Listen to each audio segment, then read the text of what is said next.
It has been 30 years since the monsters emerged.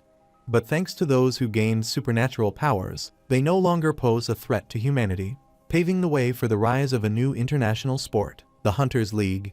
And among its players, Chang Hyun is a legendary figure. However, after his underwhelming performance during the summer season and his failure to advance to the playoffs, all his accomplishments and years of hard work seem to vanish in an instant, all because of just 2 poor seasons. His manager tells him that this might be his last season. Chang Hyun flinches at the words. The manager continues, saying the president wants him to step down and focus on the marketing and business side of things instead. There's also the matter of his mandatory military service, and he reminds Chang Hyun that he always knew he couldn't do this forever. Chang Hyun wonders and wishes they had just told him to leave the team instead. Admittedly, claiming he has never thought about retirement would be a lie. It's inevitable that he will grow old and his skills will fade. But he still can't believe his manager is asking him to become the team's figurehead, especially when he has been single-handedly leading them to victory. Chang Hyun grits his teeth, tosses the table away, and leaves the room, saying he doesn't think he needs to hear more from the manager. The manager asks where he is going and calls him ungrateful, telling him to show some respect and listen when an adult is speaking. He says this is exactly why Chang Hyun's public image is so poor and why everyone is calling for his retirement. He adds that he never should have bothered raising a worthless ingrate like him. Chang Hyun freezes for a moment, then turns back and stomps toward the manager, who becomes uneasy as he approaches. Chang Hyun grabs him by the collar and asks if he has gotten so comfortable that he forgot who actually brought him here. He says things would have been different if the manager hadn't tempted him to activate his full bloom back in high school. The manager responds that he only did what he thought was best for himself. Chang Hyun tosses the manager away, who trembles with fear. He turns to leave, thinking that it is all because of the manager, but nothing will change. Even after resorting to violence, he still feels worthless. He thinks about how he has held so many trophies in his hand, but this is how it ends. All his skills and perks are high-ranking and useful, yet there is no room for improvement anymore. What remains in his aging body are skills that hit a premature roadblock, and his full bloom prevents him from going any further. As he walks along the roadside, he wonders what the point of it all is and questions whether there is any reason to continue living. He tells himself that if there is a reason, he doesn't see it anymore. Suddenly, a truck hits him. A fire erupts. He collapses, burning in the flames, thinking that it's not true. He did want to keep trying, just a little more. He wanted to hear the crowd chant his name again. He wanted to give an incredible performance on that heart-pounding stage and come out on top with his team, honorably. That is the last thing he can remember from his past life. He sits on his bed, wondering if this is his room, though something feels off. He notices his appearance in the mirror and realizes that this is exactly how he looked in middle school. Then, his mother cracks the door open and asks if he's already up. He notices that she looks younger, too, and wonders about it. She asks if everything is okay and if something happened. Chang Hyun says it's nothing. Then, he realizes he is back to that time, where he can prove himself once more. This time, he believes, things will be different. The potential to become a hunter is determined by the Awaken test, which uses state-of-the-art technology to analyze one's physical capability potential. However, there is one thing the test cannot determine, and that is skills. Chang Hyun thinks that normally, Awakeners can only speculate what their skills are or how to use them. But that is not the case for him because he has the all-seeing eye. While lying in his room, checking his stats, he notes that his full bloom has returned to rank E, as expected. He believes that skills can be leveled up and perks can always be earned again. What matters most to him right now is adjusting to his current body and skills. He then hears his parents talking about him. His father says that they should watch him for a year, that it is his life, and he should be allowed to do whatever he wants with it. His mother responds that he is only in middle school, and they cannot allow him free rein because that would be irresponsible. His father argues that this is why he suggests giving him just 1 year. If it doesn't work out, he can move on. She emphasizes the importance of even 1 year at his age and wonders what they would do if Chang Hyun spends his time chasing a fruitless dream, while his classmates focus on their studies and achieve good grades. Hearing this, Chang Hyun acknowledges that his mother is completely against him becoming a hunter, but he thinks he cannot afford to waste time arguing with her.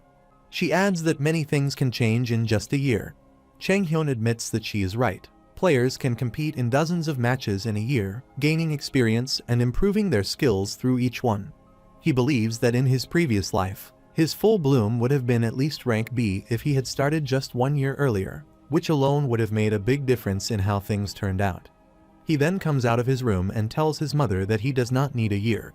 He asks for just 6 months and says he will prove himself within that time, seriously promising to show her. At the training facility club, Chang Hyun wonders why he can't go in. The girl at the counter informs him that minors require guardian approval to enter. He asks if that means he needs a signature from a guardian. He realizes that he totally forgot about this because he was an adult in his previous life, and thinks that he won't be able to get any practice done if he goes home now. He wonders if there is any other way. Then a blonde guy approaches him and asks what brings him there. Chang Hyun internally recognizes him as Dajun Kim and recalls that in his past life, he was a close-range fighter who consistently placed rank 2 or 3 in the first division. Although he never secured the top spot, he was often compared to the top-ranked player as long as he performed decently. He thinks that, frankly speaking, Dajun had it easy. Dajun then asks him who he is, and Chang Hyun wonders if in this life, he is not supposed to know who Dajun is. Dajun introduces himself, saying that he is in the class next to his and is quite well known in school for being an awakener. Chang Hyun turns and casually says it's the first time he has heard of him. Dajun looks frustrated for a moment, then responds normally, saying that it can happen. He then asks what Chang Hyun is doing there and whether he is auditioning for Seoul Hunter Academy's youth club. Chang Hyun replies that he is not, and that he just wanted to use the training facility, but they told him he needs his parents' permission.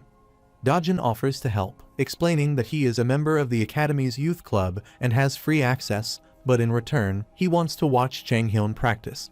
Chang Hyun agrees and thinks that nothing is ever free. It is a little annoying, but he doesn't have anything to lose. The girl at the counter tells him that she has made a reservation for him with Seoul Hunter Academy's Mr. Dajun as his guardian and asks him to head to room 3. Inside the training room, Dajun tells Chang Hyun, who is preparing for training, that he didn't think there would be anyone in their school who wants to become a hunter. He says that, as he mentioned earlier, he is in an academy club, but because most of the members are older than him, and he doesn't know anyone, it has been hard to fit in. He then asks Chang Hyun why he came there, pointing out that he said he is not taking the test, and mentions that, despite the name, no one seems to use the place for training. Chang Hyun replies that it is probably because everyone is preparing for the Hunters League, and that it is just a general-purpose facility. He then asks Dajun if he is sure he wants to stay, explaining that he is just going to test out his skills and get some exercise done, so it won't be particularly exciting. Dajun says he could lend a hand if needed, since they go to the same school and all. Chang Hyun thinks that he is still an attention seeker, even in this life. Considering his past life, he is decades older than Dajun, so he obviously has no intention of asking him for help. Chang Hyun summons the tanker clone to fight and wonders if, when compared to video games, it would be similar to a training dummy. The only difference is that it is so sturdy that it's almost impossible to even leave a scratch. Dajun sees this and asks Chang Hyun if he pressed the wrong button, suggesting that he should summon a regular clone if he's looking to practice, since even in mid-practice mode, it will be difficult to make any dent at his current level. Chang Hyun equips the spear weapon and says that punching bags are supposed to be tough. He questions the idea of it being difficult to make a dent and thinks that the easiest way to overcome something tough and robust is by striking it with something even harder and stronger.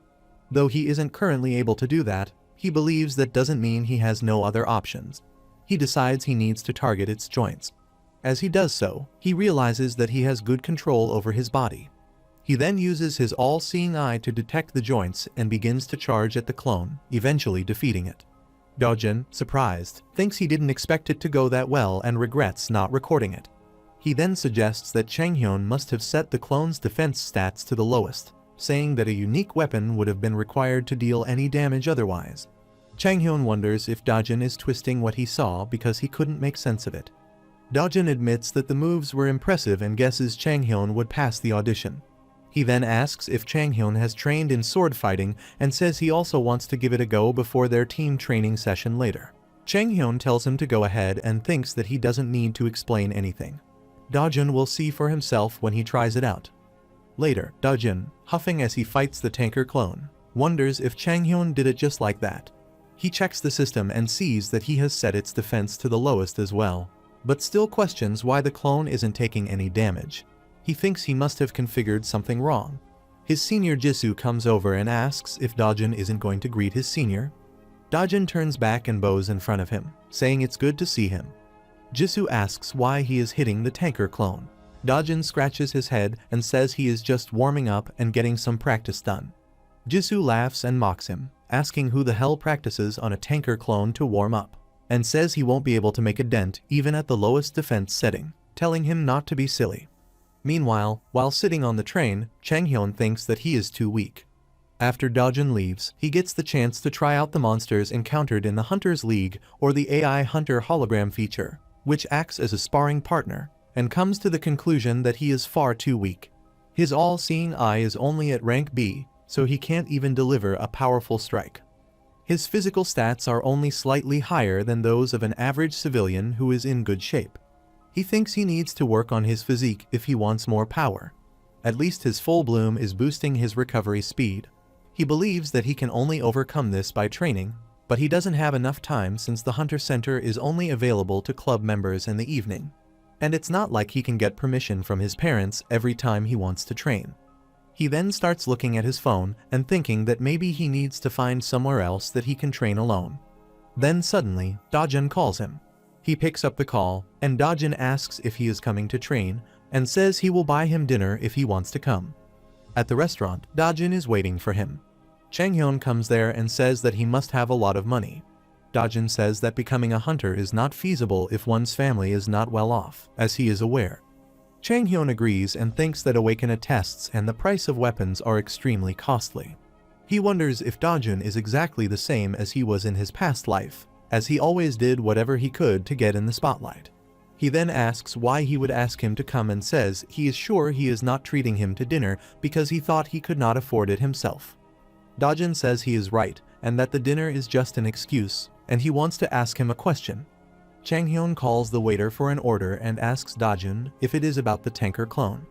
Dojin says he tried to do it exactly the same way he did, but it did not work, so he is wondering if he considered something different.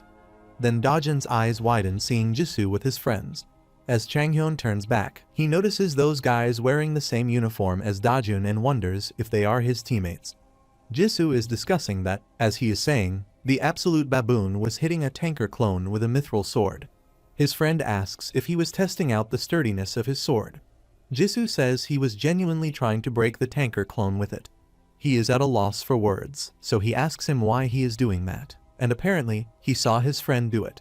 He says maybe he should have asked him if his friend shoots laser beams out of his forehead.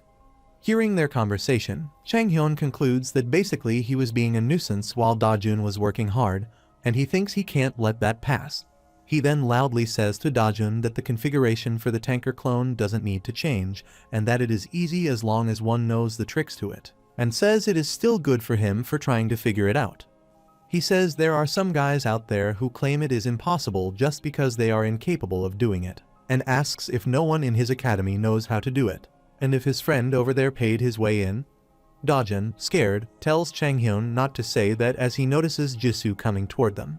Jisoo comes there, puts his feet on their table, and asks Chang Hyun who he thinks he is disrespecting, an academy student. He says if an Awakener like him were to hit him, there would not be much of him left, and he will give him just 3 seconds, and says he had better make things right. Chang Hyun wonders why he is talking like that. He thinks it sounds just straight out of a cliché movie, and he is looking forward to the free dinner. But then, Chang Hyun punches him, and he falls to the floor. Chang Hyun thinks that if someone gives him 3 seconds, that is what he is going to do, and that he never turns down an opportunity to strike first.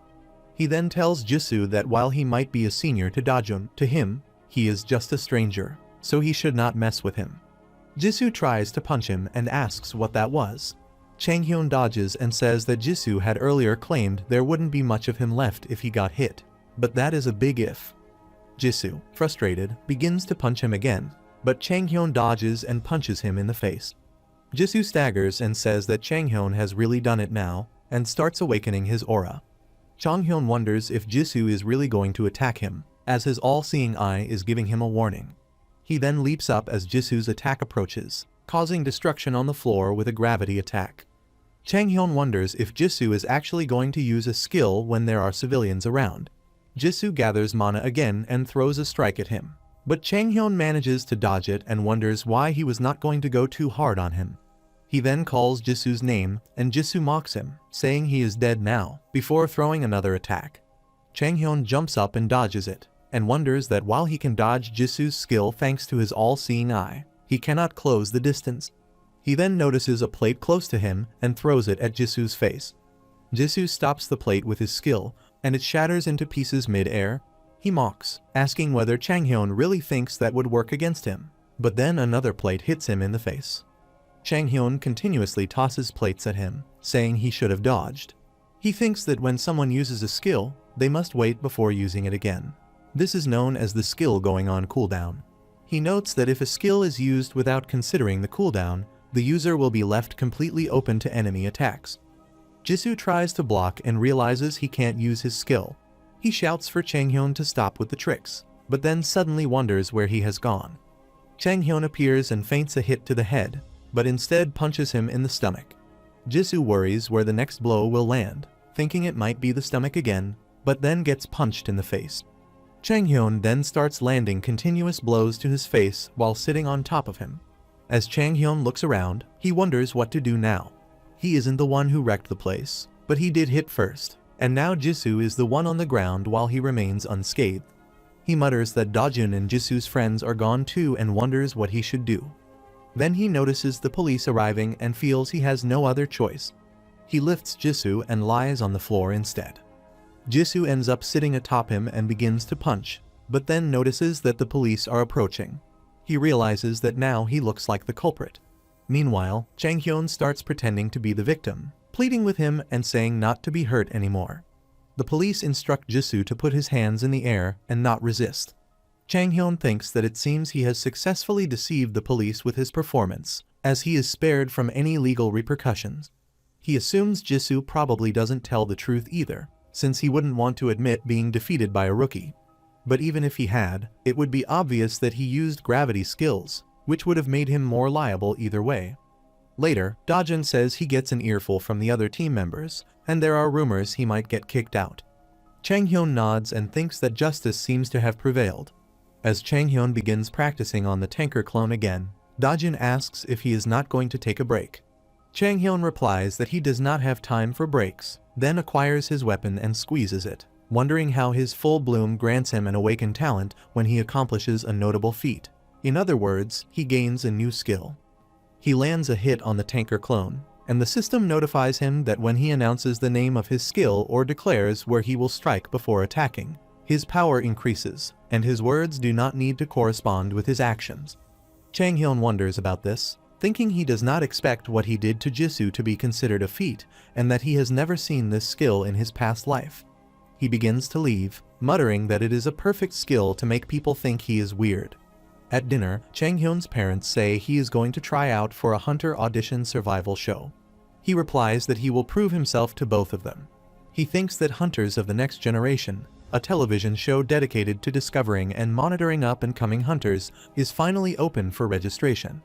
His mother asks if it will not be super competitive since it is a TV show. His father says to leave him be and adds that one cannot succeed without taking chances. Chang Hyun says that if he wins the competition, he will earn a spot in the academy or even get to choose a Division 3 team to join. He adds that the cash prize is significant, and they will even craft a custom weapon for him, and he is going to do his best. His mother says not to come crying to her if he fails. Chang Hyun thinks the show is definitely very competitive, since it selects the most promising candidates for the Hunters League from across the nation. But because of that, there are significant incentives for the top performers, even if they do not come first. He thinks that, whatever the case, they are only picking the best out of a group of amateurs. He internally says not to worry, that he has held countless trophies in his hands, and he will not lose to amateurs. The next generation judge, Ara Jo, tells Minseok that the application should be coming in soon and reminds him that he once said he had no intention of becoming a judge, so if there is a special reason for changing his mind. The Hunter Generation judge, Minseok Lee, replies that a lot has happened. Despite his success on the international scene, he feels he has not given enough to his own nation. He adds that there might be a hidden gem among the contestants. Another judge, Sehyuk Min, remarks that if someone like that existed, they would already be competing in the pro leagues, since the academy always makes sure to flatter fresh talents. Minseok responds that this is exactly the issue. It is the eccentric ones, those who can truly excel with the right guidance, who harbor true potential. Ara, with a skeptical tone, repeats his words about the eccentric ones and says that what those kids need is someone to take care of them, not the league. Minseok tells her that she is only saying that because she has never met Ethan, whom he calls true talent. Finally, Minseok says she can do whatever she wants, since everyone's vote counts the same anyway. Chang Hyun reads the rules while filling out the registration form, wondering if seeking the next star to forge the future of the Hunters League is supposed to sound impressive. He thinks it sounds fine, but questions why the first round is a written test. He notes that it asks for age, height, stats, and even affiliation, and assumes that academy students must enjoy this part. When it asks for his previous occupation, he thinks he hasn't really faced many challenges in this life yet. He reads the next question again, which asks him to describe the difficulties he faced in a group setting, and how he resolved them. He pauses and thinks that, in his past life, he made his teammates obey him no matter what. He mutters that this could be bad, thinking he expected it to be a breeze once he got in, but he didn't anticipate this kind of hurdle. He believes that if there's a practical test, he can make up for it through that. Chang Hyun then notices a third option and wonders what it is. When he clicks to open it, he gets teleported to a different, empty space, thinking that an awakener's skill is usually shaped by their experiences or unique traits, and questions how someone could get a skill like this. He wonders if it is a teleportation skill or an illusion. An announcement informs him that this part of the test involves a practical aspect. He is told he will engage in a 3-minute clone challenge where he must demonstrate his skill by defeating waves of clones. His weapon will take shape based on his imagination. He starts thinking about the weapon and equips 2 pistols, and stomps toward the clone, thinking that a practical test is exactly what he needs. Seeing the guns in his hands, he thinks that dual pistols were his go-to choice with his arcane weapon transmutation, though he assumes they probably don't work with skills. The announcement says the test will now commence if he is ready, and the countdown begins. He notices the clone and thinks it doesn't seem to have high defense stats like tanker clones, and starts shooting them, saying he will go as fast as he can. Meanwhile, Ara Jo slams her hand on the table after seeing Chang Hyun in action and asks if they are kidding. She turns to Sehyuk and asks if he also thinks this is a mistake. Sehyuk replies that it could be seen as a little problematic, as this isn't what they had in mind when they designed the test. Ara says anyone could defeat those clones if they are given a gun, and calls it cheating. She shows them Chang Hyun's registration form and says it's unacceptable, and tosses the device on the table, saying he is not taking this seriously at all, asking if they don't see a problem with his answers. Minseok says Ara has a point. He explains that guns are not exactly viable weapons for hunters. He says they are practically unfeasible in the league and difficult to use against monsters. He points out that once a weapon separates from an awakener's body, the mana it holds begins to dissipate, meaning every bullet must be channeled with mana, an incredibly difficult task. He adds that storing a large amount of mana in them is also difficult. He says this is why most people use swords or polearms. Sometimes, ranged weapons like bows or crossbows are used because they have a slow firing rate. He then points at Chang Hyun and says he has to admit, the guy piques his interest. Sehyuk says he feels the same way and adds that one could argue the applicant demonstrates keen insight by identifying a loophole in the rules. Intentional or not, he says the end result is what truly matters. Minseok agrees with Sehyuk, pointing out that it's not the final selection round, and they can always disqualify the applicant later if he does not meet their standards. However, he also thinks the applicant might have a different perspective on guns compared to them. When Ara asks how exactly, Minseok shrugs and says he doesn't know. He thinks that perhaps the applicant sees guns as viable weapons in the Hunter League, though he considers that impossible. Still, he hopes the applicant proves him wrong. Meanwhile, Dajin tells his coach about the whole situation. The coach responds by saying so that is what happens to Jisoo. Dajin says that luckily, his friend is not hurt that badly. The coach finds it strange, considering Jisoo's hand-to-hand combat might not be that great, but his skill is still incredibly powerful, and yet the kid is not hurt that badly while Jisoo is beaten to a pulp. The coach then says that what is done and shifts the conversation to Dajun. asking if he has applied for the Hunter League's rookie show. Dojin confirms and says he just wants to let him know because he will probably be tied up with the show's filming for a while. The coach then asks if the boy who got into a fight with Jisoo also applies. Dojin replies that he doesn't know, but will ask the next time he sees him. The coach acknowledges that Dojin must be busy preparing for the show and tells him to get going. After Dojin leaves, the coach reflects that things are getting interesting since Jisoo is also going to be in the show and says he is looking forward to it. On the day of the competition, Chang-hyun steps toward the arena, thinking it has been a while since he has been there, and that this is where he made his debut.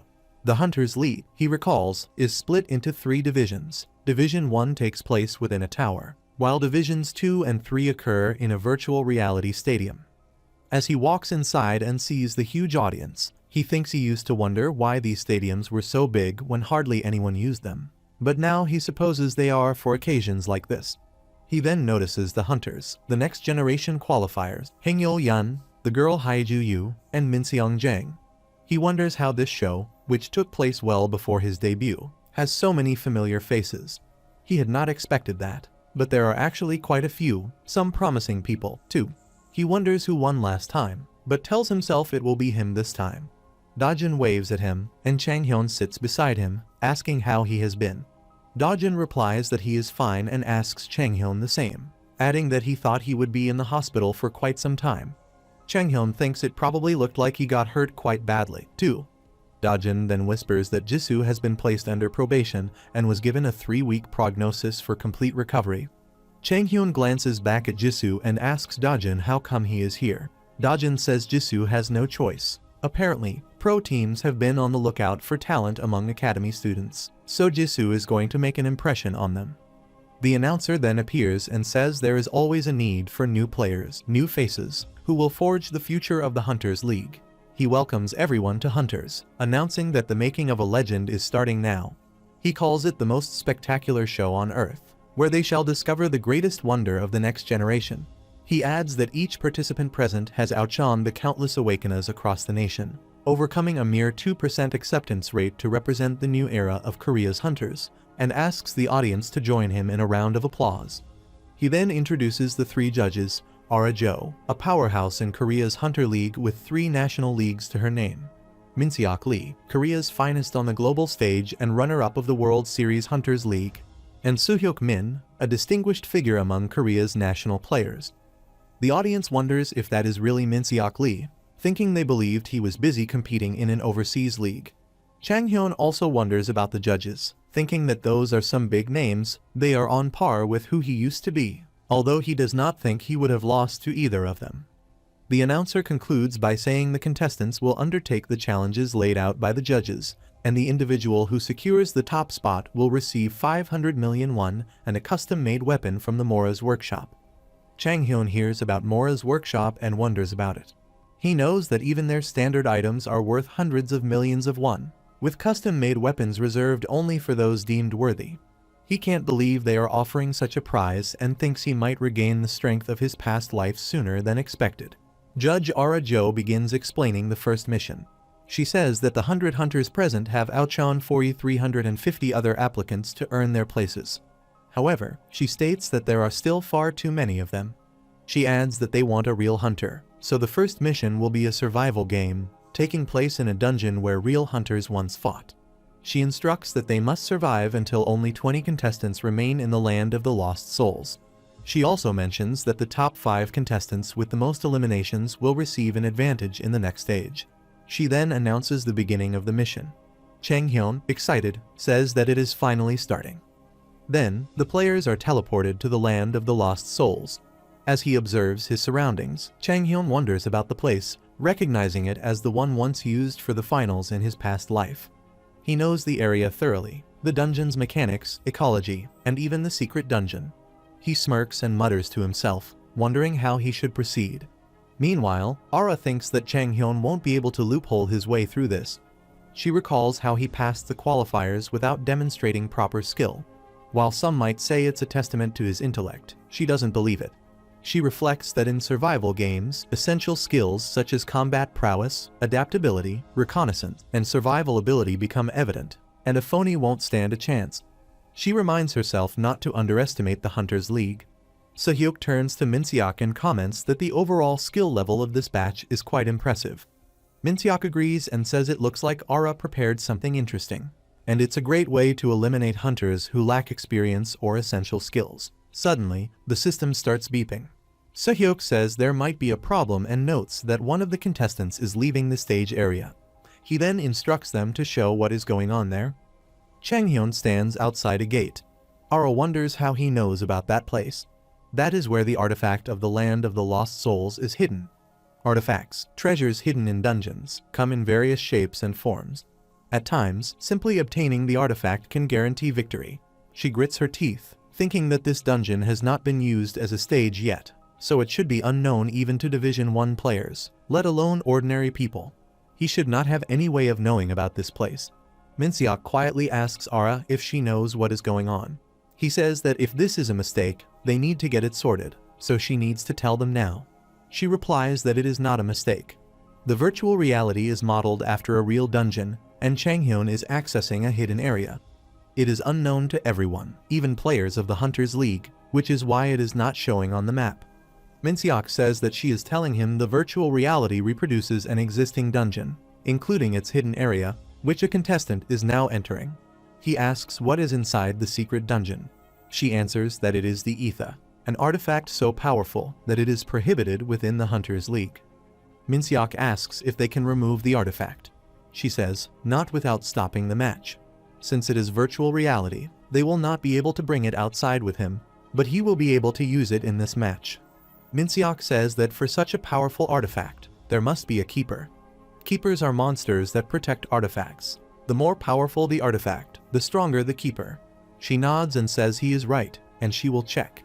She then checks inside the dungeon and sees a huge cube, the keeper of Ether. Changhyun opens the door, thinking his memory was a bit foggy because it has been a while, but he has found the right place.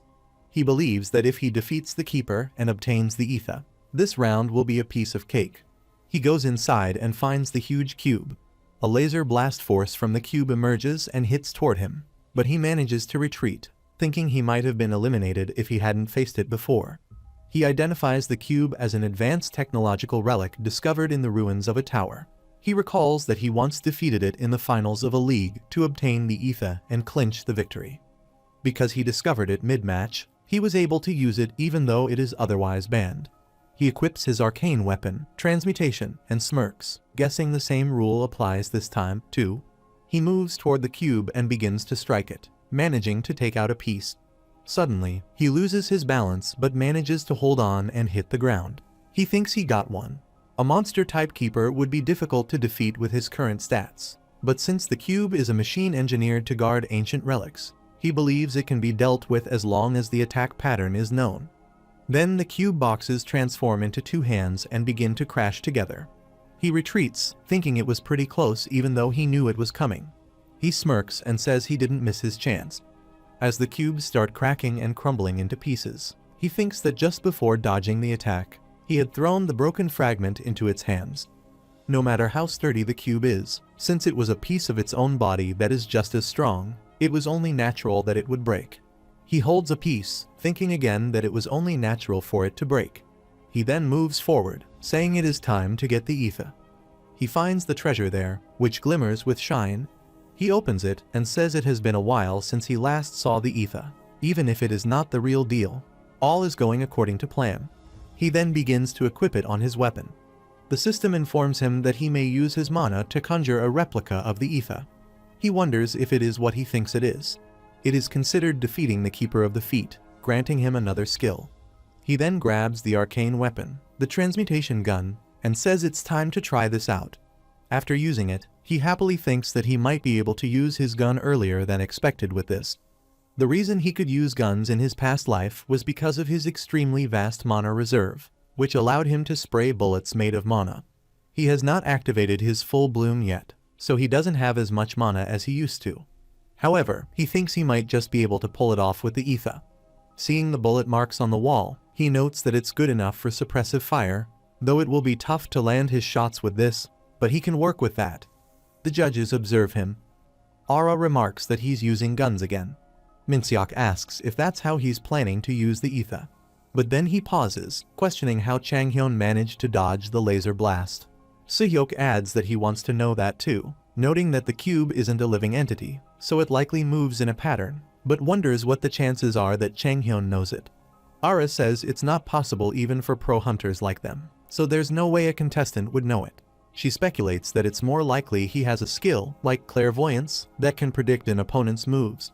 Then she wonders, setting that aside, how he even thought to defeat the cube using the broken piece. Minseok responds that therein lies the issue. It's the eccentric ones, those who can truly excel with the right guidance, who harbor true potential. Meanwhile, player Hangyul Yun defeats another player and eliminates them. He checks the rankings and sees that he is on top with the highest kill rate, thinking things are looking good. Everything is unfolding just as predicted by the Team 1 members of Seoul Private Academy. With 60 eliminations, he assumes the round should be ending soon. As he moves forward, he thinks there doesn't seem to be anyone who could best him in a one-on-one fight. Then, he hears gunfire. Changhyun returns to the Land of Souls and wonders if he took too long. He notices that 60 players have already been eliminated. He checks the rankings and thinks he might barely secure first place if he eliminates the remaining contestants. But he knows there is no way to find all of them. He thinks he would be happy even placing 5th and decides to go for as many eliminations as possible. Then he notices a player hiding in the bushes and wonders if it's Jisoo. Meanwhile, Jisoo is secretly targeting a passing player. He ambushes the player with a monogravity attack and eliminates him.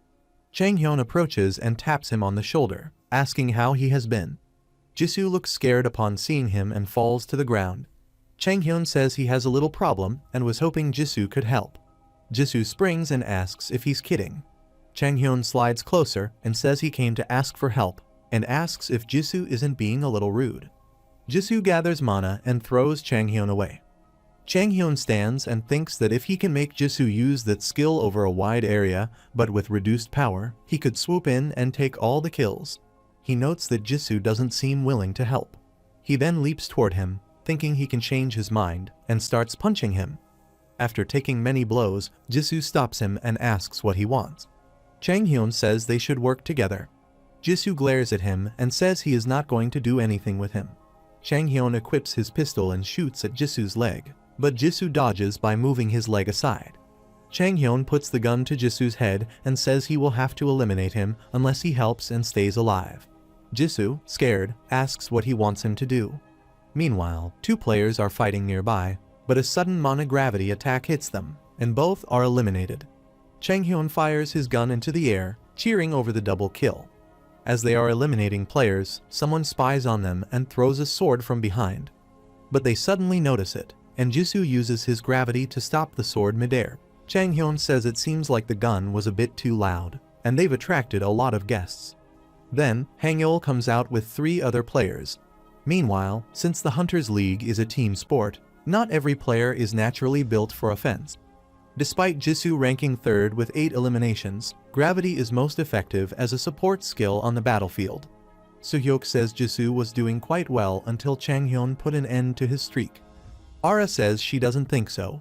He would have taken the shot already if he wanted to eliminate him. It looks like they're talking about something.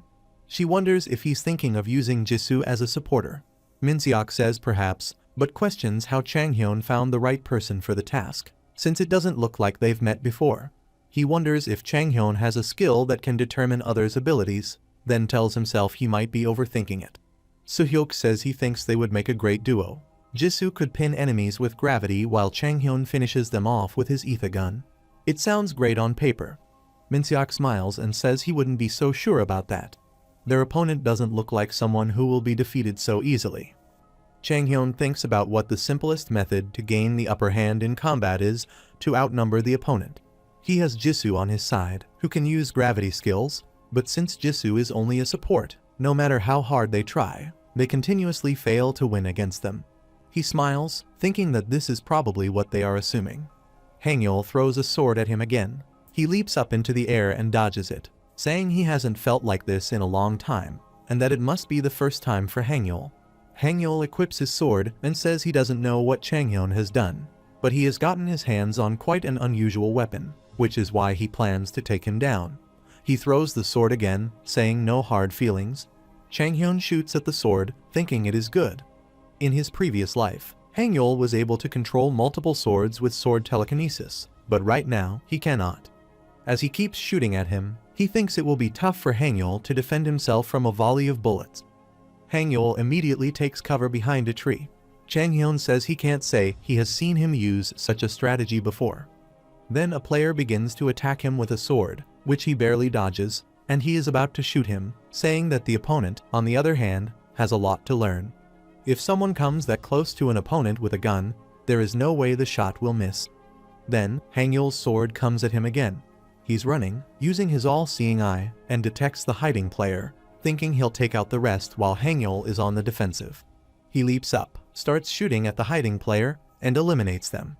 Now it's 7 kills, and the only one left is Hangyul. Hangyul then appears and equips his sword. Chang Hyun starts firing his guns, and Hangyul dodges each shot with his blade. Chang Hyun wonders at his ability to deflect every shot. It's remarkable, even considering that his bullets are slow due to his low mana reserve, but he believes he's still better. Meanwhile, Hangyul continues blocking each shot precisely. Then, a bullet deflects off Hangyul's sword and comes at him from the side. Chang Hyun sees it through his all-seeing eye and says he has got him. Later, the announcement presents the last 20 survivors. With that, the survival game comes to a close. Chang Hyun stands in the arena, thinking it's just his luck that he has him there. Ara then congratulates everyone, saying each of them has earned the right to reward themselves as real hunters. Considering that hunters represent only a tiny fraction of awakeners, that is truly remarkable. Minseok speaks next, asking what the fundamental purpose of a hunter is. Some might say it's to win matches. However, the organization desires individuals akin to the first generation of hunters, those who protected mankind and always braved the front lines, venturing into dungeons. He believes the survival game has shown them a glimpse of what it truly means to be a hunter. He adds that the details of their next mission will be revealed in the same spot next week. He's sure they have recognized their shortcomings from today's survival game, so they are advised to use the coming week to polish themselves. They are free to use the training facility in the residence as much as they like, and he strongly recommends visiting it at least once, and wishes all of them the best of luck. Seeing the ranking list, Chang Hyun wonders if he really only came in 5th. Dojun then grabs him and says he heard Chang Hyun came in 5th. Chang Hyun asks if Dojun made it too. Dojun replies that he did, and asks if Chang Hyun really used a gun, saying that everyone is talking about him and wondering how he even managed to get his hands on one, and how he got them to shoot. Then, someone calls Chang Hyun and tells him to get ready for his interview.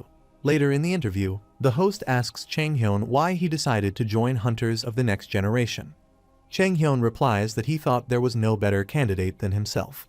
The host says he almost forgot to congratulate him first and congratulates him on his qualification, then asks him to share his thoughts on the first stage. Chang Hyun says it could have gone better, but he passed, as he should. The host says he must have faced many other contestants in the match and asks if anyone stood out to him as a worthy adversary. Chang Hyun says no one stood out.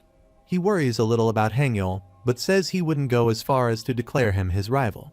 The host asks how it is that he only came in 5th place then.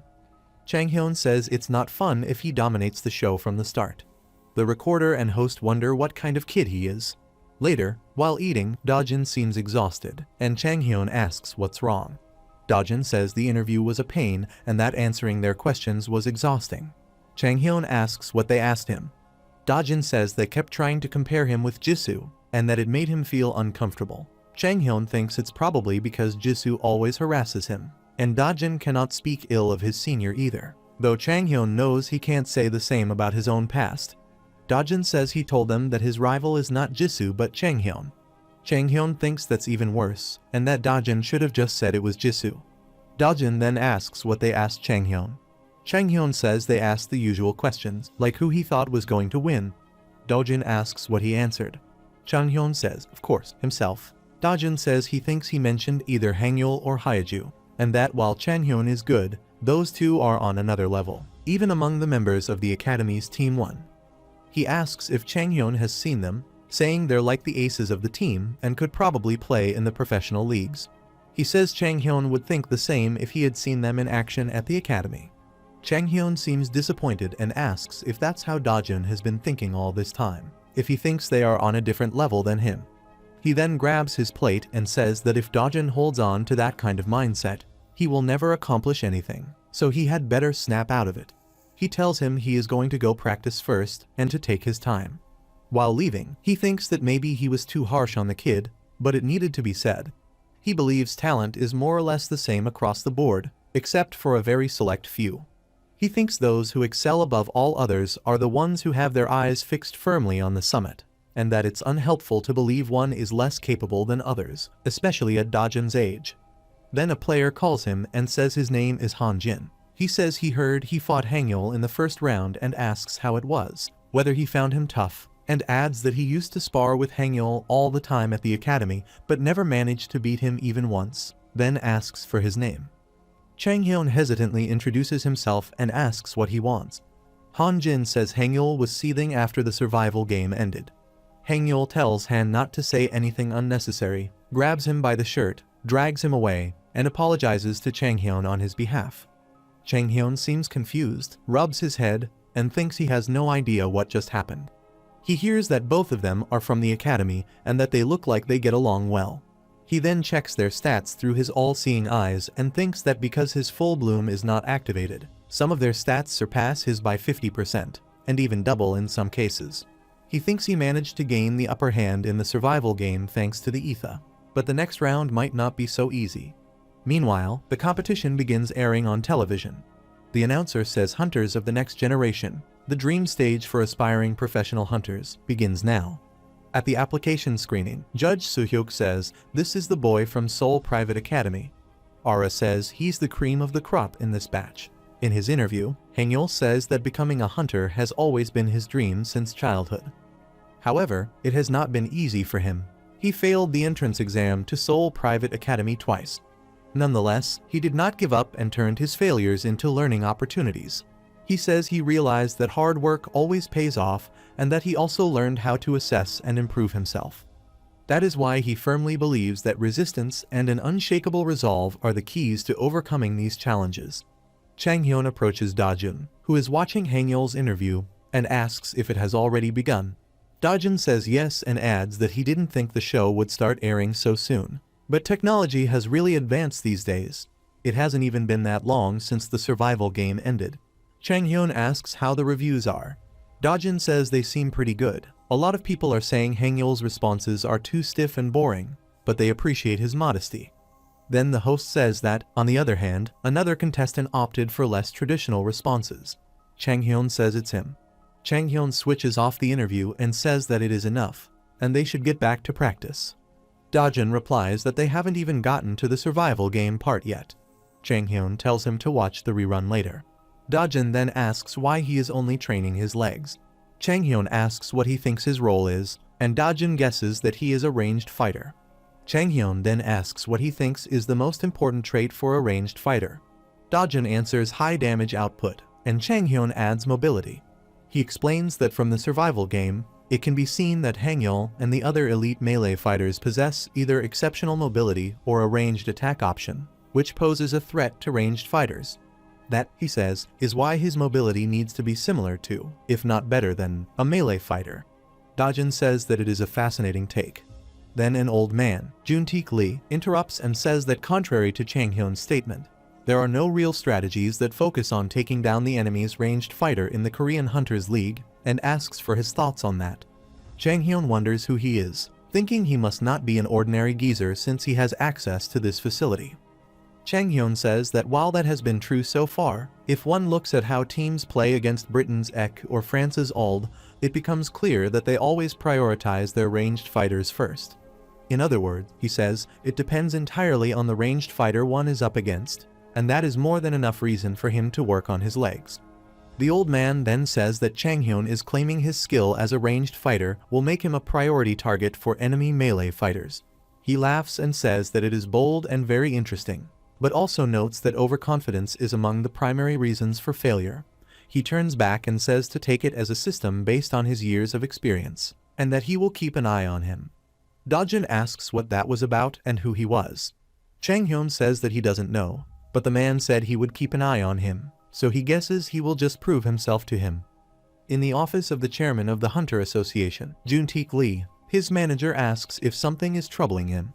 Juntaek responds by asking what he thinks is the most important trait for a ranged fighter. The manager says it might be whether they have a support skill as well as fighting power. Juntaek says that is wrong. The manager suggests maybe accuracy. Juntaek says that while there are many important factors for a ranged fighter, even the strongest firepower is useless with poor accuracy. Then he stops him and tells him to forget it. He recalls a past conversation with his friend, in which he asks why he always sees him training his legs and whether he is not going to work on his mana. His friend replies that the most important trait for a ranged fighter is the legs. He explains that monsters always go for the ranged fighters first because they know they are weak in close combat, and they always have to be on the move after firing their shots. Juntaek angrily says that it is. His friend asks what he means by that, and adds that when a ranged fighter's position is exposed, it is certain death for them, and that Juntaek does not get it because he is a melee fighter. Juntaek thinks about Changhyun, acknowledging that he is right, ranged fighters do need mobility. He believes this applies to the Hunters League as well. Of course, it does not reflect the current state of Korea's Hunters League, since most of their best hunters have died. But in high-level leagues, especially the World Leagues, the principle holds true. Changhyun has not even joined the Hunters League yet, but he is already thinking about the international stage. Juntaek wonders whether this is conceit or confidence. Meanwhile, while checking his stats, Changhyun wonders why his growth rate is so much faster than in his past life. He assumes it is his full-bloom skill at work. The skill, he notes, seems to have two primary features. It grants him talent, entirely new skills upon accomplishing a feat, and it significantly enhances the growth rate of his attributes. Considering that it also massively improves his attributes once activated, he believes it is truly an incredible skill. Dojin then asks him what he plans to do after the workout and whether he has anything he can recommend. Changhyun thinks that Dojin's physique is already well developed from his academy training, so he does not really need to train the same way. He responds that he does not know him well enough to suggest something. Dojin then proposes a spar. They both stand in the stadium, facing each other with swords in hand. Dojin asks if Changhyun knows how to use a sword, too. Changhyun replies somewhat. Dojin thinks that he would not have a chance if Changhyun used a gun, but in a sword fight, he won't lose. Then they both rush toward each other, clashing their swords. Dojin blocks each of Changhyun's attacks with his sword, but he slips back from the force and wonders what is going on. It's just an ordinary sword, so if there is any reason for him struggling this much. As Changhyun uses his arcane weapon, transmutation, he wonders if this is the difference in their level of talent. Changhyun was ready to attack Dojin with his arcane weapon, whereas Dojin blocked it. It surprised him that Changhyun could reach out to him, while he couldn't do the same in return. Suddenly, Changhyun raised a big glowing sword above his head, ready to attack. Dojin wondered how he was supposed to beat that. The story continues with Dojin, on his hands and knees, head bowed before Changhyun. Changhyun asked him about his supposed rival. Now, Dojin got it because he was just better than him. Changhyun assured Dojin that he had not been using his full strength. Dojin sensed that Changhyun was being completely serious. He wondered why he was weaker than Changhyun and if he just didn't have enough talent. Immediately, blue rays flickered on Changhyun's hand. Changhyun pointed his sword at Dojin and told him he had picked the wrong person to mess with. He said to Dojin that it was the sword he used, and Dojin told him to look at his strengths. He stated that he had taken advantage of the element of surprise due to his speed burst skill, and his split-second decision-making was effective. Dojin asked Changhyun how he could use those skills with a longsword. Changhyun asked Dojin what would happen if he used a sword made for quick, light stabs instead of a rapier. But he didn't even know what a rapier was. Changhyun raised his sword and began explaining what a rapier was. He pointed his sword forward and told him to use it in conjunction with his speed burst to stab enemies quickly and defeat them. Dojin motivated himself to see if he could do it. The scene shifted to Changhyun and Dojin emerging from the room. Changhyun asked about his mindset, and Dojin said he might have an idea. Suddenly, a voice echoed in their ears, mocking Dojin by saying he thought too highly of himself after sparring with someone at the bottom of the academy ranks. It was revealed that he was Jin-Sung Kim, who was a participant in the survival game. Changhyun wondered if he was watching the whole time. Jin-seung must not like Chang Hyun to provoke him out of nowhere like that. Chang Hyun was not the type of person to ignore such things, and he asked Jin-seung if he could even beat a bottom dweller. Jin-seung got angry and asked what he said, and Chang Hyun told him he had heard it clearly and asked what was wrong. Chang Hyun asked if they could fight and teased him for being scared. Afterward, Jin-seung agreed to the fight. At the same time, Chang Hyun thought that Jin-seung was the guy who came fifth with him in the survival game. His skill and stats were pretty good. Chang Hyun compared himself to Jin-seung, thinking his stats were almost nothing in comparison because he knew he would definitely lose if it came down to pure strength alone. He claimed that he didn't even need his guns to beat someone like Jin-seung. After that, both of them stood face to face. Jin-seung was one of the stronger rookies and muttered to himself that his tricks were useless since he already knew about them. Jin-seung asked if he should start the first attack. Chang Hyun smiled and agreed, but he knew he could lose. But Chang Hyun didn't mean he gave up and swung his sword at him. Unfortunately, Jin-seung easily dodged the attack and jumped back to defend himself. Rapidly, he threw his knives at him. However, Chang Hyun blocked it by using his sword for protection. He believed Jin-seung was a mid-range fighter and planned to apply continuous pressure so Jin-seung could not fight back. Jin-seung smirked at his self-defense action. Subsequently, he attacked him from behind by throwing his knives. Chang Hyun would not be able to dodge it in time. He successfully dodged it smartly, and the knives passed out beside him. He felt lucky to get the ether at full power, otherwise, he would have lost. Jin-seung looked like he would keep throwing knives from a distance, so he thought about taking him out. On the other side, Jin-seung used his telekinesis technique to throw the knives. He asked how Chang Hyun blocked it, and it looked like Chang Hyun had gotten an ace up his sleeve. The knife clone appeared in Chang Hyun's hand. He threw it confidently at him, and the other smirked, thinking it was nothing to worry about, just a single knife from Chang Hyun. He felt that he could easily stop with telekinesis. As the knife came near to him, he extended his fist to it. On the other hand, Chang Hyun was analyzing with all-seeing eyes, and was also aware of Jin-seung's actions. Suddenly, he prepared his 3 knives for his strikes. He threw it toward him, thinking that the first knife was only a setup for the real attack with the rest of the knives. Jin-seung was shocked by his attack, but he stopped 4 knives with telekinesis. However, he should not be able to use that skill on multiple targets at once in such a short time frame. It meant that the final knife was one that he could not completely stop. It was bound to stab him while he was focused on the rest. Jin-seung closed his eyes because the sharp blade was pointed near his forehead. The sharp blade hit him, and the judge declared that Chang Hyun Lee won that fight. On the other hand, Min-seok Lee looked at him on the LCD screen. Someone's voice echoed in his ear, who wondered if that was his predicted winner for that batch. It was revealed that Baem-seok stood before Min-seok Lee, and the judge asked about his opinion. However, Baem-seok was busy analyzing with his eyes. He analyzed that Chang Hyun's strategic awareness was good, and it was brilliant of him to hide the 3 knives. His statistics were not that high, but Min-seok Lee already knew about him. Baem-seok asked him about Chang Hyun and inquired about his skills.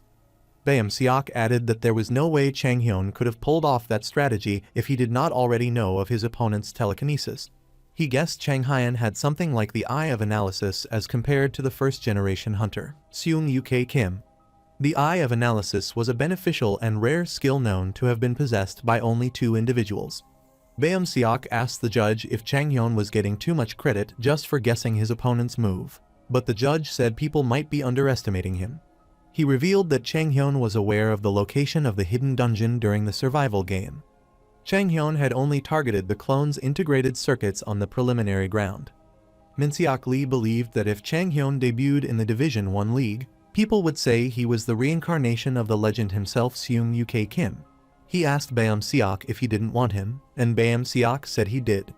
Baem-seok's eye for analysis could see people's stats, but not their skills. But now, Chang Hyun was aware of his opponent's telekinesis and devised a strategy to counter it and win the fight. Afterward, he asked the judge if his team was already decided, but the judge smirked and said that teams sponsored by the show get first pick, so it was a shame he liked Chang Hyun. But Baem-seok gritted his teeth fiercely because he needed to find a way to recruit Chang Hyun. The scene shifted to Chang Hyun, who thought that he had not gotten it. He had no idea what full bloom was recognized as a feat, but he was not in a rush to figure it out. On the other hand, Dajun practiced with his sword and felt excited. saying that he might now be able to beat Chang Hyun. Chang Hyun told him not to be silly, and he said he had improved a lot. Dajun was happy, saying that his swordplay had never been sharper. Dajun had gotten much stronger after following his advice, but he still didn't stand a chance against him. Consequently, both of them were walking. The scene shifted to the classroom, where all the contestants were seated in their chairs. Someone entered the classroom. Chang Hyun wondered why the staff had been called here. He was curious to see if they would be taught something. The three judges entered the classroom. Ara Cho's voice rang out, calling all the contestants to attention. She asked them about how their week-long break had been. Dajun nodded, agreeing with Ara Cho that the break had been helpful for some of them. For others, however, it might not be so simple. She figured all the contestants still had a lot more to learn in that case. She told them they all had talent and potential, but they still had a long way to go before reaching pro hunter level. That was why the judge assembled a team of mentors for all the contestants. Someone stepped on the stage. Min-seok Lee stated that the three individuals had competed in Division 1 and would now serve as teachers and evaluators for all the contestants. The mentors would train them for specific roles and judge their performance in a 3 versus 3 Min Hunters League format. On the other hand, Chang Hyun stayed tuned. He wondered about mana manipulation, thinking that it was enough to pressure all 20 of them here. At that moment, the mentor, Seongjin Lee, said he would train melee fighters and warned he had no patience for those who showed no resilience or were willfully ignorant. He had no patience for arrogant punks. He said to everyone to stay humble and take their lessons seriously. However, Ara Cho declared that after evaluating their performances during the preliminary round, the survival game, and the intervening week, she informed everyone that they had determined the roles for all contestants and ordered them to proceed to their assigned roles once called out. She called Chang Hyun, and he stood up and said yes. She assigned him to melee. Chang Hyun's eyes remained wide. He was amazed to hear her. The scene transitioned to the 4-dimensional arena where all the contestants were roaming. Chang Hyun, who was also presenting here, wondered if he had been assigned to melee. He thought that Hang Yul-yun, Haiju Yu, and Dajun were among the most promising people in that group. After that, Seongjin Lee firmly told the melee fighters to forget everything they had learned. He said he didn't care which academy they came from because all of them were weaker than Division 3 hunters. He told them to observe in a Hunters League match and explained that all hunters use skills or gear to move around, such as mana-powered tools like the air anchor and air bit. While all the hunters were tussling with each other on the ground, even Division 3 players were adept at aerial combat. Chang Hyun thought that those mana-activated gadgets allowed hunters to engage in more dynamic and flashy battles. Seongjin Lee promised to teach them to use the air anchor and the air bit, further saying that he had no use for any melee hunters that could not use them. He announced that it was time to begin. Chang Hyun thought that they were definitely quite tricky to use the first time. He used to be able to use them as if they were an extension of his body. He wanted to see if he had muscle memory. Chang Hyun rolled his eyes to the left side. He noticed Seongjin Lee harshly shouting at the other participants who lay on the ground, telling them they were supposed to be the rising stars of Korea's Hunters League. Seongjin Lee pointed at the other fighter, saying that Division 3 was called the burial ground for rookies for a reason. It was the perfect trap for clueless fools like him. Chang Hyun turned his face back and watched Seongjin Lee, thinking he was so loud it was hard to concentrate. He saw Dajun, who walked in the air, trying to keep his balance, and it seemed like Dajun was having a hard time as well. Chang Hyun thought it made sense since all of the contestants, including him, had not been given any instructions. He called out, surprisingly, to Dajun and asked him how he could do it. Dajun glanced at him, looking confused. He jumped leisurely onto the ground. He asked Chang Hyun if he would practice, but Chang Hyun told him to focus on himself and asked if he could improve like that. Dajun asked him what he wanted him to do. Afterward, Chang Hyun told him to adjust the rope's length and keep his mana steady, otherwise the constant shifting was messing up his balance. Dajun acknowledged the instruction and advised concentrating on the center of mass as well. Chang Hyun told him to use his core as his balance point while in the air. He shot out the mana hook on the wall and gripped it. Suddenly, he spun through the air, pulled by the mana rope, while Dajun watched from below. He jumped down leisurely. Therefore, he explained to Dajun that it's easier to move or break a fall that way and to keep his mana flow constant first. Dajun told him to should use his core as his center of mass and maintain a constant mana flow. Subsequently, he shot out the mana hook and hung it on the wall. He spun through the air, pulled by the mana rope. Right after, he jumped onto the ground. Right after that, he looked at Changhyun and smiled, asking if he had seen that. There was a look of joy on Dojin's face because it was the first time he had done that stunt. At the same time, Seongjin Lee shouted, asking if they had come here to chat and have fun. He asked Changhyun about his name. Changhyun revealed his identity and wondered if Seongjin Lee was trying to discipline them. Seongjin Lee guessed that Changhyun was just standing around doing nothing because he was confident in his ability. Changhyun thought that he could back off here. He was curious about how they would test them with the air anchor and air bit. If his past life counted, he was Seongjin Lee's senior as well, and it was a senior's duty to school his juniors. After that, Seongjin Lee informed them that he had given them enough time and then instructed them to prepare for the tests. The scene moved to Minseok Lee inspecting the player names, who glanced at Changhyun's name on the list. Aracho asked for the others' opinions about Changhyun Lee. Minseok Lee assumed Changhyun had been assigned to the ranged group and asked her if she had made a mistake. Aracho was fine with it because Changhyun could use melee weapons, but his big ego made her put him in Seongjin's melee group. Minseok Lee happily asked if she was trying to scare a rookie by making him face a Division 1 hunter. Besides, since education was one of the key goals of that program, he believed it was fine. It was absolutely necessary to give a reality check to overconfident rookies. The scene transitioned to the air anchor, where Seongjin announced to all participants that their task was to retrieve it from above. He told all of them to complete the test.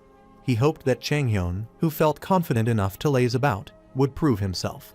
Because if not, he did not deserve to become a hunter. On the other hand, Changhyun wondered if they would try to eliminate him on that test. Afterward, he asked Seongjin Lee what he would do if he were to succeed. Seongjin Lee revealed that he would give him absolute freedom to do as he pleased in his lessons. He thought that Changhyun did not complete the test, which was impossible.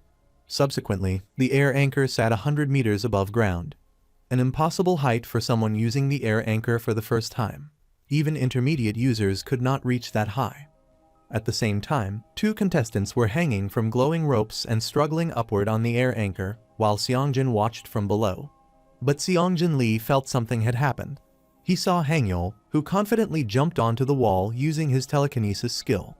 Seongjin Lee thought about Hangyul. It was a shame that he wasn't using the air anchor, but he might still climb 100 meters. Afterward, he rolled his eyes on the left side and was surprised. He saw Changhyun spinning through the air and stepping into the air. Changhyun jumped to the other wall with confidence, without any fear. The mentor was stunned because he was not afraid of falling. Changhyun walked in the air confidently, trying to keep his balance. Seongjin Lee was amazed because Changhyun used his air bit. Soon after, he spun through the air. Seongjin Lee commented that Changhyun was about to fall. The story continues from the mana hook, where Changhyun hangs it from the wall. He gripped the glowing rope. Afterward, he pulled it down with force and began to run. He stepped firmly onto the wall. Changhyun kept rushing along it. He was about to grab the air anchor. A moment later, he secured it. Seongjin Lee was surprised to see his victory. He could not believe how Changhyun had succeeded because it was his first time using those gadgets, which was impossible. The scene moved to Seongjin Lee, who stood before all the contestants in the classroom. Seongjin Lee explained that there were two primary positions in Melee's roles. The first was initiators, whose role was to kick off the battle and clinch opponents. On the other hand, Changhyun yawned, looking bored, while Seongjin Lee explained that they had special skills to support allies in close combat or immobilize enemies. The other position was melee fighters, which he was sure they were all familiar with. Seongjin Lee said that it was the melee fighter's job to enter the battle once the initiator had kicked off the fight, focusing on key commanders. There were many more positions if they had gone into the specifics, but that was what they needed to know for now. Changhyun thought that he had been in that game for years, which was a walk in the park for him. He noticed the letter that had gotten into his pocket. As Changhyun opened the letter, he read an invitation someone wished to meet him after class, during break, at 7, behind the training center in the quiet backyard, promising to show him something interesting. Changhyun wondered who had sent the letter and what they wanted from him, so he decided to go and find out. The scene shifted to the forest. Changhyun thought that there was nothing here. Changhyun wondered if it was just someone's prank. He felt something looked off here. Changhyun looked at a square shape drawn on the ground. While looking, the square shape opened, and the stairs appeared. Chang Hyun was descending the stairs and wondered if it was a secret area. His eyes stayed wide as he stared at the shadowy figure. It was revealed that the shadowy figure was none other than Juntaek Lee, the chairman of the Hunter Association. Juntaek Lee felt happy because Chang Hyun was present there. Juntaek Lee praised him for finding that way, but Chang Hyun said the letter was useless and asked how anyone could see the place with just 7 o'clock at the training center. Chang Hyun wished the chairman to told even a single reason for calling him. Juntaek Lee said he'd watched every scene of him in the show. Well, he said that, though only one episode had aired so far.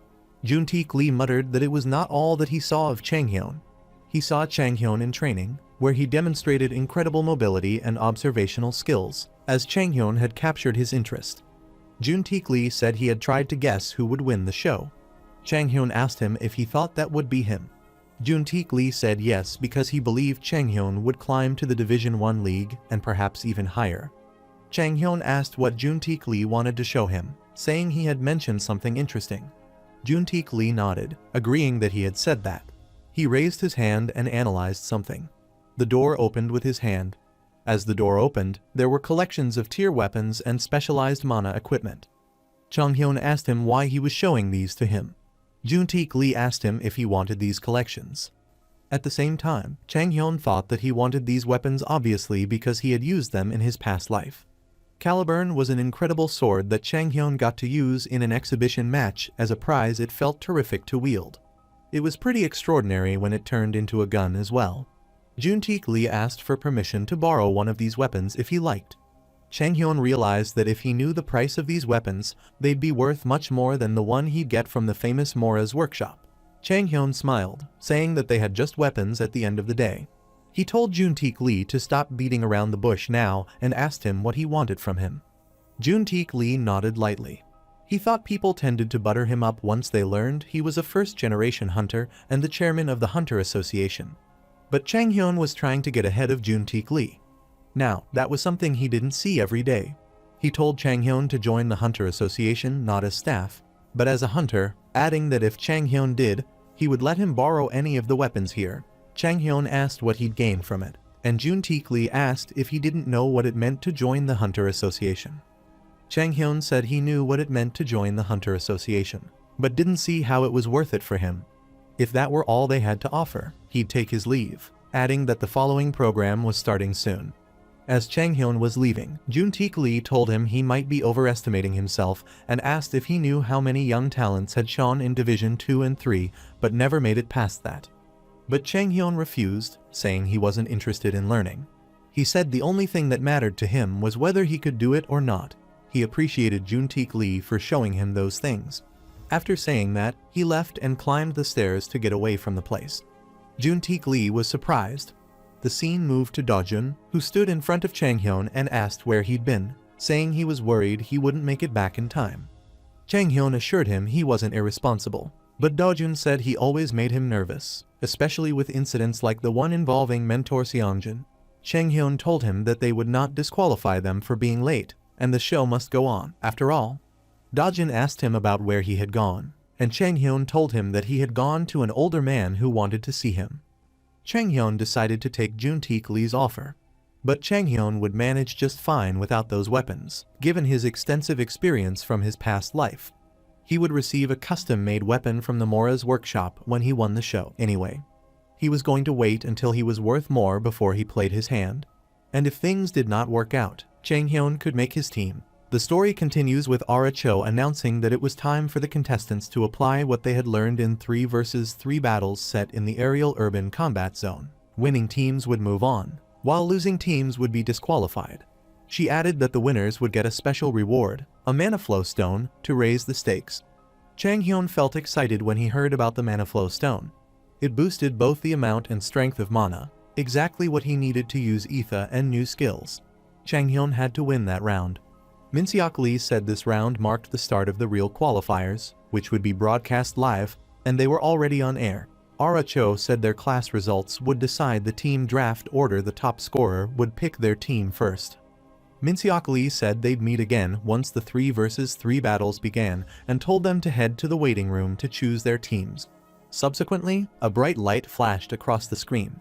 3 judges sat behind a desk as cameras rolled while others walked away. Cho was thinking with a serious look. She thought Chang Hyun did well in the survival game, but was too cocky. He was skilled but showed no empathy for others. That could be a problem for Chang Hyun in a team setting. At that moment, Min Seok Lee asked her if she'd been thinking about Chang Hyun. Cho asked him to talk about the team round in the aerial urban combat zone, even though 20 participants were still left. She asked him to share his preference, saying to him that his usual style focused on individual skill, and they weren't ready for team battles yet. She firmly demanded that Chang Hyun be eliminated in that contest. She thought that no matter how skilled Min Seok Lee was with the air anchor or air bit, being alone made him an easy target. The vast arena also demands that contestants traverse long distances quickly, putting Chang Hyun at a disadvantage because of his low stats. Min Seok Lee nodded, saying it had been a while since she focused on a contestant. Cho said she believed Chang Hyun had great talent, but what he needed now wasn't a win. At the same time, Judge Soo-hyuk Min agreed, saying overconfidence in new hunters was dangerous. Even Division 1 players could lose with a single careless moment in the leagues. Min Seok Lee believed that in the Hunters League, confidence that brought victory and arrogance that caused failure were 2 sides of the same coin. He laughed and told them to watch how Chang Hyun handled the stage they had both designed. The scene transitioned to a large room with white sofas. A few people were sitting and murmuring. Subsequently, Chang Hyun screamed, asking if he was the number 1.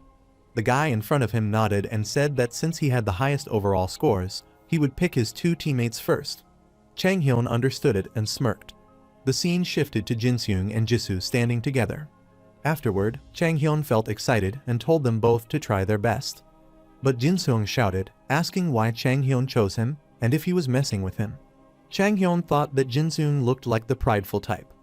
He guessed that he had not come to terms with the fact. He lost to Chang Hyun.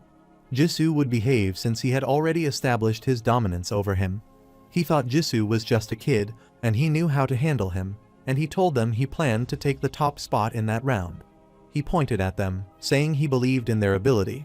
Both of them looked confused to see them. Chang Hyun thought about how far he was willing to go to win.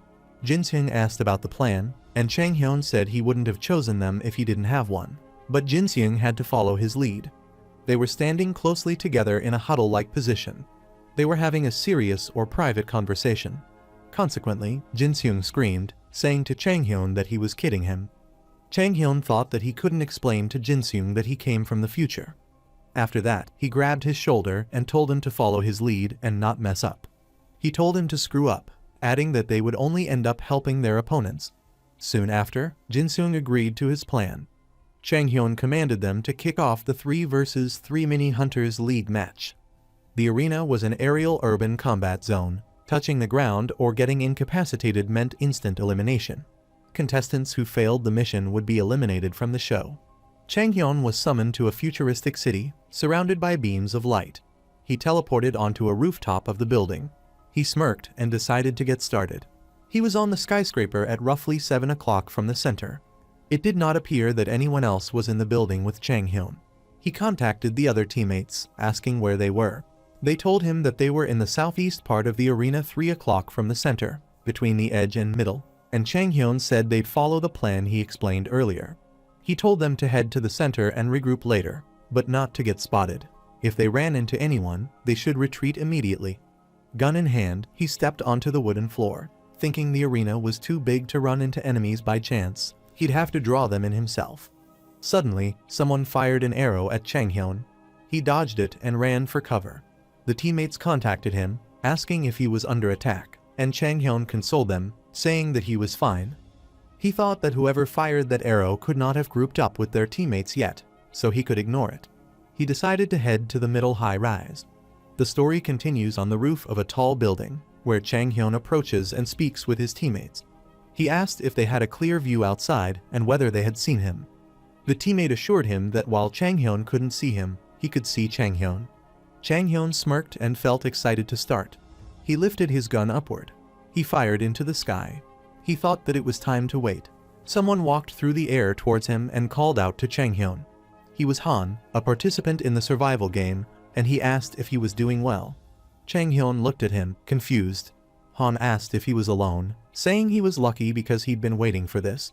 He called Changhyun, his first opponent, and told him he'd informed Hangyul. He smiled innocently and told him to save his breath, saying he'd heard everything through Changhyun's active earpiece, and added that he could play for time or try to take him out if he thought he could. He told him that he was heading his way and warned him not to rush. Changhyun thought that if he wasted too much time here, he would have to face 2 opponents by himself or potentially even more. Afterward, Han asked why he came alone without his teammates, saying he knew Changhyun ranked first in the melee mobility test and was assuring him that he was confident in one-on-one combat and had studied how to counter mana guns. Changhyun thought that he was too talkative because he had already wasted his time. He asked Han why he assumed he was alone, and Han replied that if he weren't, it would be just like last time when Changhyun and his teammates had already attacked him. So, Han rushed toward him confidently, waving his sword, and apologized, saying he was just scared and needed to ask about his fight with Hangyul. He attacked Changhyun, but he blocked it by extending his gun, thinking that Han was so much stronger than he was. He pushed backward forcefully and decided to keep his distance. The mana rope appeared on his hand. By using it, Changhyun was able to hang and escape upward. Han ran towards him in the air and asked him where he was going. Changhyun thought that Han was doing a good job at keeping up. On the other side, Han ran towards him, barking continuously. Changhyun thought that Han was not stopping yapping, even while they were in the air. He spun through the air, pulled by the mana rope. Han was greatly shocked to see his stunt. Changhyun stood in the air at once. He triggered his gun confidently, but Han blocked it by using his sword as a protective shield. Changhyun ran again and thought that his attack had not worked. He knew that Han was one of the promising fighters, and he would not be able to deter him with his gun.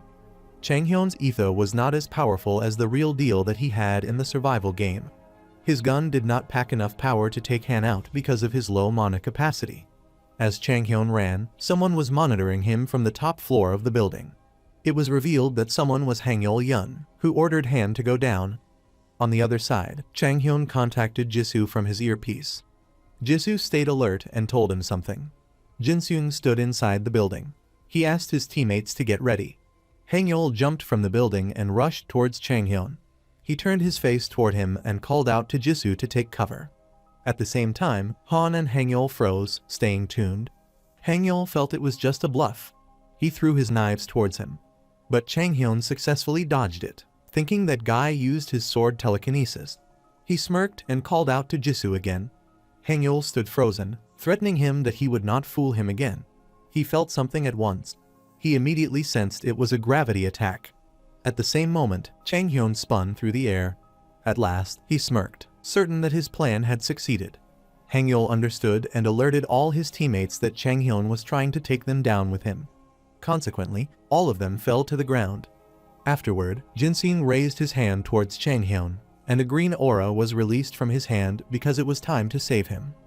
Changhyun had fallen into a glowing green energy net, likely as a form of capture or protection. At the same time, Han and Hangyul were falling on the ground. Consequently, the system declared that Han and Hangyul hit the ground, which meant that both of them were disqualified. On the other hand, Changhyul shot out the mana hook and soared away, feeling slightly compressed from both sides, uncomfortable but manageable. Jinseung admitted he hadn't expected his telekinesis to work that way, but said the strategy was solid. Changhyun told him that there was no way they would have defeated them as easily in a direct confrontation. He planned to draw the other players in, and once they were all airborne, Jisoo would unleash his gravity attack. Jinseung would catch him with his telekinesis, but the other would fall to the ground. At the same time, Changhyun reminded him that the match wasn't over yet, so he needed to stay focused. The other players might have caught wind of their plan, so there was a good chance it would not go as smoothly next time. The story continues as the system reports that Haeju Yu bled to death, and Hyo Lee, Jiju Kim, and Ilti Chan died in battle from Team B, and Changhyun thought it was impressive that Aracho had taken on all of Team B alone. The system announced the survivors of Team C, calling one by one, which included Jinseung Kim, Jisoo Han, and Changhyun Lee. The scene moved to Hangyul and Han, who sat on the sofa and bowed their heads slightly as Haeju Yu asked if they had fallen to their deaths while chasing Changhyun. She could not believe that they had never competed with him. Han said he no longer thought it was luck when Changhyun found the hidden artifact or beat Hangyul, as his clever strategy caught them off guard. And even if Haijuyu had taken Hangyul's place, the outcome wouldn't have changed, and Changhyun was tougher than Haijuyu thought. Hangyul apologized to her because he was aware of their abilities, so he should have been more cautious. He thought that if a plan failed or Changhyun lost a match, he would get gloomy and blame himself when really, he just needed a bit more self-confidence. As Changhyun stayed tuned, Jinseung called out to him. He apologized to him for being out of line. Changhyun remained shocked. While he left, he assured him to forget about it. Changhyun couldn't believe that Jinseung had actually apologized to him, and he praised him. After all, the scene transitioned to Ara Cho, who could not believe that Changhyun and his teammates won so easily. The two judges spoke, as Min-seok Lee admitted that Changhyun's team had been thoroughly outplayed and the outcome was unexpected, while Seo-hyuk Min praised Changhyun's talent. That test was not even designed to assess the contestants' strategic abilities. Ara Cho didn't expect that result and thought that even if Changhyun knew Jisoo and Jinseung's powers, it wouldn't have been easy to make a plan on the spot, especially since they weren't getting along. But she had doubts about Changhyun's strength.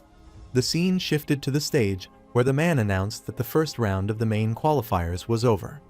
Team C had taken first place, earning 3 points for survival and 2 for eliminations. He then called them to the stage to receive their prize. He added that they would be awarded a mana flow stone. A woman took the green mini box to Changhyun. As Changhyun looked at the mana flow stone, he thought it might help him raise the skill rank of full bloom. The man said that the mana flow stones would boost their mana capacity, helping them grow stronger, advance into Korea's Hunters League and Division 1 League, and eventually reach the global stage. Not everyone had what it took to become a hunter. Teams that lost in the 3 versus 3 Mini Hunters League had to play in the knockout round, and those the judges found lacking would be cut from the show. That was a competition to show, so there was going to be a knockout round, and the participants were the 13 contestants who were eliminated in the first round. Changhyun thought about Dojun. The man gave a brief explanation of the knockout round, saying that all contestants would pair up and work together in a secure game mode for that match. He added that teams had to move together and hold the designated zone for 1 minute to secure it. Though capturing the zone wasn't the only way to win. They could also win by earning kill points from defeating other hunters, and the teams with the most points would avoid elimination. The man said that because the number of players was odd, they could pick a partner from the winners of the first round, and these partners wouldn't be eliminated, regardless. The match will commence tomorrow. The scene shifted to Changhyun, who stood in the supermarket. He thought it looked like those two had teamed up and figured he'd do the same if he were in their place, as teaming up with a strong partner was the easiest way to win. It seemed like Dojun had not found a partner, and he wondered if that was as far as he would get. He had a lot of potential, but he was unlikely to survive that round at his current skill level. Suddenly, Dojun felt excited and ran towards Changhyun. He demanded help from him, reminding him that they were from the same school because he knew he could rely on him. Changhyun was greatly shocked and declined. Dojun insisted, saying he had already taught him how to use the sword, so they were basically in a student-teacher relationship, and asked what kind of teacher abandons his student in a time of need. Changhyun turned to look at him, and Dojun gazed back with emotion, clearly needing his help. Consequently, he agreed to help him, thinking he didn't have anything better to do anyway. He wanted to see how the mana flow stone would change his skills anyway. Changhyun told Dojun that he had to follow everything he said and made it clear that he wouldn't help him again after this. Afterward, Dojun felt happy, assured that he knew he could rely on him. The scene transitioned to a modern building with a striped window pattern, shown in warm light. Changhyun lifted the mana flow stone from the box and decided to let it go.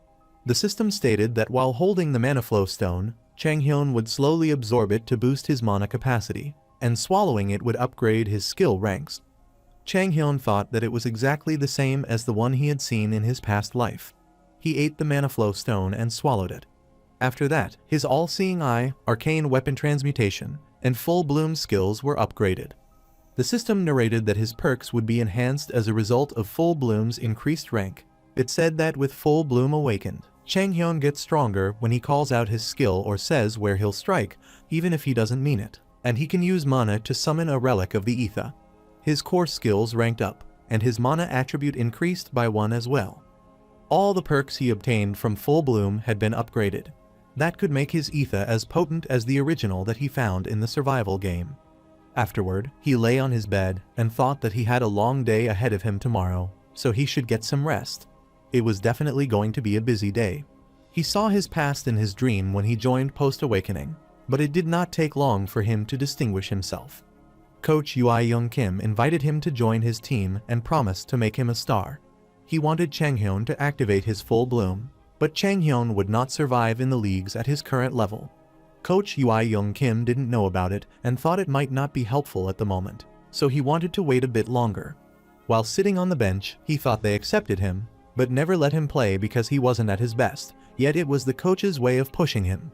Coach Ui Young Kim's words echoed in his mind. He said players were just backups and warned him not to get cocky from doing well in practice. And in the end, Chang Hyun gave in to the pressure. The coach laughed in joy. After activating full bloom, Chang Hyun dominated every game, and with all the trophies he won, he became a legend. However, like a flower plucked too soon, he withered quickly. Suddenly, Chang Hyun opened his eyes. He immediately sat up awkwardly. He should not want to remember that. Now, he had not activated his full bloom, and he had made all the preparations to kickstart a path to success. There was a lot of room for improvement, given that he was only narrowly defeating the top rookies of his generation. Chang Hyun decided to let his full bloom grow fully before activating it. And so, he soared to greater heights than ever before. He didn't care about the past anymore. The scene transitioned to Dojin, who sat on the sofa. Chang Hyun asked him if he was prepared. Dojin said yes and told him that he was all warmed up and his game plan was locked in. Chang Hyun wondered if he had thought of something. Dojin said he would follow his orders to the letter. Chang Hyun did not know what he expected, and he thought Dojin did not think much of it. The scene moved to a person who thanked the audience for waiting and welcomed them to the knockout round. Suddenly, Chang Hyun appeared at the door. He opened his eyes and felt something. He teleported beside the capture zone. He thought that it seemed like an ordinary urban map. Dojin asked Chang Hyun what their strategy was. Chang Hyun pointed and told him they were going straight to the center to secure the capture zone first, not focus on kill points, so they would make a beeline for it and secure it as quickly as possible. Dojin was shocked, asking if Chang Hyun was serious about that. Chang Hyun said they were up against Hangyul and Haiju, who had teamed up, and there was no way to secure the zone with them, and everyone else coming after them. While they were walking, Chang Hyun told him he could quit if he didn't think he could do it, and Dojin said maybe they should rethink their strategy. Chang Hyun told him to forget about it, as the countdown was nearly finished, and he decided to go as soon as the game kicked off. Afterward, Dojin assured him to get ready because they had 10 seconds left. At the same time, Chang Hyun shot out his mana hook. He was able to hang and fly upward. Dojin screamed, telling him to wait. Chang Hyun rapidly ran through the air, thinking that no one could use the air bit and anchor better than him. He thought that he would take a position near the capture zone first and keep the other contestants at bay. On the other hand, Haiju and Hangyul were walking on the road. She thought about Chang Hyun Lee constantly. She thought that if it was not for Chang Hyun, she would not have been forced into a 1 versus 3 battle, and he would not even be here now, competing in the knockout round. Subsequently, Hangyul asked her what she was thinking about, and she told him to get thrashed by Chang Hyun like a loser. Hangyul felt disappointed at once. Haiju told him strictly not to get all mushy on her, to make sure he didn't mess up like last time. Hangyul said he wouldn't lose but told her not to underestimate Chang Hyun because he was stronger than she thought. And Haiju told him not to lecture her and said she had a plan, too. Hyuju thought that if she had not tried to conceal her true power in the Min Hunters League, she could have defeated those 3 without any trouble. So, she decided to use every trick she had and wouldn't let herself get eliminated by holding back. Haiju said it looked like Chang Hyun was a mid-range fighter and added that their strategy should be to fight him up close. Hangyul stayed tuned, froze. He sighed deeply and nodded. Both of them were going to find Chang Hyun. Chang Hyun twirled his gun and stood ready, waiting for the opponents to come. Dojin told him that he was too fast. Chang Hyun said he had found a good spot and would hold off the other contestants until Dojin arrived so they could enter the capture zone together. He assured him that all the other teams would target them, and Dojin told him that he had a plan. Chang Hyun smirked, glad the opponents were coming on foot. It was too late anyway, and better than Dojin getting seen while flying. Suddenly, he saw the opponent and triggered his gun. The bullet came out of his gun, and blue rays were released from it. The contestant walked casually on the ground. The bullet hit him, and blood poured out. Consequently, the system announced that Hyunjin Lee from Team F was disqualified after being killed in combat. Chang Hyun thought that it might have been a headshot, but that still packs nearly as much punch as the real Ethan he found in the survival game. He smirked and thought that it looked like Ethan, and that it was better than his past self, which surpassed Ethan. And the dead body was lying on the road. After that, he killed another contestant who had been running beside the dead body. Consequently, the system narrated that Soo-hyun B from Team F was disqualified because he was killed in combat. His teammate said he heard a noise and asked if he had heard it too, thinking someone might be fighting, and asked if he was sure, told him to head that way, and Chang Hyun assured his teammate that the noise was from him.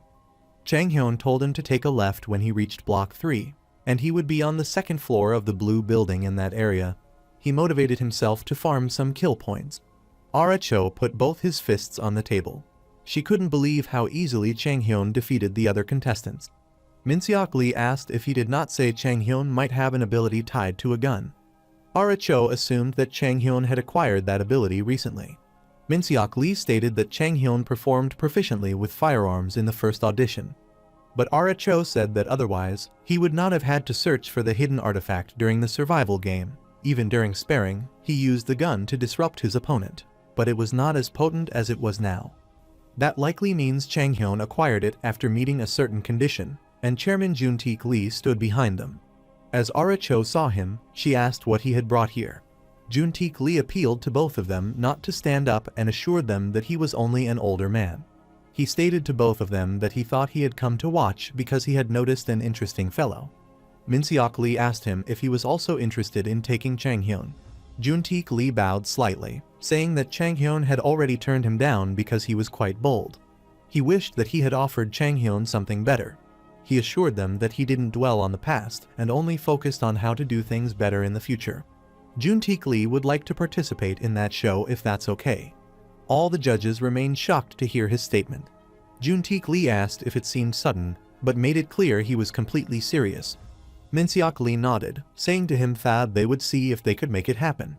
Suddenly, he noticed what Jun-taek Lee was up to. The scene transitioned to Dojun, who was screaming, saying that he was here, and asked where he was. Chang Hyun gave him a hint to come up to the second floor and told him he was in room 1701. On the other hand, Chang Hyun, who had secretly looked outside from the window. Subsequently, Dojun entered the room and saw him. As he thought, no one was there. He thought that there were probably a lot of people gathered here, just waiting, since it was too dangerous to go in.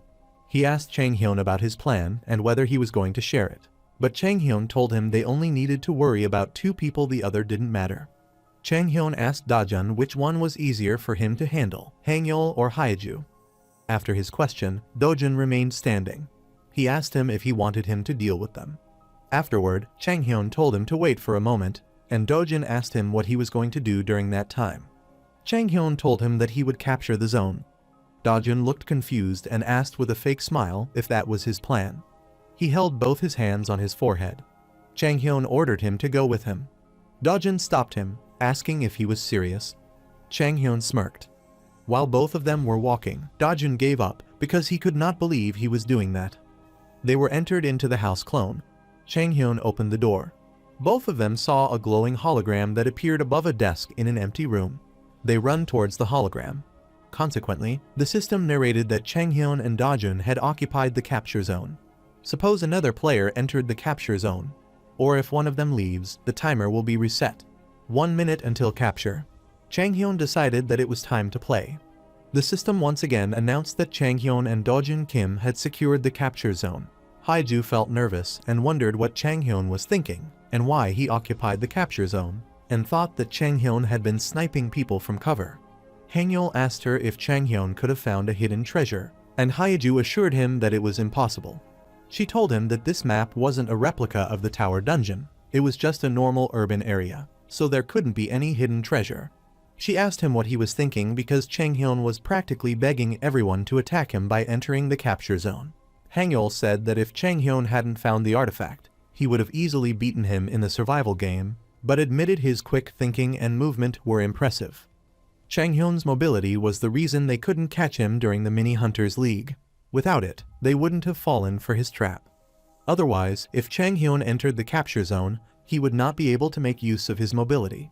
Haiju wondered if capturing the zone was not actually his goal, and Chang Hyun might have done it to draw their attention and leave midway. Suddenly, her eyes remained wide. She told Hangul to listen closely and assured him that she had figured out his plan. She claimed that Chang Hyun's combat power wasn't very strong, and he couldn't fully use his mobility in the indoor capture zone. When the other contestants converge to stop him, they will end up fighting each other. At the same time, Chang Hyun hid in the shadows. Hangul asked her what they were going to do. While both of them were running, Haiju told him that Chang Hyun wasn't really after the capture zone anyway, they just needed to create enough chaos to flush him out. Victory would be theirs to take. As they were running, the system reported that Yongjun Kim from Team A, Hyun-Tae Lee, and Hansu B from Team C were disqualified because they had been killed in combat. But Haiju could not believe that they had been eliminated already. If Chang Hyun's goal was to make the other contestants fight, he should have already escaped, and the capture should have stopped. It should be total chaos in there by now. At the same time, Hangul pointed her to look at it. The system narrated that the time remaining was 20 seconds. Afterward, Haiju wondered what Chang Hyun was doing. The scene shifted to Chang Hyun, who smirked while he was hiding and waiting for his opponents. He wanted to take everyone on. He would take out anyone who came into the room if he could not. That was when someone stepped in. Dajin wondered if that would work. Suddenly, a contestant kicked the door open, and as it swung wide, Chang Hyun told him to fight fair and square. He fired his gun, and the bullet struck the contestant in the neck. The system announced that Yongjun Kim from Team A had been eliminated. Soon after, the red glowing lines suddenly appear on the wall, and both of them react with surprise. As the door broke, someone was ready to attack both of them with a spear. Before he attacked them, Chang Hyun rapidly fired his guns at the opponent. The enemy immediately hid behind the wall, dodging the bullet. Chang Hyun thought that it was not powerful enough to penetrate walls. He smiled, believing he could do it. On the other side, Dajun attacked the opponent, but he blocked it. While another contestant was running towards Chang Hyun from behind, he realized there were two people in the room. He rolled his eyes back and used his all-seeing eyes technique to analyze the situation. By using it, he saw from the roof, monitoring his two targets. In a rapid motion, he gripped both guns in opposite directions and was shooting constantly without any pause. Consequently, the system narrated that Hyun-Tae Lee and Hansi B from Team C were disqualified. However, Chang Hyun wondered how much time was left.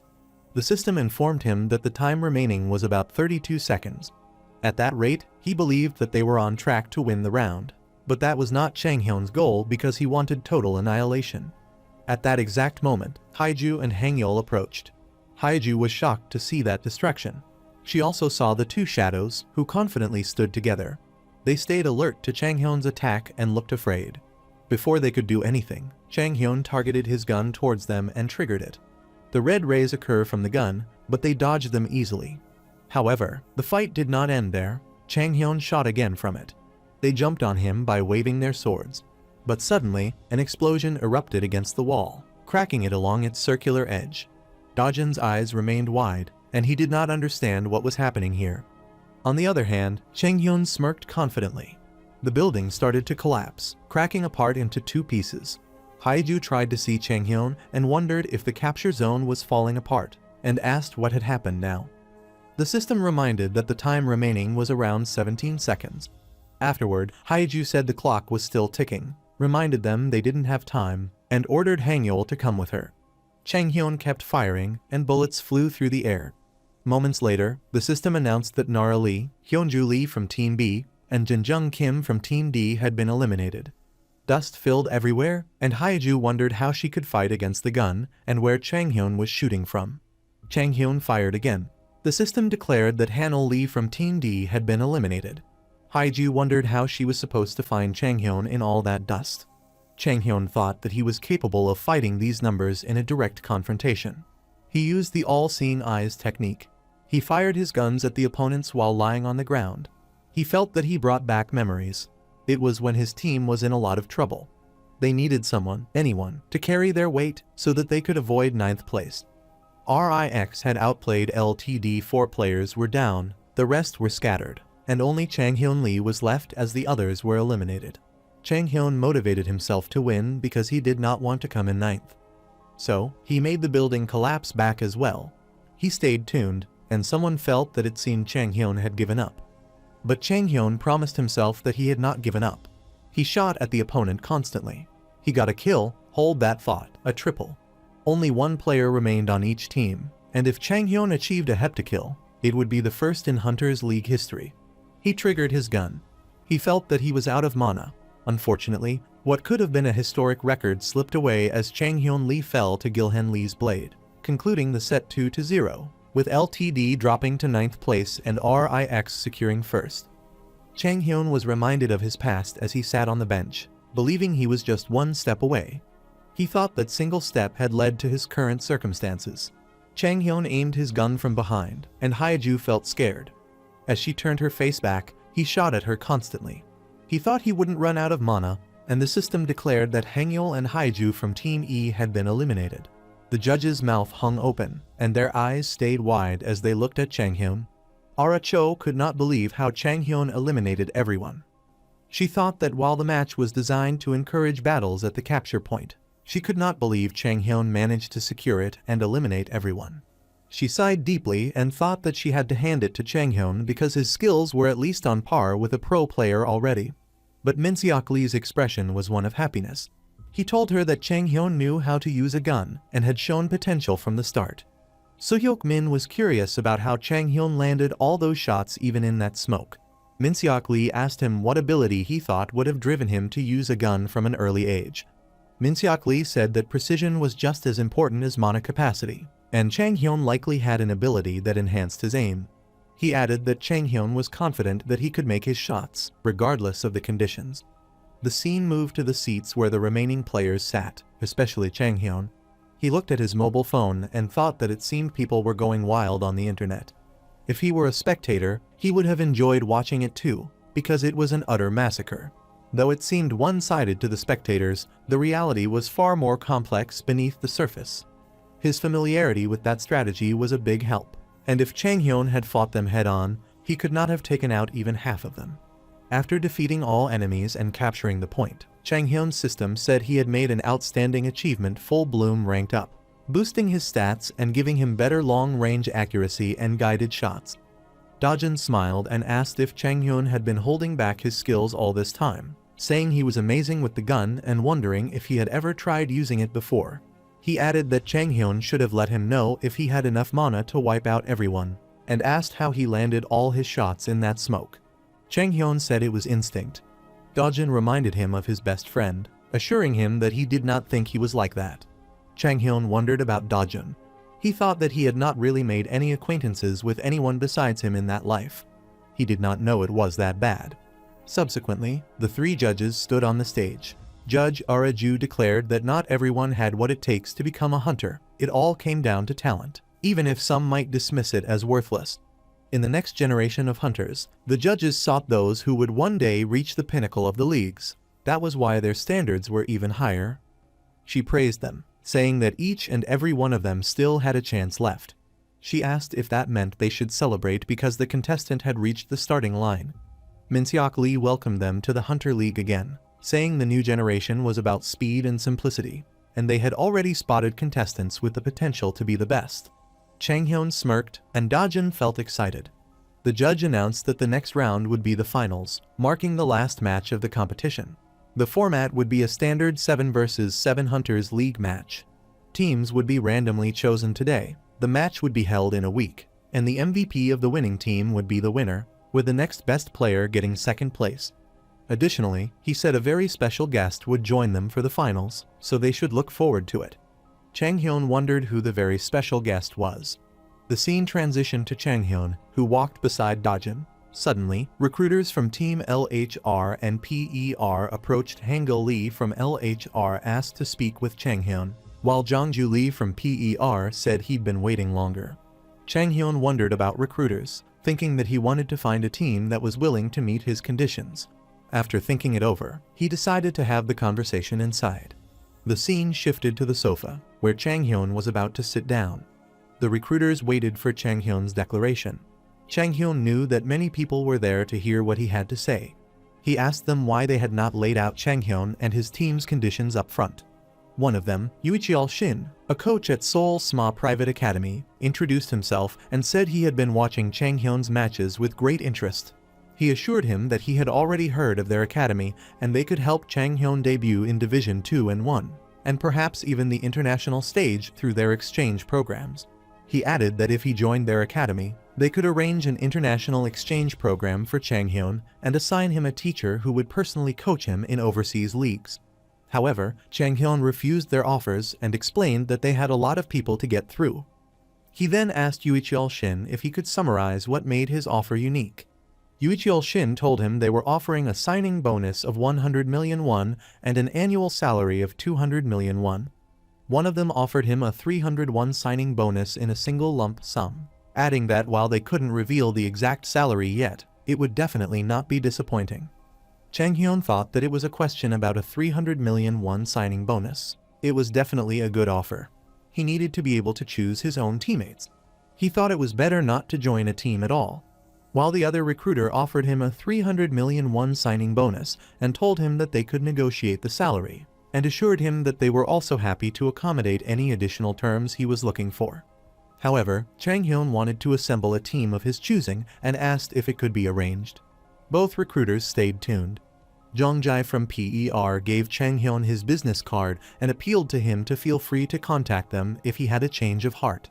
He added that he would consult with their director and get back to him if they could improve their offer. Chang Hyun thought that those offers were very impressive.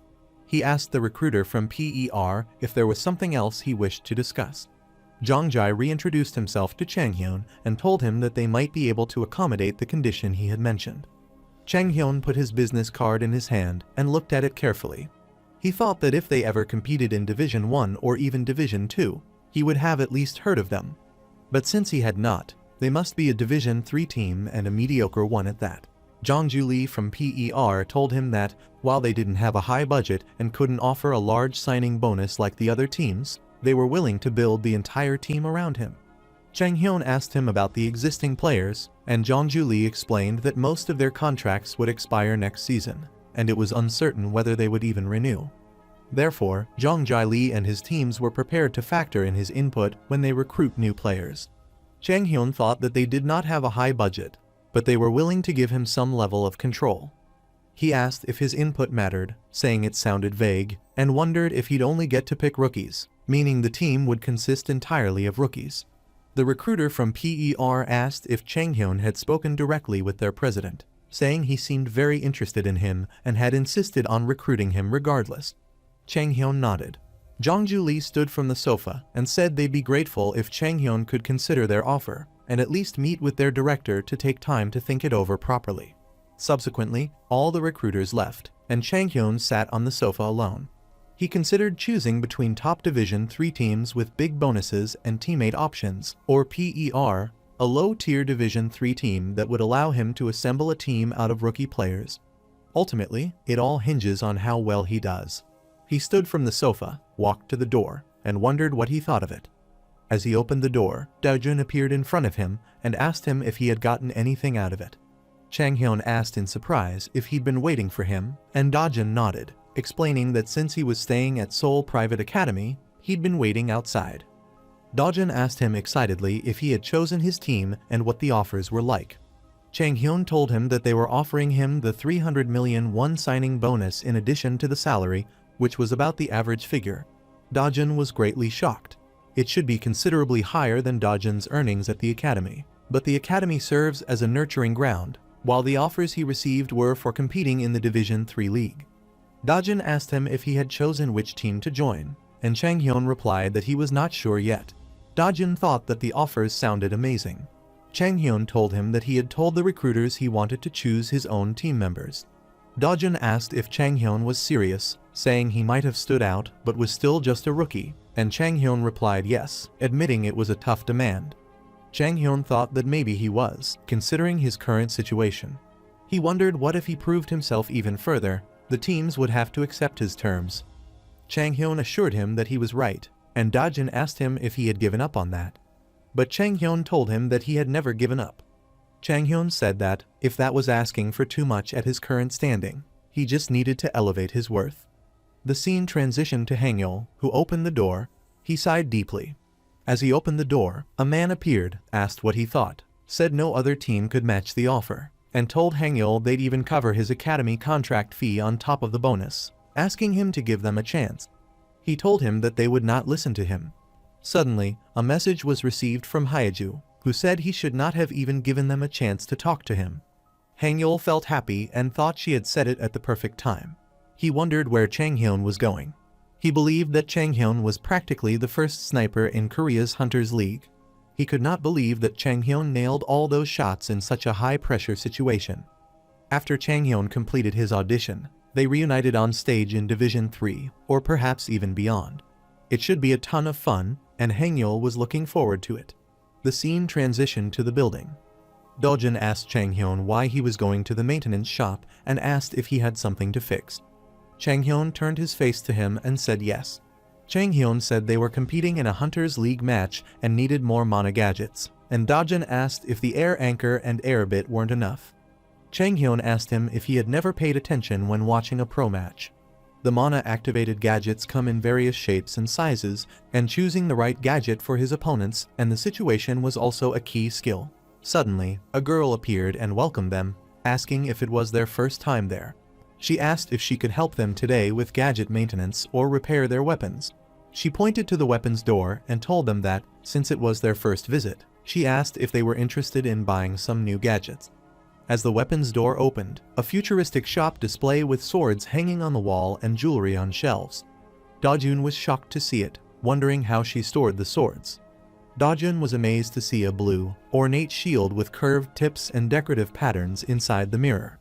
The girl asked Changhyun if he wanted her to help him choose a mana gadget, and he said he'd appreciate it. She pointed her hand at Changhyun and said that since they had someone here who knew nothing about them. She told him that, besides the air anchor and air bit, there were many other gadgets he might not be aware of yet. She explained that mana-activated gadgets could be largely classified into 4 types: offensive gadgets, defensive gadgets, and mobility gadgets such as the air anchor. Dojun objected, saying that it only made 3 gadgets. The girl explained that the last mana gadget was a special type. Each one was unique, often custom-made, and too diverse to be described with a single trait, which made them difficult to explain.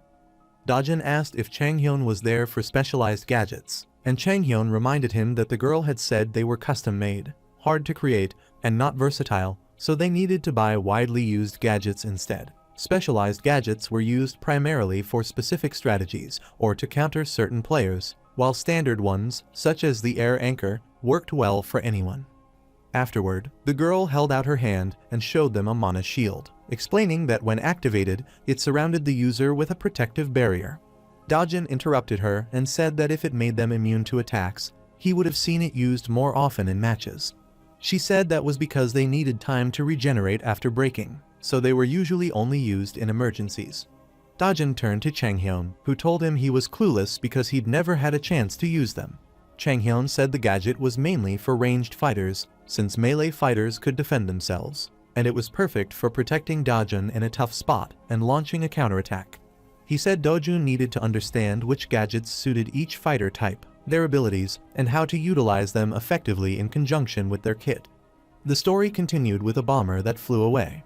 It released a blue radiation that spread all around it. Changhyun revealed the fact that Mana Bomber was an explosive gadget and asked him who he thought would be suitable for it. Dojun said he felt like they were meant to be attached to something. Maybe a ranged fighter could fix one to their projectile and detonate it from a distance, like firing a missile. Changhyun declined and said it seemed he couldn't fire it with his gun, asking if it wouldn't attach to a bullet. Suddenly, he realized it was impossible to attach a bullet, but he shot using the ether, which could change shape.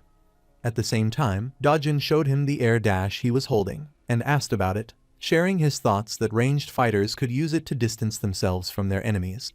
As he looked at it, he felt a strange sensation. Suddenly, Changhyun aimed his gun behind his head and said that was certainly one way to use it. He said that was much more effective, adding that Dojun could take out his enemy at point-blank range before they had a chance to activate their mana shield. Dojun said they had a gadget for everything and asked why not take them all, but Changhyun, spinning his gun, said their mana wasn't unlimited and there was a limit. Most people only bring 1 or 2 extra gadgets to a match. Dajin asked what he thought, and Chang Hyun said the air dash was enough for him and asked if Dajin shouldn't be thinking about what he should take instead. Dajun, satisfied with him, said he had thought about it but was still unsure, explaining that he wasn't a ranged fighter, so he didn't know he needed the mana shield or mana bomber, but he didn't need the air dash either. Chang Hyun remained quiet at once after hearing his statement.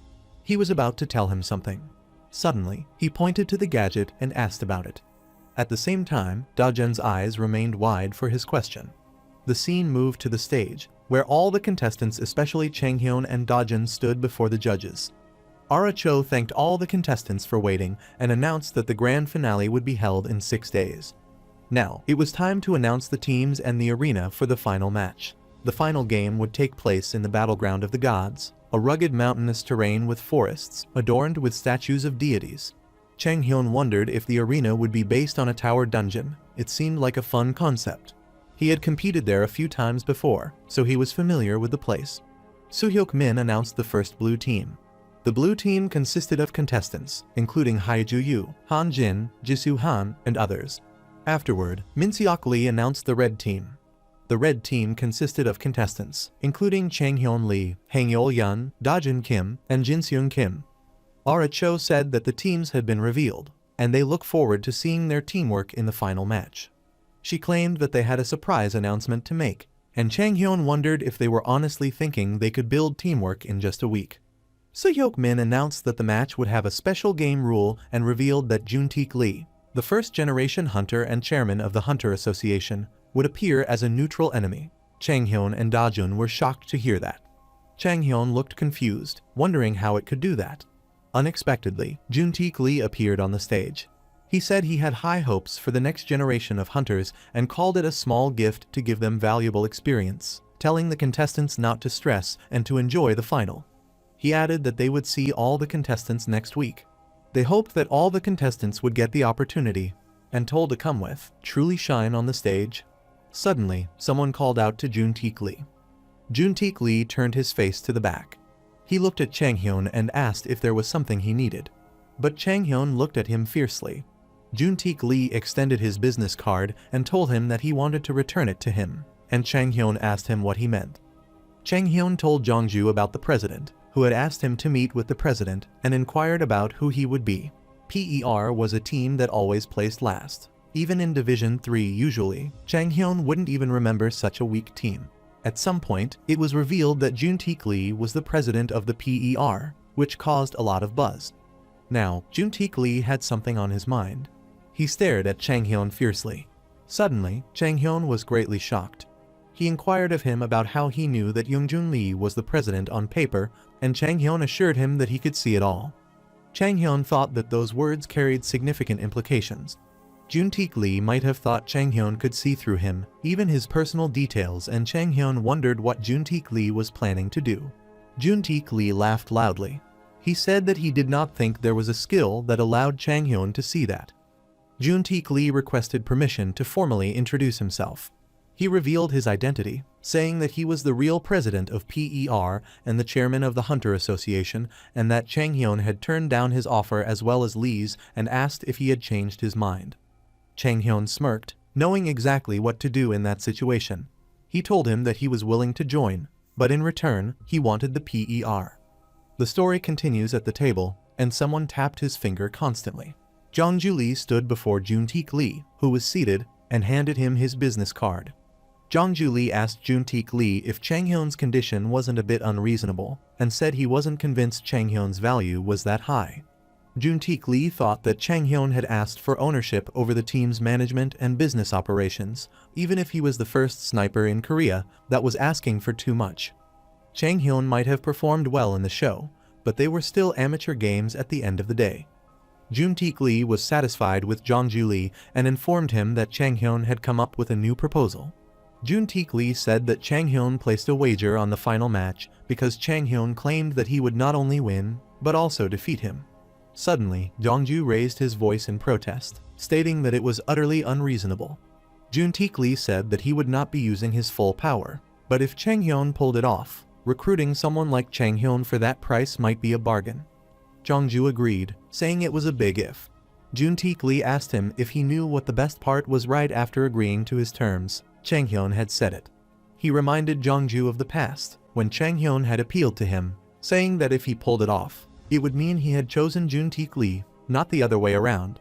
Jongju was shocked and asked Juntae Lee if Chang Hyun really said that sentence, and Juntae Lee told him that Chang Hyun was an interesting fellow.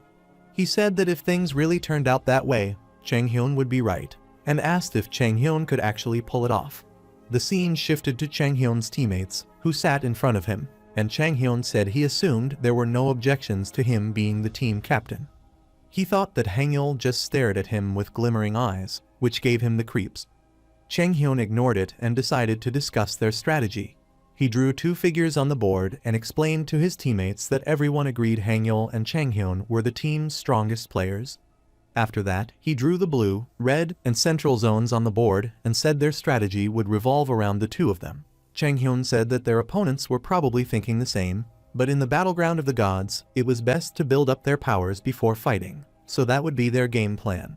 He added that with Juntae Lee acting as a wild card in the match, some teammates including Chang Hyun would follow a different strategy. He wanted everyone to strengthen themselves by gathering items or hunting monsters as the match begins. Chang Hyun, Hangul, and Dajun would head straight for the neutral monster, planning to scout out Chairman Lee together first. Jinseung and Hangul were shocked to hear that. However, Chang Hyun planned to take down Juntae Lee. At the same time, Jinseung objected, asking if he was serious and what the three of them could possibly do against Juntae Lee, pointing out that even with Juntae Lee's powers limited, it still seemed impossible.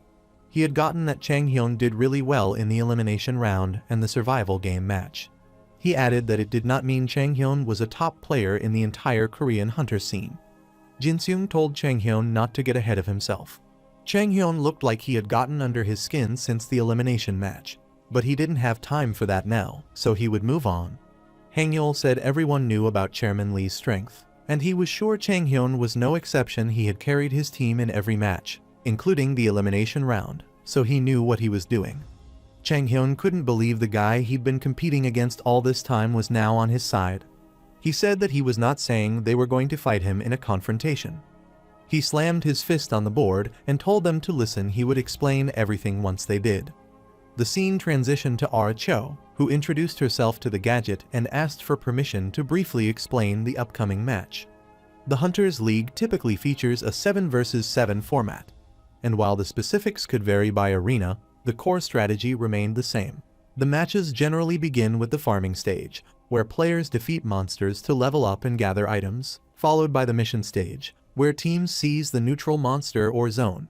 And finally comes the teamfight stage, where the two teams face off in a decisive battle. The mission stage varies based on the map, making each match unique. Min-seok Lee said that Chairman Lee would be joining that match as a wild card. So-hyuk Min understood what the contestants would do now and inquired about Chairman Lee's role.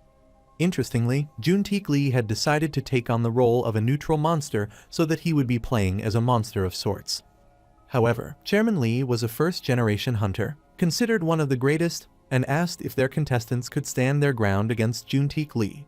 That's why Chairman Lee would have a power limit in that match, with his stat points reduced by 2. So-hyuk Min said that in pro games, even a tiny stat difference could matter a lot, so his stats would be higher than those of their contestants, so that it wouldn't give a significant advantage. Ara Cho said that, not to mention, while Chairman Lee would be fighting alone, there were 14 contestants. She guessed that things would get interesting. Min-seok Lee said people were excited for the finale and told everyone to watch the big fight between the rising stars and the top veteran hunter. The female judge agreed and appreciated everyone. She asked Min-seok Lee how he thought the match would go, saying he'd supported Chang Hyun from the start, so she assumed he expected him to win again, and she couldn't really argue with that anymore. He told her that he did not think he would win that time. Ara Cho asked why he thought Chairman Lee decided to be a neutral monster. She inquired of him whether to face each contestant and determine who deserves to be the winner. Min-seok Lee said that, but if that were the case, Chang Hyun would not have had the opportunity to shine. Chang Hyun's strengths were his mobility and long-range sniping, but neither of those things would help against Juntae Lee. Chairman Lee was known for his close combat skills and ability to chase down enemies, so a ranged fighter had no chance against him, unless they could somehow take Chang Hyun out in one shot. Ara Cho assured the other that they had the power limit on Chairman Lee because the difference in stats should not be too big, and she shared her thoughts that it might be doable.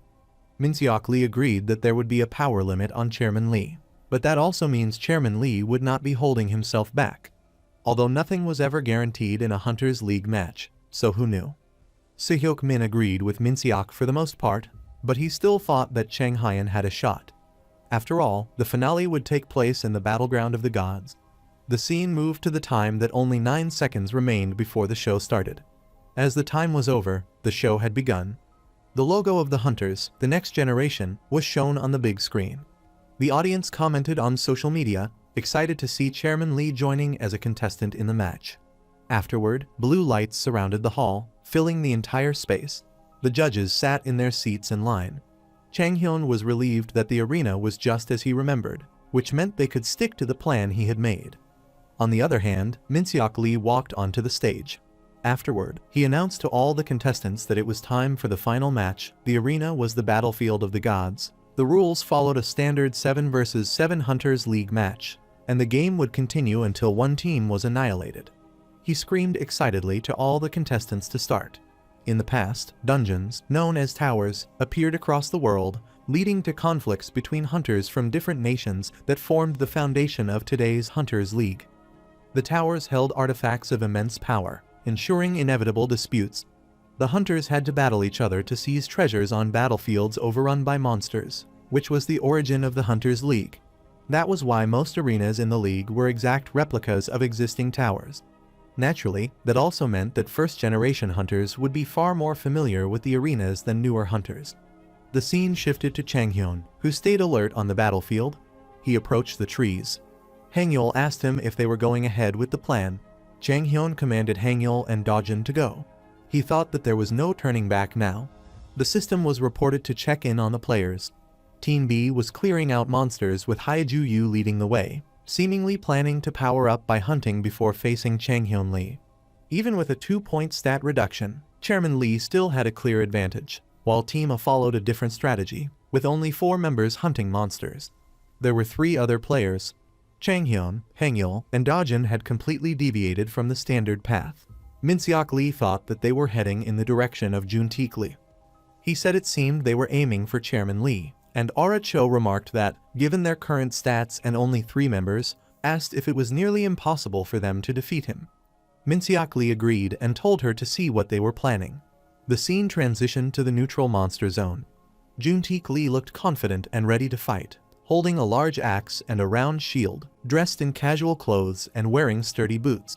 He wondered if someone was already coming his way. He wondered what they were plotting, and if they thought he wouldn't notice them. He thought they concealed themselves. Suddenly, someone targeted him with guns, but Jun-taek Lee dodged the attack by using his round shield. He asked Chang Hyun if that was all he had gotten.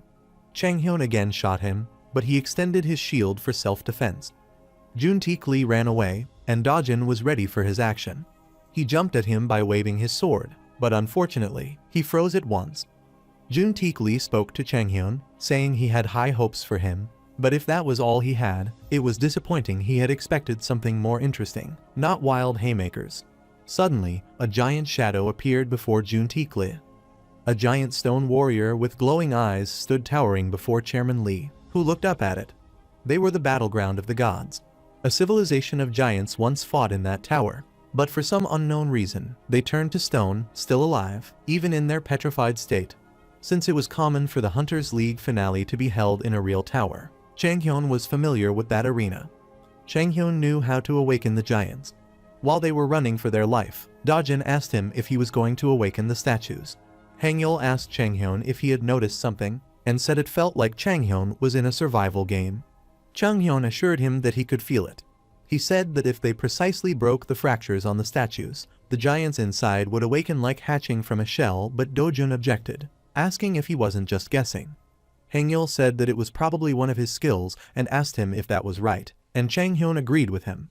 Hang-yeol asked if the giants underneath those statues would help them. Chang Hyun told him that those giants had been petrified for so long that they had likely lost their sanity, and they would probably attack anything on sight.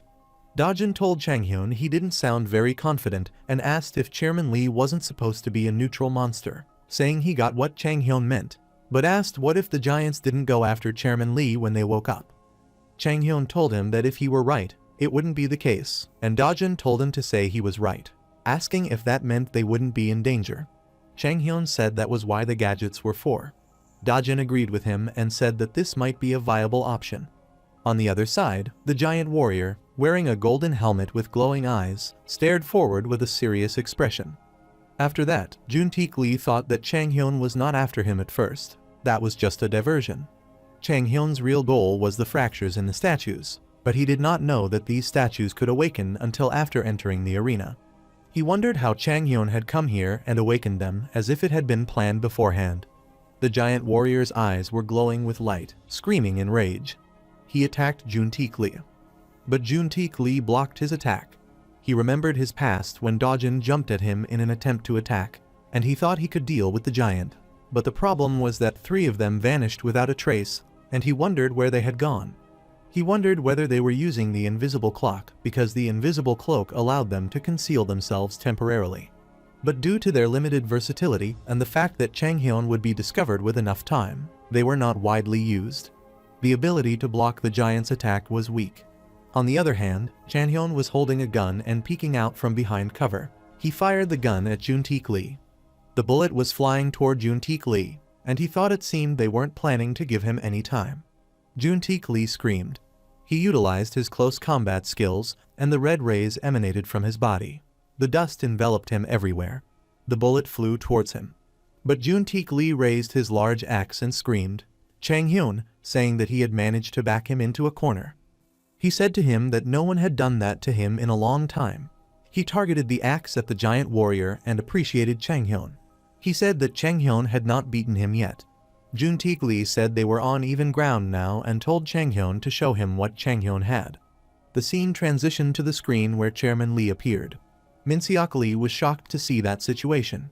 Ara Cho thought Chang Hyun was shooting randomly, but he was actually awakening the statues. The bullets Chairman Lee dodged hit them instead, making things worse for Chang Hyun. Chang Hyun targeted the fractures in the statues while pretending to shoot at Chairman Lee, and activated the invisible cloak to shift the statue's aggression to him.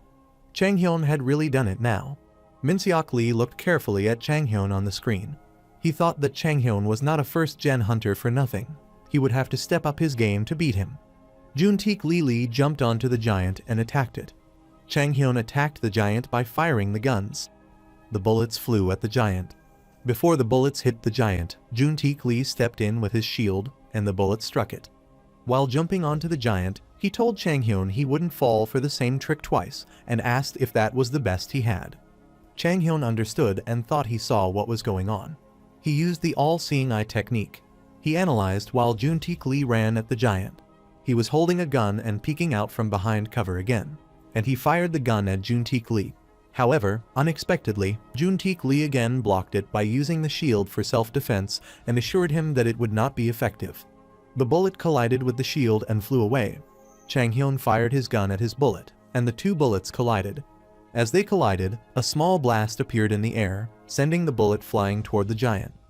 Juntaek Lee was shocked and wondered whether it was a ricochet shot.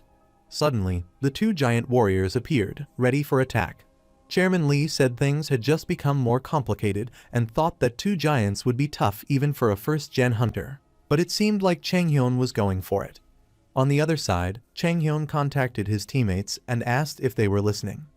Chang Hyun informed them that Jin-seung and the others would be here soon and asked if they knew what they had to do. Hang-yeol assured him that they knew what they had to do.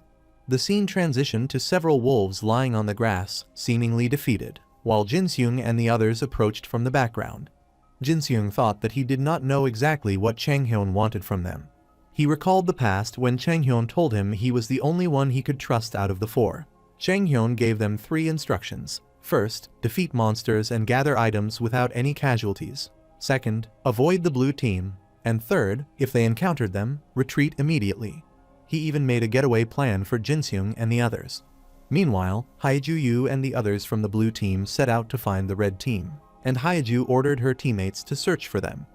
Now, Jin-seung understood that Chang Hyun's predictions turned out to be spot on, whereas Haiju assured herself that she would lose that time. Jinseong got an idea and told his teammates to escape together. Consequently, Jinseong and his teammates ran together to dodge all the opponents. Haiju screamed furiously that they were going and commanded her teammates to go after them. If the blue team found them, they should run, but make sure to keep them on their tail. While running, Jinseong wondered about Changhyun and wondered if they were sure about that. He commanded his teammates to head straight for the location. Afterward, Haiju and her teammates stopped at once. They saw the giants who stood in front of them. Now, Haiju understood that they were trapped in the neutral monster zone. Rapidly, the giants threw the rocks at them. Haiju suddenly jumped to save her life. Jinseong thought that Changhyun told them he would fight Chairman Lee first. He wondered what had happened here. Changhyun instructed him to keep the brawl going. Jinseong told him to give him 3 minutes, that was all he needed.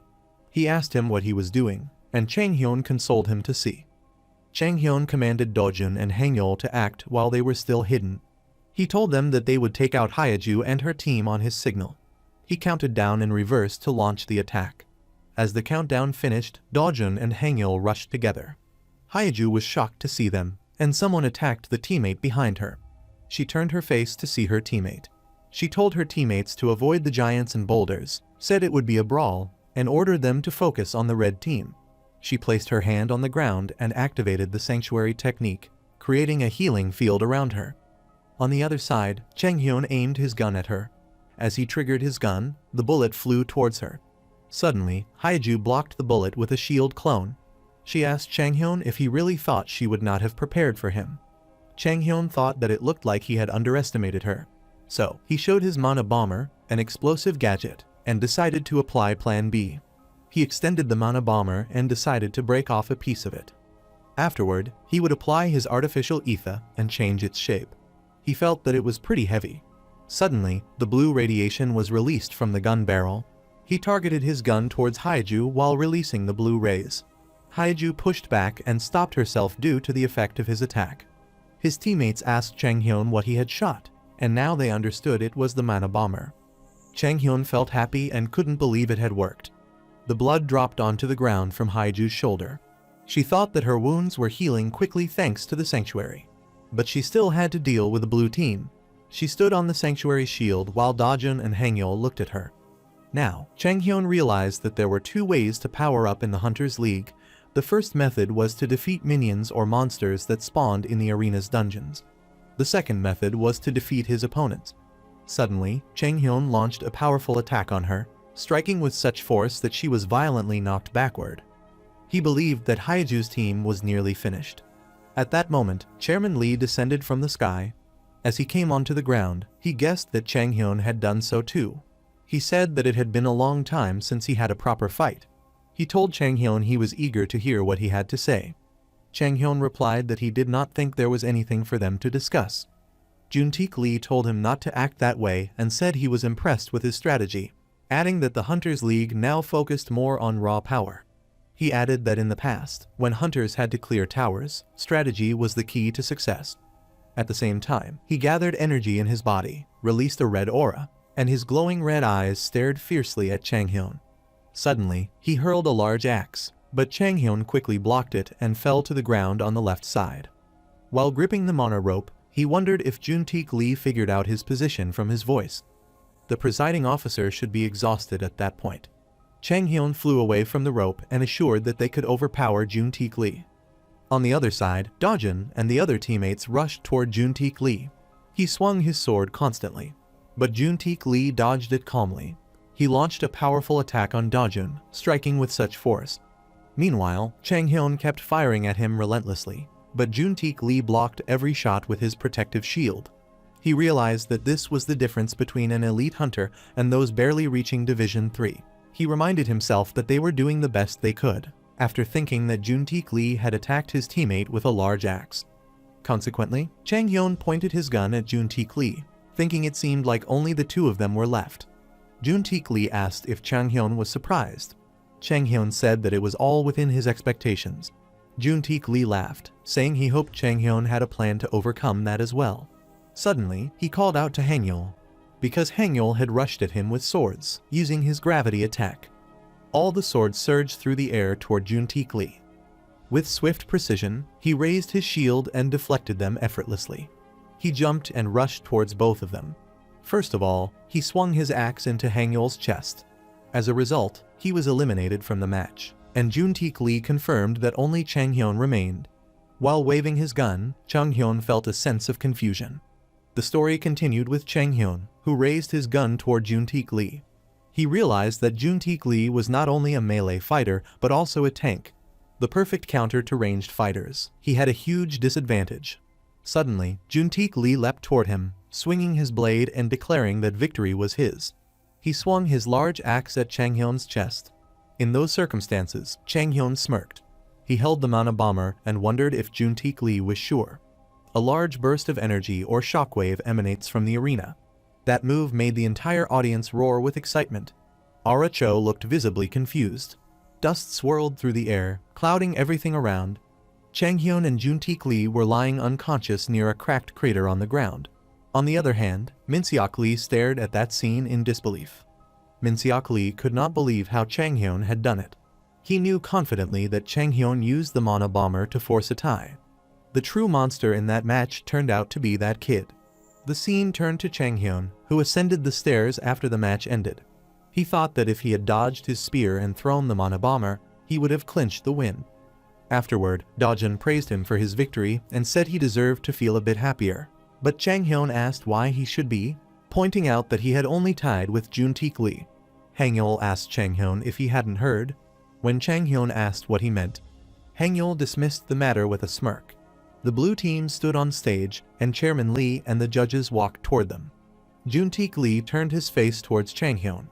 Ara Cho said about 100,000 people awaken each year, and almost all of them dream of becoming a hunter at least once. However, being a hunter wasn't easy. Even though it had become a sport, unlike the first-generation hunters who fought in towers, hunters still needed courage, strength, and luck.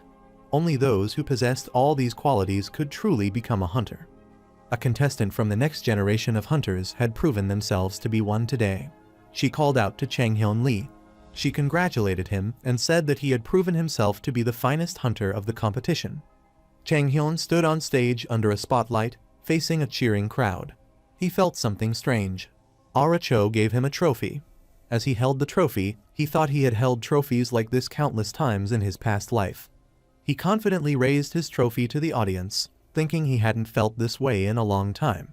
After completing his competition, Chang Hyun's mom, who was initially against becoming a hunter, had a complete change of heart.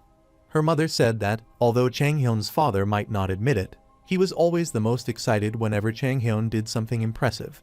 In the past, he had to compete in low-division leagues with poor conditions, which made his parents worry, but things were completely different now.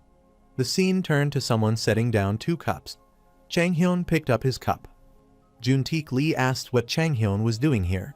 Chang Hyun thought that it was the older man. Chang Hyun told him that he won, so he was here to claim the PER. Juntaek Lee told him it wasn't entirely fair to say he had won, reminding him that he used the giants and they both knew the fight ended in a draw. Chang Hyun placed his hand on the table and said he would see for himself, turned to leave. But Juntaek Lee tried to stop him. Juntaek Lee told Chang Hyun he was only joking, added there was no need to be so uptight, and reminded him they were in it together now. But Chang Hyun understood it. Juntaek Lee assured him he would give him PER, saying he was genuinely impressed by his performance in their match. Chang Hyun remained quiet. He extended his hand for a shake and agreed to work with Juntaek Lee. Juntaek Lee shook his hand at him.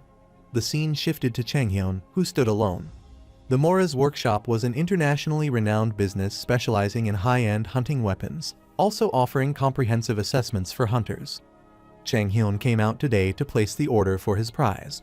He asked why he was there, and Dojun replied that he would also be competing in the Division 3 leagues soon, so he thought he should get himself a custom weapon too. Suddenly, Min-seok Lee walked up to him and raised his hand, and Chang Hyun assumed he would be the one guiding him through the process. He asked Chang Hyun if there was a big difference between using a custom weapon and a standard issue weapon. Chang Hyun said that there was a big difference. A custom weapon was like an extension of who he was. He raised his head upward. He saw a tall Mora's building. The scene shifted to the Mora's building, with closed elevator doors appearing. The woman appeared surprised when she saw Min-seok Lee, Chang Hyun, and Dojun. She hadn't expected all three of them to be there together. Minseok asked her if they could enter. The woman pointed them to proceed to the workshop in section B3. Chang Hyun knew that the Mora's workshop was divided into sections B to D, with the quality of the weapons following the alphabetical ranking. He nodded, thinking section B wasn't a bad choice. As they entered section B, the scientists were working in a high-tech lab with glowing blue equipment. Someone was typing on the laptop keyboard. Dajun saw them in surprise. Minseok turned to them and informed them that it was their first time at the workshop for both of them. Dajun agreed, saying he had never had the chance to visit one in person and found it exciting, asked how much the weapons cost, and whether the custom-made ones were the most expensive. Minseok Lee smirked and told them to come through with the more important points. When creating a custom-made weapon, both of them must first choose a base model, for example, Minseok's 7-branched sword. Minseok Lee gripped his sword and assured them that he would use it. He added that he planned to use an ordinary sword as the foundation, and to customize it, they incorporate additional features tailored to their abilities and combat style. Afterward, Minseok made a rough sketch to explain to both of them that it was a base sword with 6 branches. Dajun and Chang Hyun nodded in agreement. A sword with 7 edges, its curved branches widened the wound when pulled out after striking. They came to the woman, and Minseok showed his sketch, asking if she could make it like that. Consequently, she made the sword with 6 branches. Dajun could not believe they made that from that rough sketch. Minseok proudly stated that his drawing was intended only to provide a general idea, and it was up to the workshop to refine it into a finished weapon. He asked them what mattered was knowing what type of weapon suited them and how they intended to use it. Dajun had something on his mind. Chang Hyun thought he was going to create the same weapon he had used in the past, but he was curious what Dajun would come up with. Suddenly, Dajun's eyes remained wide. He was about to grip the sword. Chang Hyun thought that it was a weapon for stabbing. He wondered about the speed boost enchantment. He also wondered if there would be a glowing effect when the speed boost was activated. Minseok said that the cool factor was important too, and many top-level players value it as well. He turned to Chang Hyun and asked if he had thought about his weapon. Chang Hyun saw a collection of weapons and equipment hanging on the wall. He thought that, since no one in Korea used guns, there was no base model available for firearms. But since he used his arcane weapon transmutation to create his weapon, he picked up the weapon, reasoning that it shouldn't make a difference in the end. Subsequently, he asked both of them if it was right for him to use it while gripping the gadget. Minseok nodded and told him that he had earned the privilege by being the winner. Consequently, the blue light was released as he grabbed the gadget. It transformed into a powerful weapon, and his system indicated that it was the arcane weapon transmutation. Dajun and the woman were shocked, while Minseok looked at him with calm composure. They murmured to each other in disbelief that Chang Hyun had done it with such ease. Chang Hyun thought he had experienced similar reactions before, but it still felt awkward. In every country where the Hunters League was played, a branch of the Mora's workshop could be found. The competition within these branches was inevitable, and 2 criteria mainly judged them: the quality of the weapons produced and who wields them. Hyuna Park, head of the Seoul branch of the Mora's workshop, thought that the Korean branch didn't exactly have the best reputation. Korea's performance on the global stage was a total disaster, and the players who had meant to promote their products only tarnished their reputation. She thought that, with Chang Hyun, they might be able to make something happen. Chang Hyun not only won the show, but also proved the potential of new weapons. Hyuna wanted to ensure that she would not let that chance slip away. Afterward, they approached the head of the Mora's workshop, and Hyuna Park thanked Chang Hyun for taking the time to meet with them. Hyuna Park introduced herself and appealed to allow them to get straight to the point. She asked Chang Hyun if he was satisfied with the weapon from Section B. Afterward, Chang Hyun replied that this was what the organizers had promised him, and asked if he even had another choice.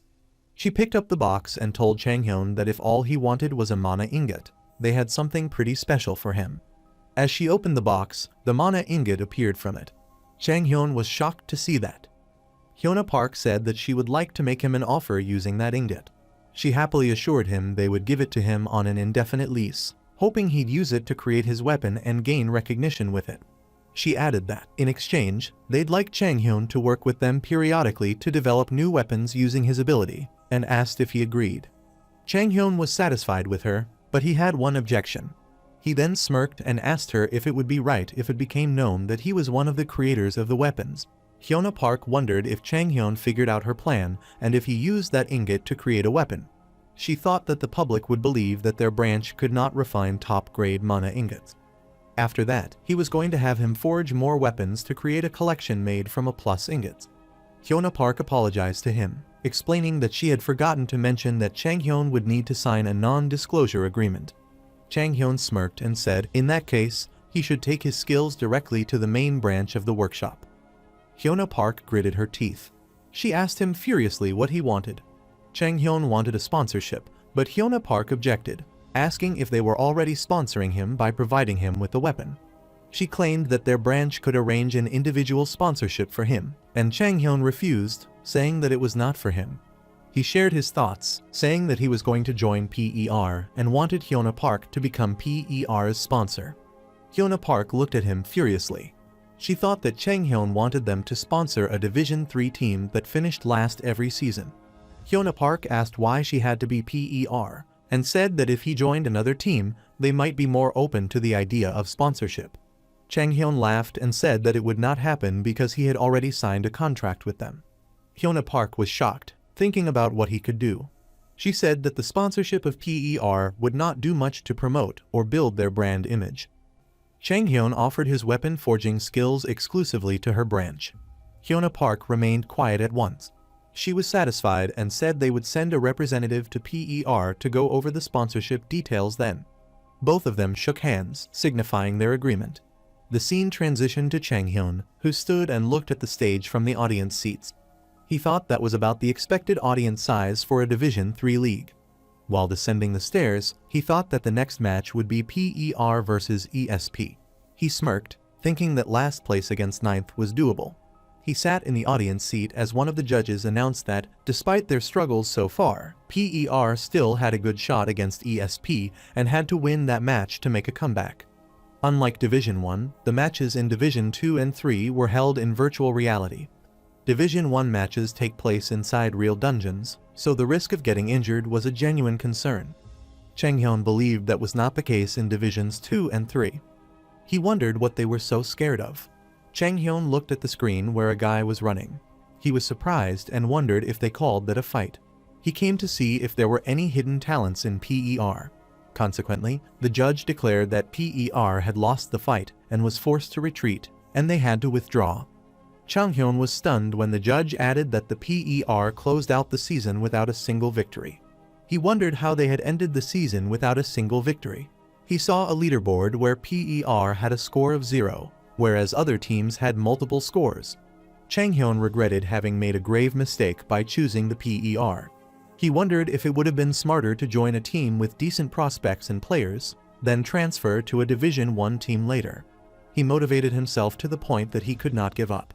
He further decided to eliminate as many players as possible, hoping to find at least one good player on the team. Suddenly, he was shocked and wondered what he was seeing. Vertical bar. He saw an ordinary house and couldn't believe that the PER's residence was something so plain.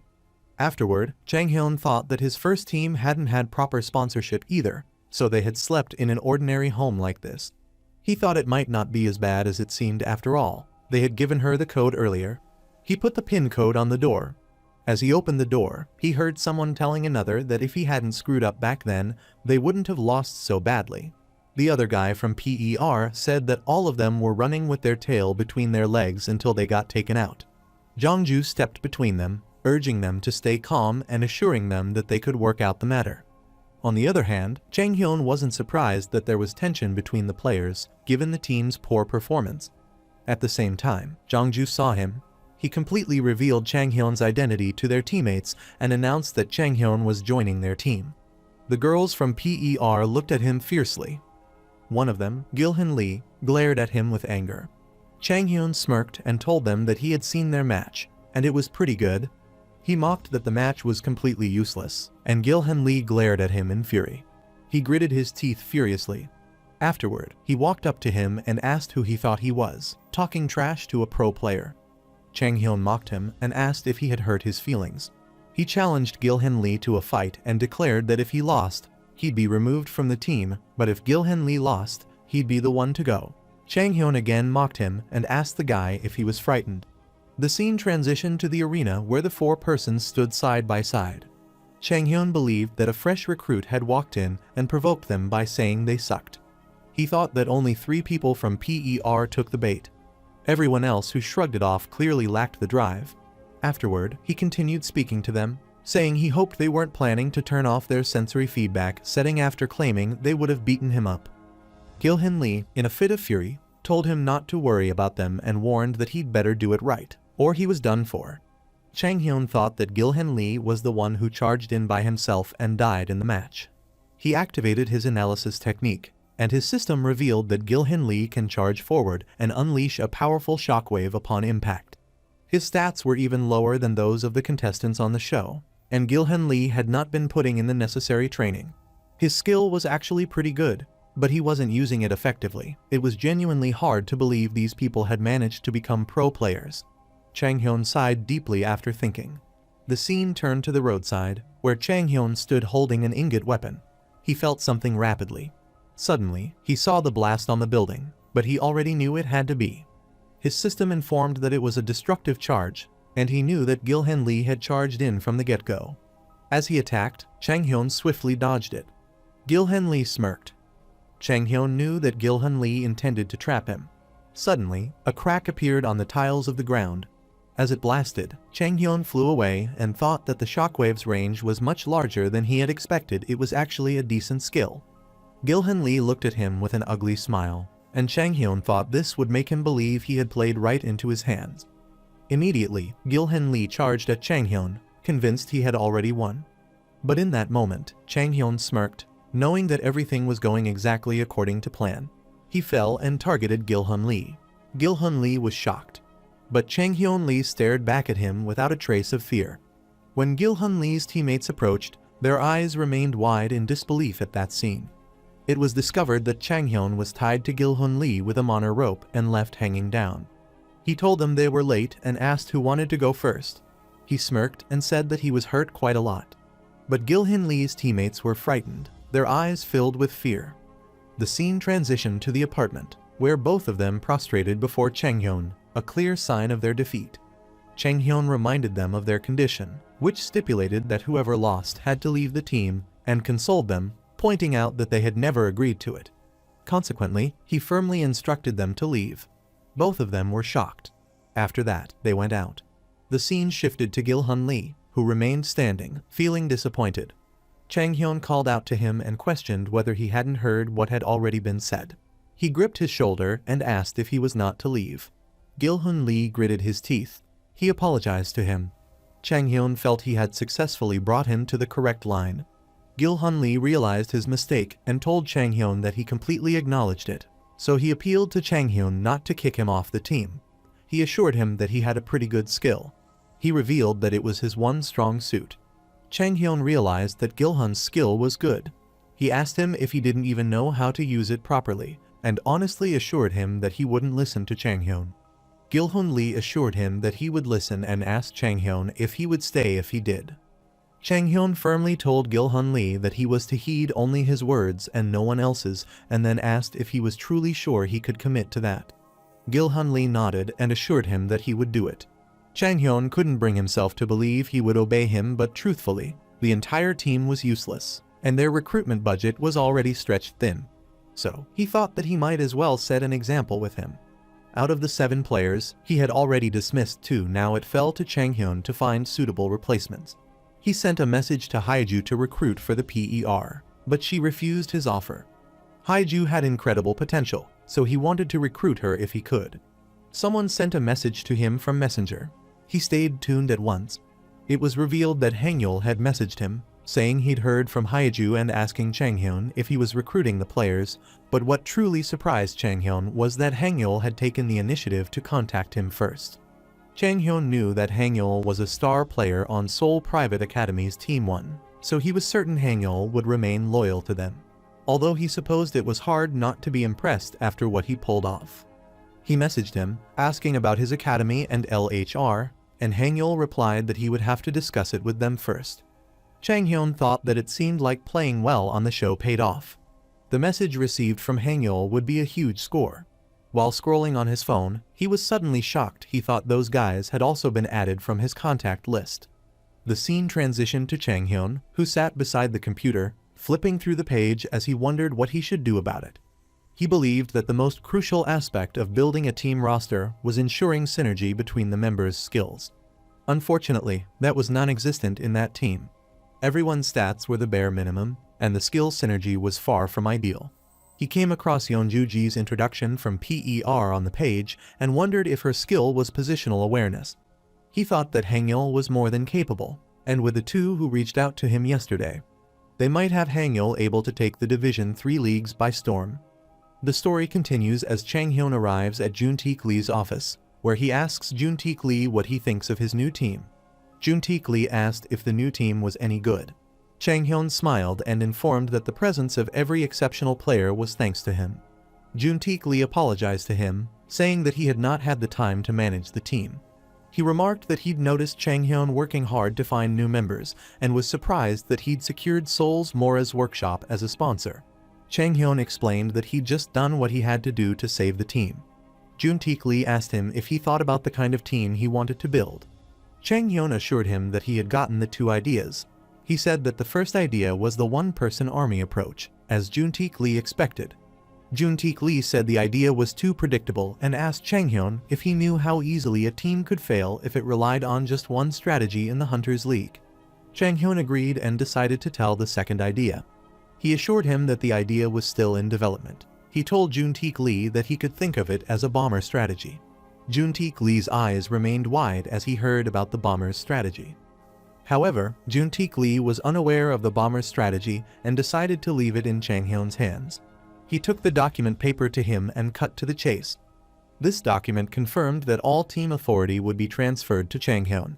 Chang Hyun agreed and was about to leave, but Jun-taek Lee said PER's last match was the final of the season, and there would be a press conference the next day for the Division 3 League. He added that Chang Hyun was now effectively the acting president of the team, so he expected him to participate as one. Chang Hyun wondered about a press conference for the Division 3 League tomorrow. Jun-taek Lee assured him that he would attend the conference. The next day, the Division 3 League press conference began with 5 people, including Chang Hyun, and one person was questioning them. Chang Hyun started to feel bored. He introduced himself to the commentator and stated that he had become the acting president of PER the previous day, adding that he would also be joining as a player. The commentator said that Team LTD had finished the season in first place, earning praise for their teamwork and dominance, but there were concerns that many of their players might move to Division 2 next season, and demanded their thoughts. Hyungjun Lee, coach of Division 3 LTD and director of Division 1's LTD, agreed and said it was a fair concern, but assured that if anyone left, they would replace them with players of equal quality. He said they were planning to add several hunters who were seen as rising stars. He wondered about the rising stars and the director. He forced himself to think that this coach was oddly familiar. Consequently, he remembered the director's identity. Hyungjun Lee was the one with whom Chang Hyun had issues in his past life. On the other hand, the commentator thanked the director for his answer. The commentator had also been discussing a new hunter that Team LHR had been training, and asked if they expected to see Yeol in the Division 3 League next season. However, the other person told him he couldn't give a clear answer, adding that they were trying, but the market was volatile, so nothing was specific. Chang Hyun wondered if the team Hangul was supposed to go to. The commentator interviewed Chang Hyun, stating that there was surprising news about PER and that they had heard player Chang Hyun Lee had become the acting president of the team. Chang Hyun revealed his identity again and assured him that he was the new acting president of the PER. The commentator found it surprising that someone so young would be both a player and acting president, and asked if significant changes were coming to the team. Chang Hyun said that PER may have finished the season without a single win, but he assured the commentator that significant changes were coming. The commentator asked if Chang Hyun could give a hint on what he was working on. Chang Hyun said that they would be making some changes to the roster. He would be both playing as a hunter and stepping in as a coach. Besides that, they were changing their strategies, bringing in a new sponsor, and a lot was happening. The commentator said that it seemed like there were a lot of changes on the horizon, and Chang Hyun assured him that his statement wasn't finished. The commentator took permission from him. Chang Hyun said that he had been closely following the Division 3 matches. He added that there was not a single team that stood out. On the other side, Hyungjun Lee was in a fit of fury. Chang Hyun told Hyungjun Lee that he'd better stay on his toes, and added that they were going to take down everyone, especially Hyungjun Lee and Team LTD. It would have been really embarrassing for the top team to lose to the bottom team. Chang Hyun smirked and assured himself that he should do it. He thought that they should have left a big impression, possibly in more ways than one. The scene turned to Chang Hyun, who opened the outside door. He felt amazed when he saw his teammates, especially Dajun. Afterward, he told them to come in. Dajun objected to Chang Hyun that his team's lodging was just an ordinary house. Chang Hyun explained to him that it was normal for a small team, but Dajun didn't understand how he could handle it, and Chang Hyun expected Dajun to reach out to him. But he never thought Jisoo would also. Suddenly, Chang Hyun turned his face to his teammates. Jisoo did not understand what he tried to do. But Chang Hyun assured him it was nothing and thought that he wouldn't complain. Chang Hyun and his teammates come onto the porch. Hang Yeol mocked Chang Hyun, saying it was a rookie team, but it was even worse than he had imagined. Jisoo said he only joined because Chang Hyun was on the team, and the only reason he joined was because Chang Hyun said he had helped raise his profile so he could switch teams later. Chang Hyun said he wouldn't have asked them to participate without a plan, and even though the team didn't win last season, they had now trained with a half-new roster. Chang Hyun consoled his teammates, encouraging them to keep their hopes high. His teammates remained quiet at once. The scene shifted to the manager's office. The man shown in the picture was Hang Yu Choi, the ESP manager. He thought that it was not that their players lacked skill, but it seemed like they had forgotten how to win. The mobile phone was vibrating continuously. He picked up the phone from the table and saw a message sent to Mr. Choi, who said they had received a scrim request from PER and asked if they should accept. Noting it was the off-season and their players needed rest, he doubted anyone would complain if they declined. Mr. Choi knew the one way to get back into the rhythm of winning was to start winning again. Afterward, he answered a call from Coach Kim, confirmed it was Mr. Choi, and mentioned the scrim with PER. He told the coach, Kim, to go ahead and set up a date. The scene turned to Jinseung Kim, who asked why they were playing a scrim. He assured that they usually did not have any off-season. A guy who stood before him, asking if he heard what PER's new manager said, he was already trash talking the whole league, and Jinseung Kim agreed, saying he talked big about beating LTD, even though they had no chance. The scene transitioned to Jongju Lee, who asked Chang Hyun if he was sure about that. He added that Chang Hyun had only just started getting to know each other, and the new members needed some time to settle in. Chang Hyun said that they did not have enough players for a 7 versus 7 interval scrimmage anyway. He said there was no hope for that team with the current situation. Jongju Lee was shocked to hear that. Chang Hyun confidently said they would lose again. He assured him that their team would come last again, and added that repeated failures lead to helplessness, making them play more passively. However, there was a chance of victory. He said to Jongju Lee that humans always find hope. Chang Hyun wanted to prove it to them, saying that although it was his first time with PER, his presence alone could make a difference to the team. He smirked and decided to show them that they no longer had to be losers. Afterward, Chang Hyun faced the manager of ESP while walking. Hang Yu Choi asked him if he had to be the new president or manager of PER. He said he wasn't sure what to call him, but either way, it was fine with him, and then revealed his identity to Chang Hyun. Chang Hyun shook his hand to Hang Yu Choi and thought that the manager of ESP spoke like he didn't care, with eyes full of ridicule. He could tell the manager was looking down on them. On the other hand, the judge declared that the match would soon begin, and the entire PER team was ready for action. The president of PER, Chang Hyun Lee, led his teammates and asked if they were prepared. Chang Hyun told his teammates that he would be calling the shots, so they had to listen to him and no one else. He doubted that the teammates of PER would be able to follow them very well. It would be the 5 original PER members, along with him, and 1 new member. He decided to show them they could win even with that lineup and called out to Gilhen Lee. He explained that Gilhen Lee would take the vanguard, as he had in past matches, but would never charge in unless told. He would hold his ground, even if a Mana Bomber came his way. Chang Hyun turned to Yeonju, assured her she would be by his side, and told her to do her best to stay aligned with him. Suddenly, Dajin raised his hand and called out to Chang Hyun, reminding him of his presence. Chang Hyun told him to stand in front and block anyone who came near, and Dajun asked if he wasn't supposed to fight the enemies. Chang Hyun smirked and told him to wait and see. The scene transitioned to a forest path with a bridge spanning a cliff, and the judge announced that the match had begun. Whereas the manager of ESP was monitoring them through the screen. He thought that since the battle was on a big bridge, there was little room for creativity. It was all about how each team's formation held up, and that's precisely why Hangyu Choi chose that map. PER was ready for the attack, especially Gil-hun Lee, who shielded himself, and Mr. Choi commented that, for a last-minute team, their formation looked quite solid. He said it was probably just on the surface, and they hadn't had much time since their last match, and besides, they were only holding formation because they were standing still. He noticed that Gil-hun Lee looked tough. At the same time, the man beside him asked if he thought Chang Hyun Lee coached him, and Hangyu Choi said they'd have to wait and see. Suddenly, both were shocked to see their ranged fighter wide open.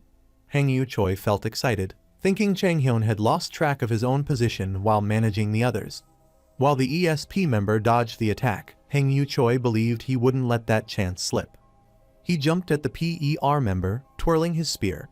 As he attacked Chang Hyun, he jumped up to dodge it. Both of them were stunned to see that. Chang Hyun shot toward the opponent while in the air, and they guessed it was a planned move to bait ESP in. He couldn't believe he had done that. He noticed it was a strategy that used the ranged fighter, the team's key player, as bait. Chang Hyun aimed his gun at the opponent and waited for the attack. On the other hand, the opponent shouted to his teammates to get behind him to avoid being hit. Chang Hyun smirked, and Hangyu Choi believed he was about to fire a mana bomber. Suddenly, Chang Hyun threw a piece of mana bomber at the opponent's protective shield. A powerful explosion destroys a bridge in the middle of a forest, caused by mana bombers. On the leaderboard, PER had a score of 7, while ESP had not scored yet. Hangyu Choi was shocked because he had not expected his loss. The judge then announced that the match was over and PER had won. The dust was surrounded on the bridge. A guy who had been standing beside ESP's manager couldn't believe that PER had won.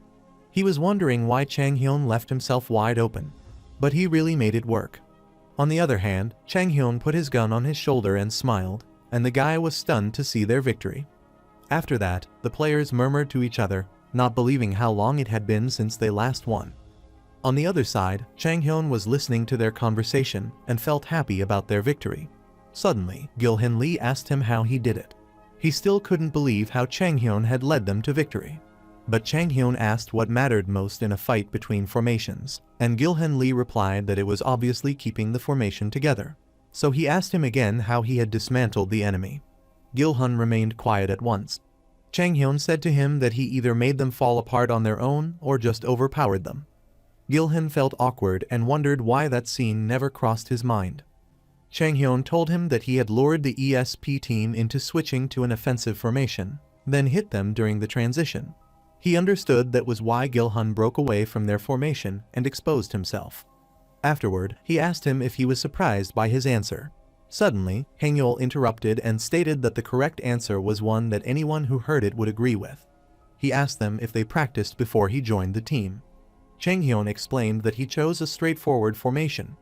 Hangul understood that it was all part of Chang Hyun's plan, so he asked if they could keep using that strategy, saying that with Dajun and Jisoo, the team would be even stronger and Division 3 should be easy. Chang Hyun noted that while that would be ideal, he knew that even Division 3 wouldn't be easy.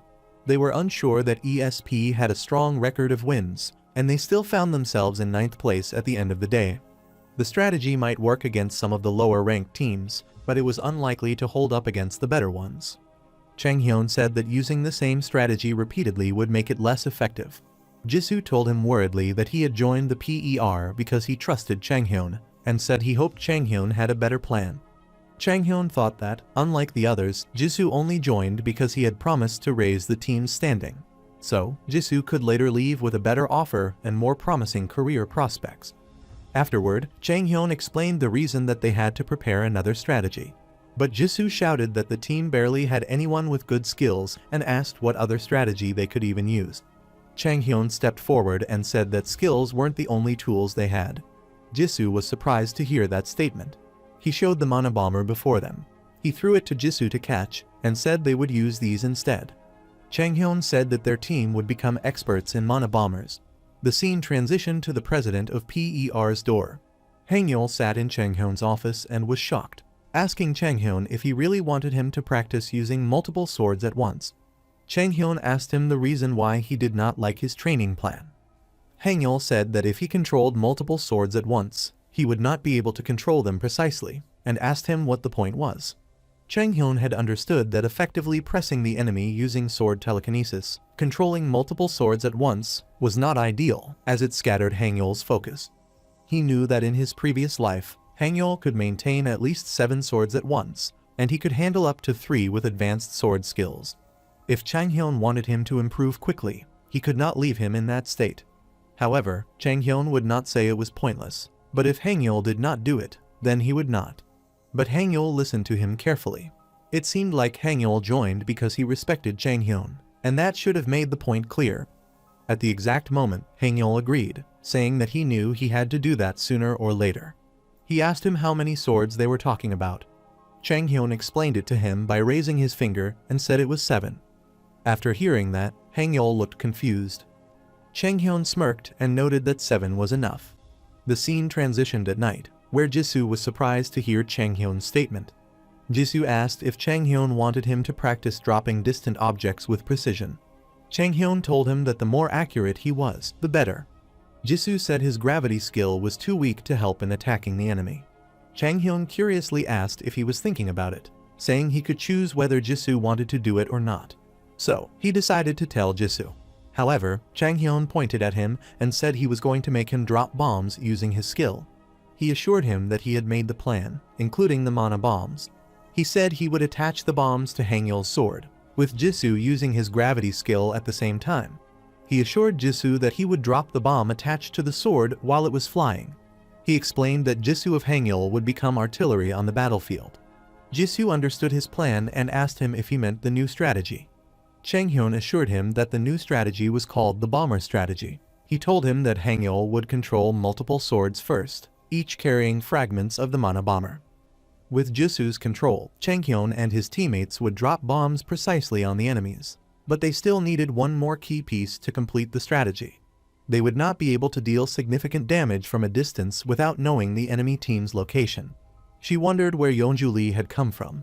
His analysis technique showed him that she could precisely determine the location of nearby adversaries. Afterward, Chang Hyun told her that she would need to use her ability to provide detailed intel on the enemy's location. She told him that it would be too difficult. Chang Hyun motivated her that she was the key to making that strategy work. He assured her if Yeonju Lee did not do her part, Chang Hyun and his teammates would not be able to do anything with the bombs. He asked her if he could count on her. She was so shocked that she quickly turned her head to the right. Chang Hyun wondered what she was blushing about. Chang Hyun had no clue what she was thinking. The scene shifted to Chang Hyun and his teammates, who sat facing a woman who stood before them. A man appealed to PER to get ready. Chang Hyun wondered if it was a season opening shoot. He remembered being loud and hostile at past press conferences and thought he should stay quiet this time. He heard as Mr. Yu spoke about the PER. Mr. Yu criticized Chang Hyun as an inexperienced Nepo baby and claimed that PER looked like a fragile house of cards ready to collapse. A woman listening to him laughed and said that was one way to see it. But she was sure PER had their own perspective, noting they hadn't won any games last season, so they were trying a new approach this time. Chang Hyun admitted he was young. Afterward, he approached Mr. Yu and said that if they beat him, all Mr. Yu would have left was his age and nothing to show for it. Mr. Yu was in a fit of fury and asked why he could do that. Suddenly, the woman stepped between them and remarked that PER's bold provocation, along with their complete team overhaul, made the rivalry between the teams inspiring to watch. Chang Hyun thought they talked big for a team that finished 8th, just barely above them. He assured Mr. Yu that he would show them what they were made of in the first match. The scene transitioned as Chang Hyun held a hook. Hangyul asked him if he was sure about that. Chang Hyun said that the strategies were not something he saved for later. He added that it couldn't be easily countered, even if Chang Hyun and his teammates had shown it in advance. Hangyul agreed with him, but he had something to think about. He guessed Chang Hyun felt that they could easily defeat an 8th-place team just by playing against the opponents. If that were Chang Hyun's plan, Hangyul would be doing most of the heavy lifting. But that was not what that team needed right now.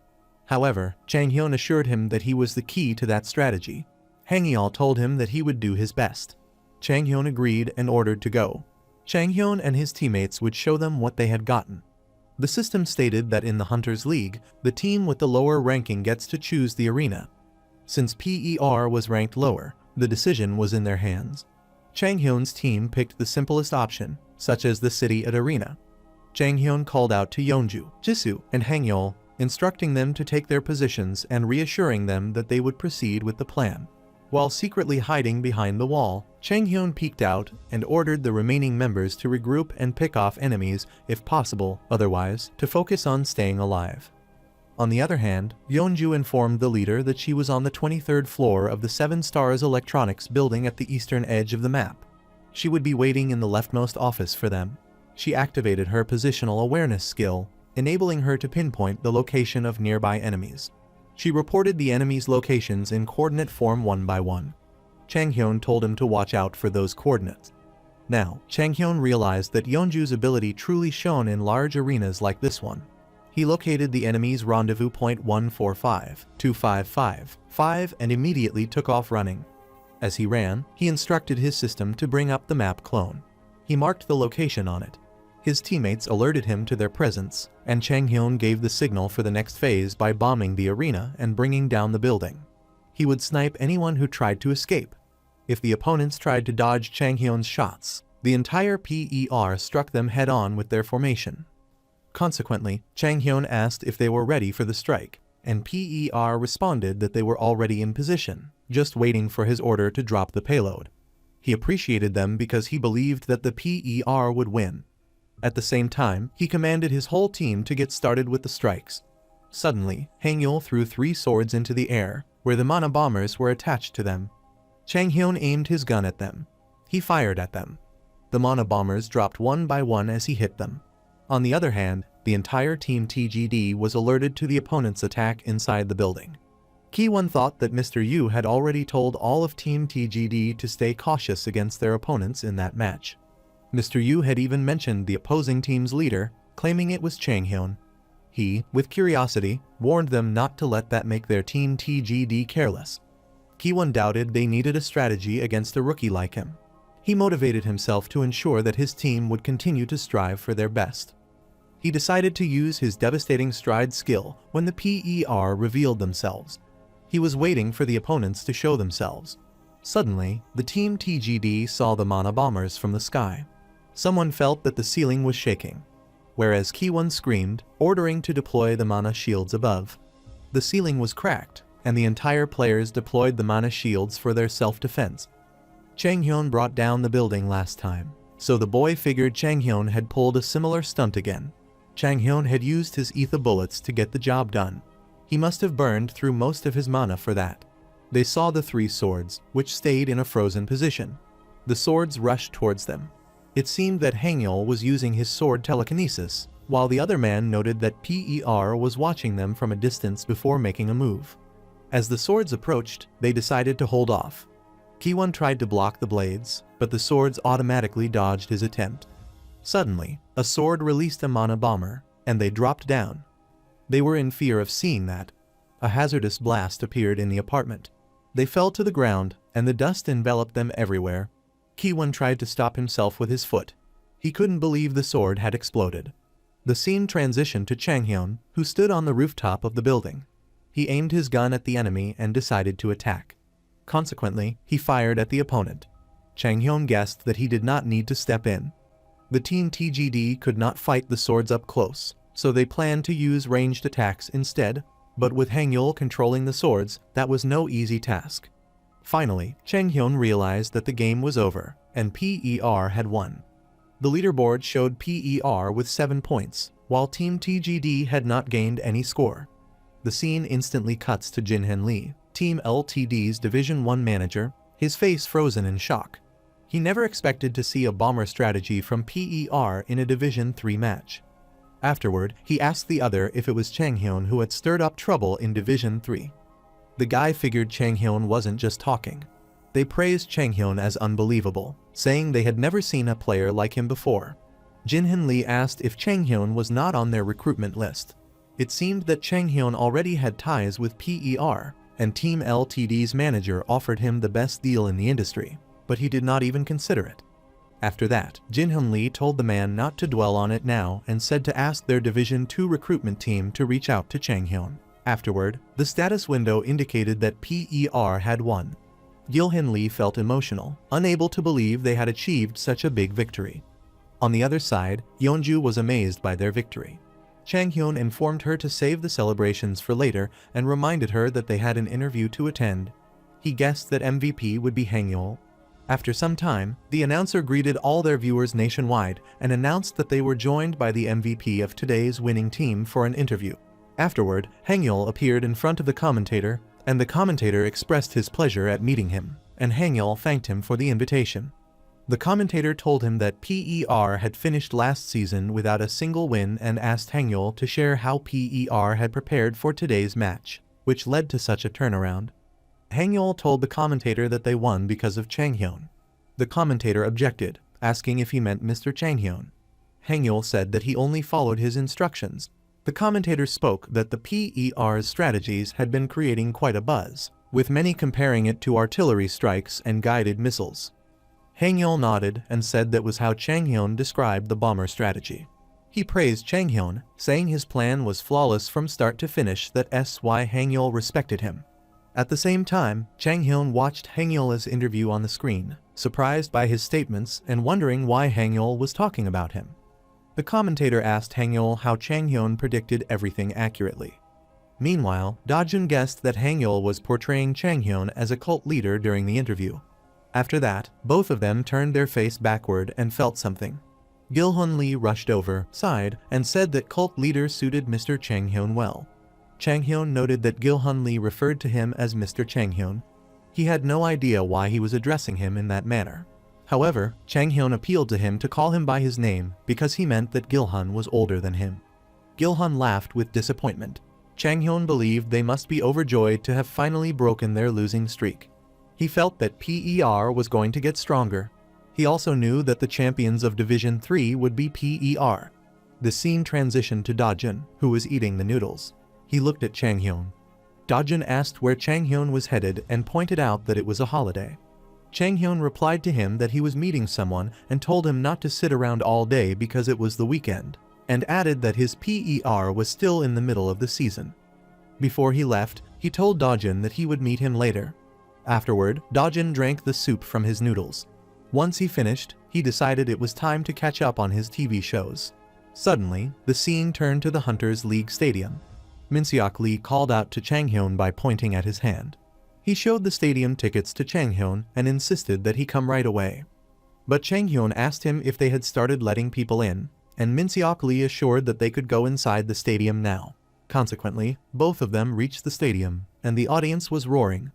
Min-seok Lee asked Chang Hyun if he had attended many matches before.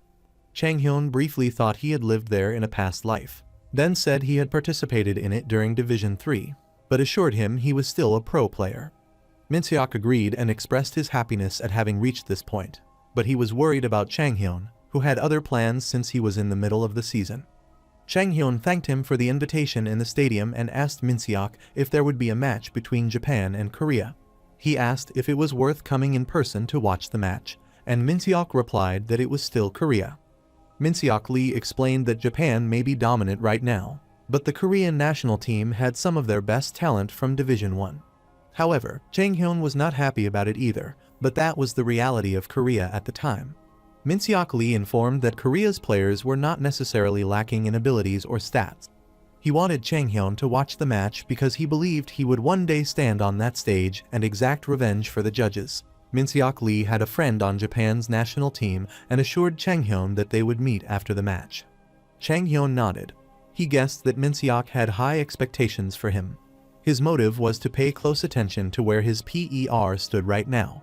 Right after, the judge announced that the match was over. Min-seok Lee said the match was over and quickly told them to come along. The leaderboard indicated that the South Korean team had scored 2 points, while the Japanese team had scored 7 points. Chang Hyun was shocked that his country had lost, while Min-seok insisted that he meet his Japanese friend. He thought that Min-seok was pretending to be unfazed. However, he believed that Minseok was feeling better. At last, Minseok told him to go together. The scene transitioned to where both of them were waiting for their guest. Suddenly, Minseok pointed to his Japanese friend to assure their presence. His friend was named Takumi Minamino, the Hunters League Japan's national hunter. They hugged and shared their happiness at seeing each other after a long time had passed. Afterward, Takumi asked him if they should not meet their country's players first. Minseok told him to forget it, saying their generation was a lost cause, and added that he was placing his hopes on the next match. He introduced his friend in front of Changhyun, revealing him as Japan's national hunter, the most iconic and aggressive ranged fighter in the country at the moment. However, Minseok revealed Changhyun's identity to his friend and said that he was a rising talent, and assured his friend that he had many great hopes for Changhyun. Both of them shook their hands, and Takumi said that Changhyun was the kid and Minseok couldn't stop raving about. Takumi felt something about Changhyun. After that, he asked Minseok if he could test Changhyun. Minseok was permitted to ask the question and sought the consent of Changhyun. Changhyun thought about Takumi Minamino, but the name did not ring a bell, and he realized that Takumi did not stay on the national team up to his generation. He used the all-seeing eye technique and felt that his stats must be high. His analysis showed that Takumi could drastically reduce the delay between projectile launch and allow nearly 2 projectiles to be fired simultaneously with each launch. He could hit the same spot twice, which would guarantee the destruction of the targeted area, and he could accelerate rapidly up to 3 times. He mocked it, questioning if that sample was Japan's most iconic and aggressive range dealer, and couldn't believe he had stumbled upon such an opportunity.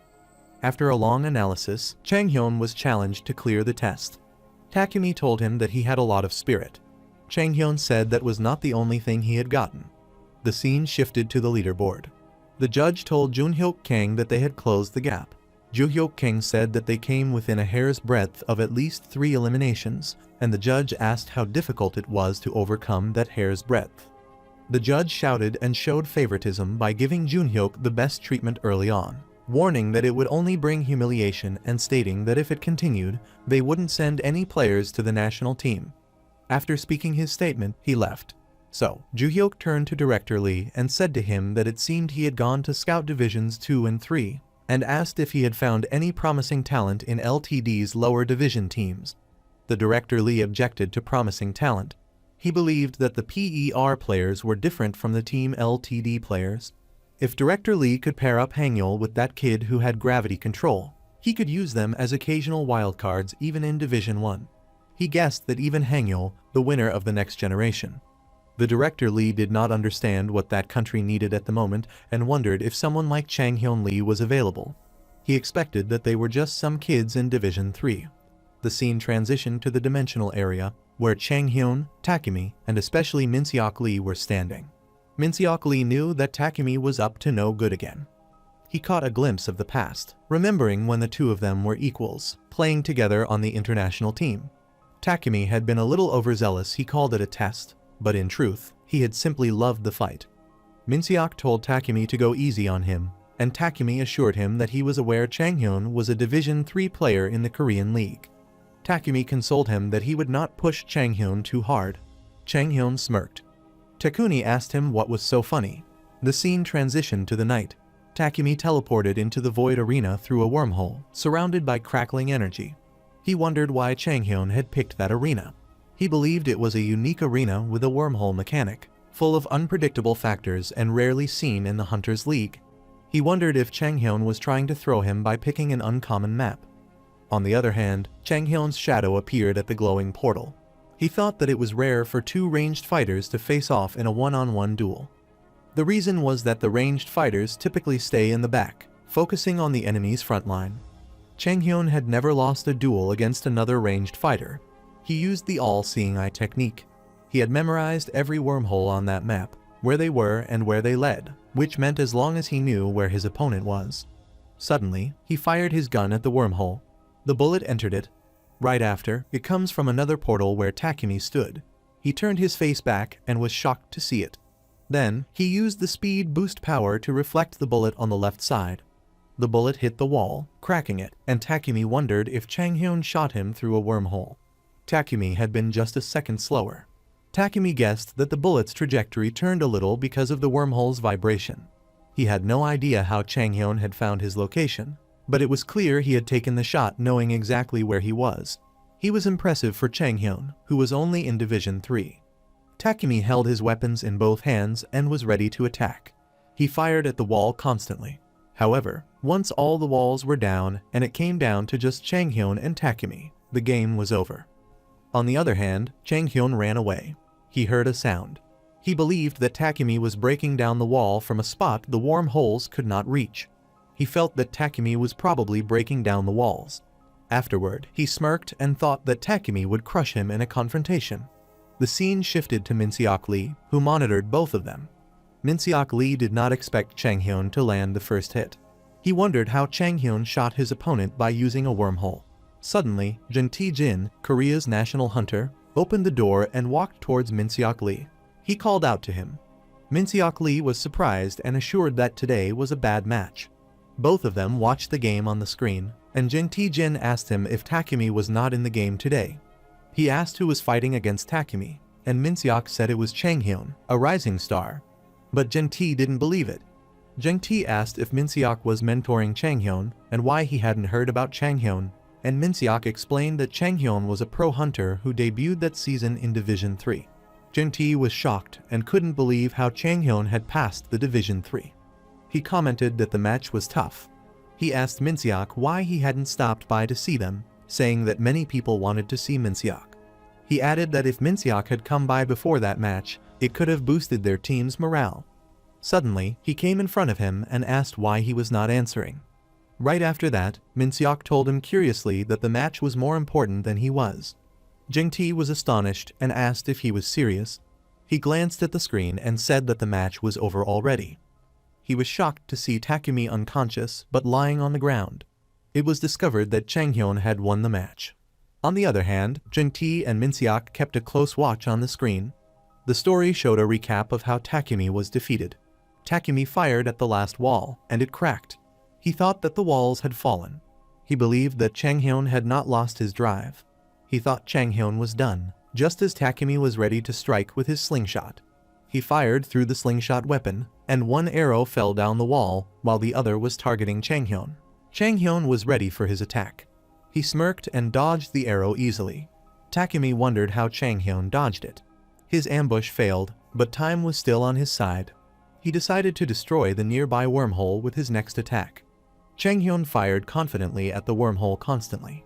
The bullets passed out of the wormhole. Takumi could not understand how Changhyun attacked with a barrage of shots. The wormhole had altered the trajectories of the bullets, but the entire quantity of bullets comes close to that of Takumi. He thought that he could not avoid that. He used the protective shield clone to avoid the bullets. Suddenly, a crack appeared on his field. Consequently, the shield was broken. The bullets come behind him. Takumi did not believe that was the delayed attack. At last, he fell unconscious on the ground. Someone asked Changhyun in his past life what he believed was the key to being a good player. Changhyun smirked and told him to be more specific about the experience of winning.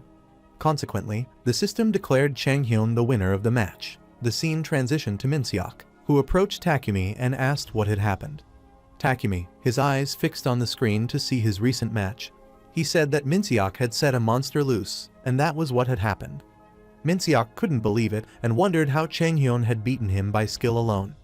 Takumi didn't know when Changhyun would step onto the international stage, but when he did, his fanbase might rival Ethan's.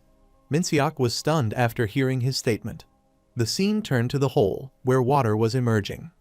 After the victory, Changhyun came to his ordinary house and felt something. He thought about yesterday's match, which was interesting. A ranged fighter with enough firepower to destroy walls. Changhyun never doubted his victory. He glimpsed his past and thought that things had gotten tough. He did one-on-one ranked matches more than anything else. On the other hand, Takumi was satisfied even though he lost. While thinking, Dajun called out to him. He asked Changhyun what he had done the previous day and why he was on the news. He informed him that Japan's top-ranked fighter, Takumi, had expressed high hopes for a Korean player in a recent interview. They looked at the screen, where the newscaster was asking about Changhyun if he was currently competing in the Division 3 league. Meanwhile, Changhyun informed Dajun that he had attended a match the previous day. Hangyul asked him if he had played Takumi again yesterday, and Dojin asked if Changhyun had gotten his autograph. Changhyun assured both of them that he went up against Takumi in a one-on-one match and won. Changhyun knew that was quite the reaction. He supposed it was only natural, and Takumi's physical stats and skills were far superior to Changhyun's. However, when it comes to experience, Changhyun had the upper hand. He had played the game long enough to memorize every map down to the smallest detail, and he had no intention of losing. He assumed that if his calculations had been just a little slower, things would have turned out differently.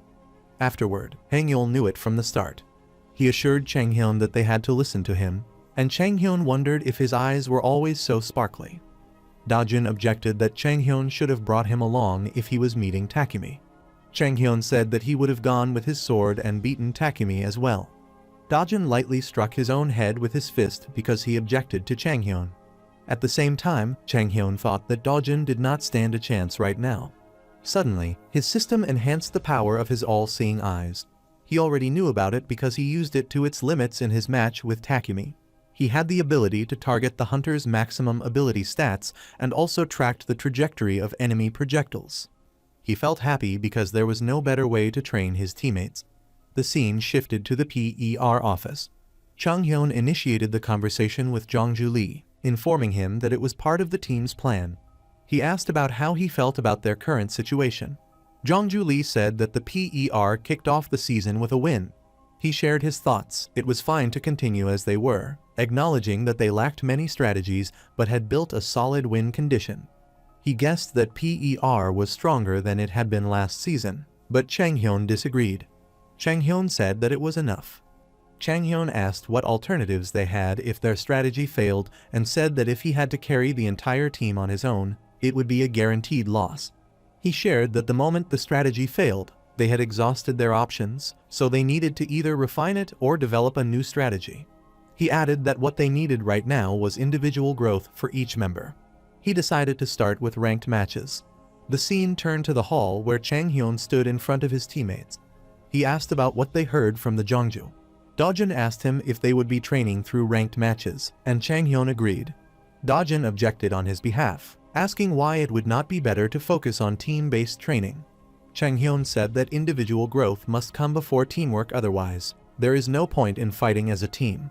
Changhyun and his entire team would take turns competing, and afterward, he would review the matches with Jongju and encourage them to do their best.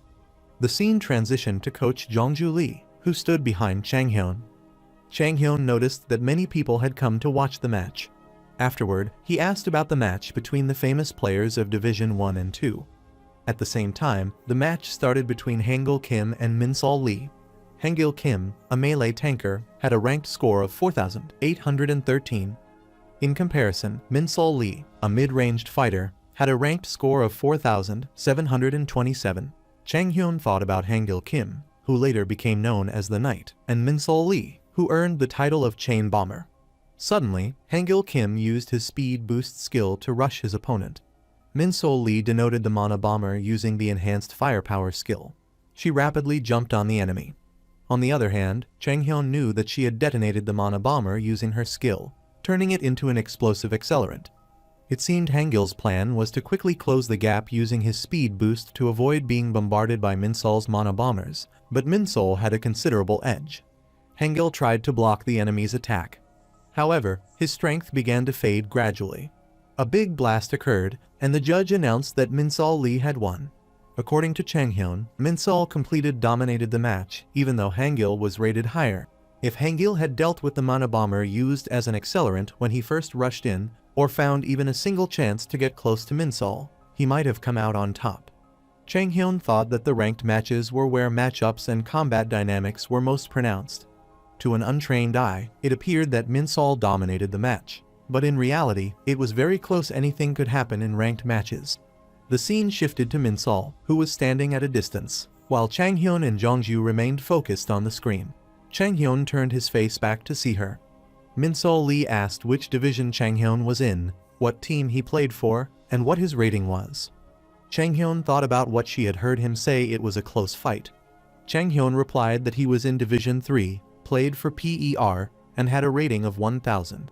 However, Chang Hyun did not want to tell her that he was the first person to surpass 8,000 points. He thought that Hang Yul's match should be coming up soon, so he should also get going. As Chang Hyun walked, wondering why she was following him, he thought that many hunters had their quirks, so he supposed she was one of the weird ones. He was surprised at once. He saw Yeonju on the screen and figured she was playing at that moment. She prepared to use her archery skills. She took aim at her target to attack the opponent. Chang Hyun expected that one-on-ones were too difficult for her. The Hunter Union training facility was used by players from all three leagues, and Yeonju was one of the weakest players even within Division 3. Afterward, the scene transitioned to Chang Hyun, who stood before Yeonju. She asked if he was watching her match. Chang Hyun asked her fiercely if she did not have much experience with the bow yet. Yeonju nodded, indicating that she had limited experience. Therefore, Chang Hyun utilized his upgraded all-seeing technique.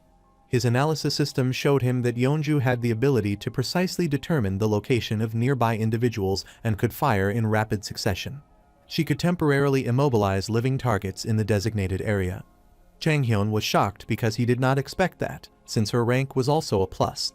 He decided to teach her how to enchant arrows with mana if she were an ordinary ranged fighter. He would also teach her to recognize escape routes. He believed that everything had changed with these two skills in her arsenal. Chang Hyun believed Yeonju had more talent with her positional awareness skill than with the bow, and he wanted her to take on more of a support role, someone who stayed even farther back than the ranged fighters. But Yeonju refused, saying that she could not do anything with that skill alone. Chang Hyun knew that she would be able to immobilize opponents who were not even visible, far from the action. Now, the challenge lies in unlocking it. He assured her that she was already a significant asset to the PER. He knew that Yeonju was like a radar, pinpointing the positions of teammates and opponents, which allowed her teammates to make critical interceptions. He assured her that he didn't mean to say she didn't need to improve. She was shocked by her statement. Yeonju's talents were not suited to being a ranged fighter, but a supporter or a scout instead. But she could not believe it. Chang Hyun smirked. The scene turned to Yeonju, who came into the Hunter Association's training center and pointed at the wall. She asked about it. Chang Hyun monitored her through the screen and told her to survive 5 minutes in a dungeon. Yeonju asked him what he wanted her to do, even though Chang Hyun knew she couldn't hear him. She was shocked to see a group of scorpion-like creatures crawling, and Chang Hyun realized that the Hunter Association's training center wasn't just about gym equipment or fighting arenas. She ran from the scorpions, and Chang Hyun thought that the center also housed a specialized training facility, one that was rarely used. It was a dungeon reconnaissance training facility designed for scouts, and there was no better place to unlock Yeonju's ability. Chang Hyun wanted her to do that all day. However, Chang Hyun wondered when Min-Sol Lee would finally stop following him. He thought the hunters were strange. The scene shifted to the screen, which displayed Gilhan Lee's rank score, 1415. On the other hand, Gilhan Lee walked into the room. He was surprised to see Chang Hyun, and Jongju was standing beside the screen, watching his ranked score. Gilhan Lee felt disappointed, asking Chang Hyun if he was watching it. Chang Hyun encouraged him, saying not to stress too much about it, and guessed that Gilhan Lee had the most potential for growth on their team. He praised Gilhan Lee's skill, saying his ability was strong and his physical attributes were solid, but his problem was not knowing when to use his ability and lacking finesse in his movements. Chang Hyun wanted him to concentrate on studying for the time being and suggested watching some other players with a similar style to his. Particularly, Hangil Lee gained 4,813 points. He told Gilhan Lee to ensure he was learning something, adding that he expected both analysis and respect from him in every match. While walking with Jongju, he thought that Hangil and Jisoo's ratings were pretty high, and Dojin's was not bad either. Dojin seemed to want to stand out, so he suggested Dojun make use of his weapon's glowing effect. Now, it was on him to decide how to make it work. He felt something and wondered if Min-Sol Lee had finally left. He also questioned why she had been following him in the first place. Min-Sol Lee was in high spirits today. She managed to beat Hangil Kim, a difficult opponent due to the unfavorable matchup. Chang Hyun knew something interesting had also happened. On the other hand, Min-Sol did not think she had run into Chang Hyun Lee, the Division 3 player who beat Takumi. Mingal followed Chang Hyun around so that he could see him in action. But all Chang Hyun did was stand on the sidelines, coaching his teammates. She thought that Chang Hyun's team was nothing special. She decided she didn't need to worry about him. The scene transitioned to the Mana bombers and the swords that flew in the sky. The announcer pointed out that the PER's bomber strategy was back in play. He asked if any team was capable of overcoming it. On the other side, Yeonju shouted into the Hunter Association's training center. She hid in secret behind the wall, whereas Chang Hyun sat on the sofa, watching her on the screen constantly. According to him, since the league commenced, PER had been on a winning streak. But there was no guarantee that Chang Hyun would continue. PER's first opponent was Team LTD, the first high-ranked team. After that, Jongju told Chang Hyun to focus on training for the LTD match and asked why he was making Yeonju do that.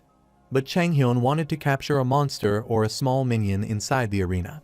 He hoped it would trigger Yeonju's awakening, but it wasn't something he could say out loud.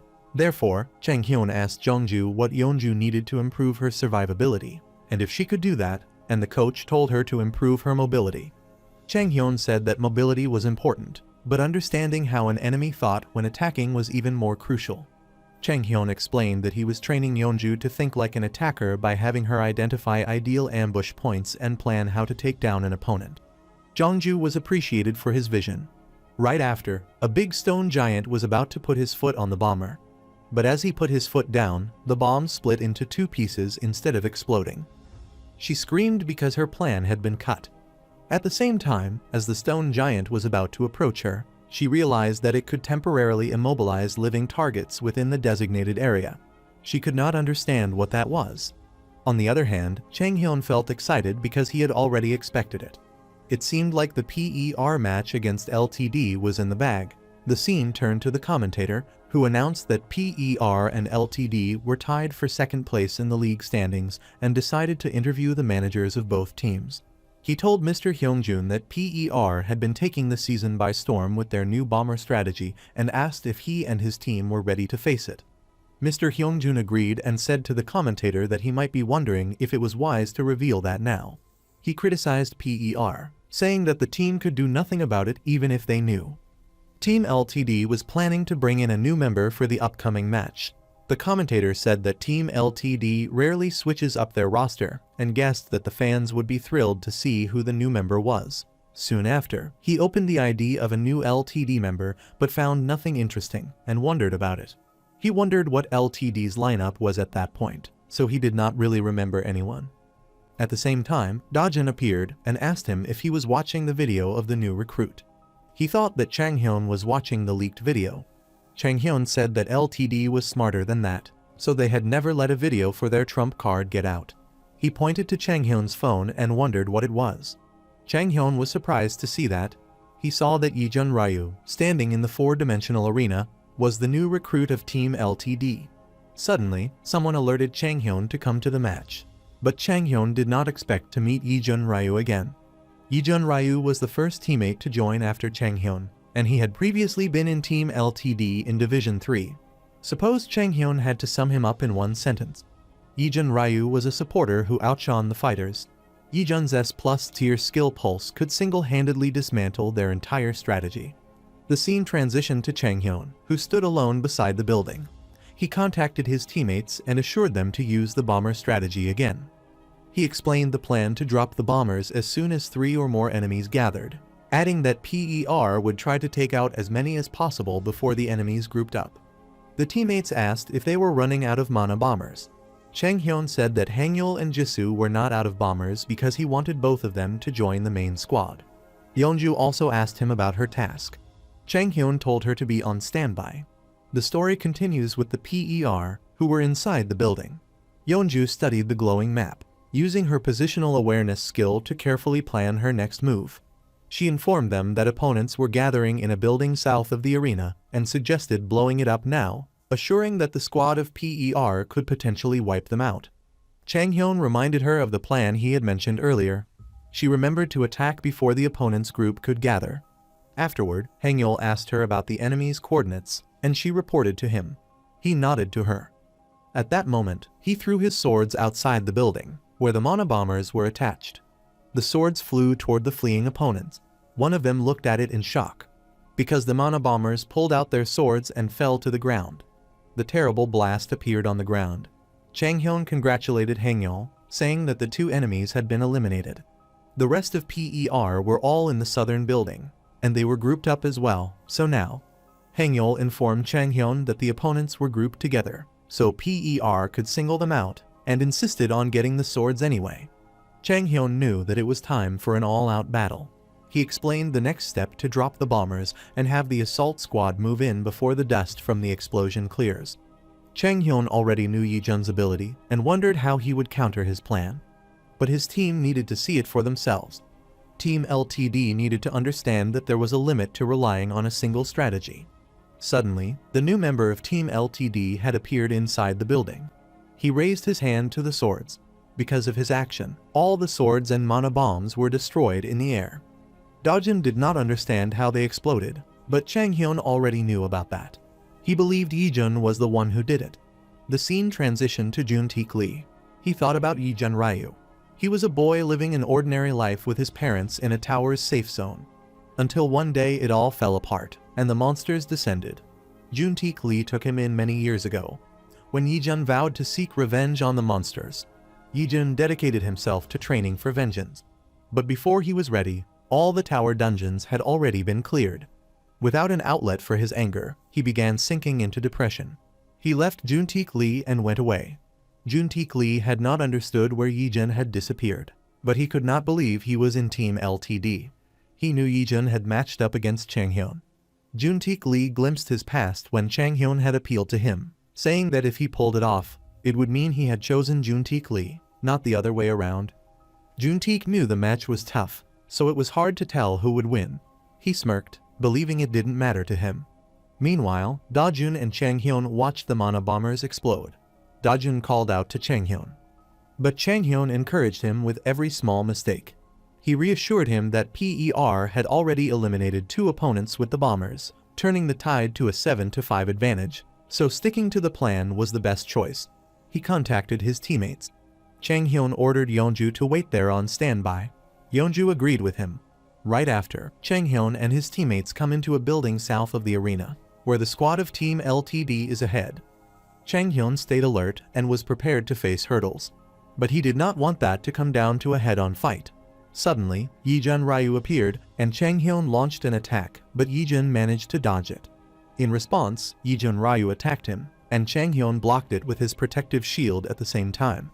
Hangul looked confused and thought it was surprisingly tactical for a Division 3 team. Suddenly, Jisoo used a gravity attack, and Yi Jun Ryu was shocked right away. The enemy's squad tried to avoid it because the rays were too effective. Yi Jun Ryu understood that Jisoo would do that. He looked like those two would be marking him. Suddenly, Yi Jun Ryu charged at both of them.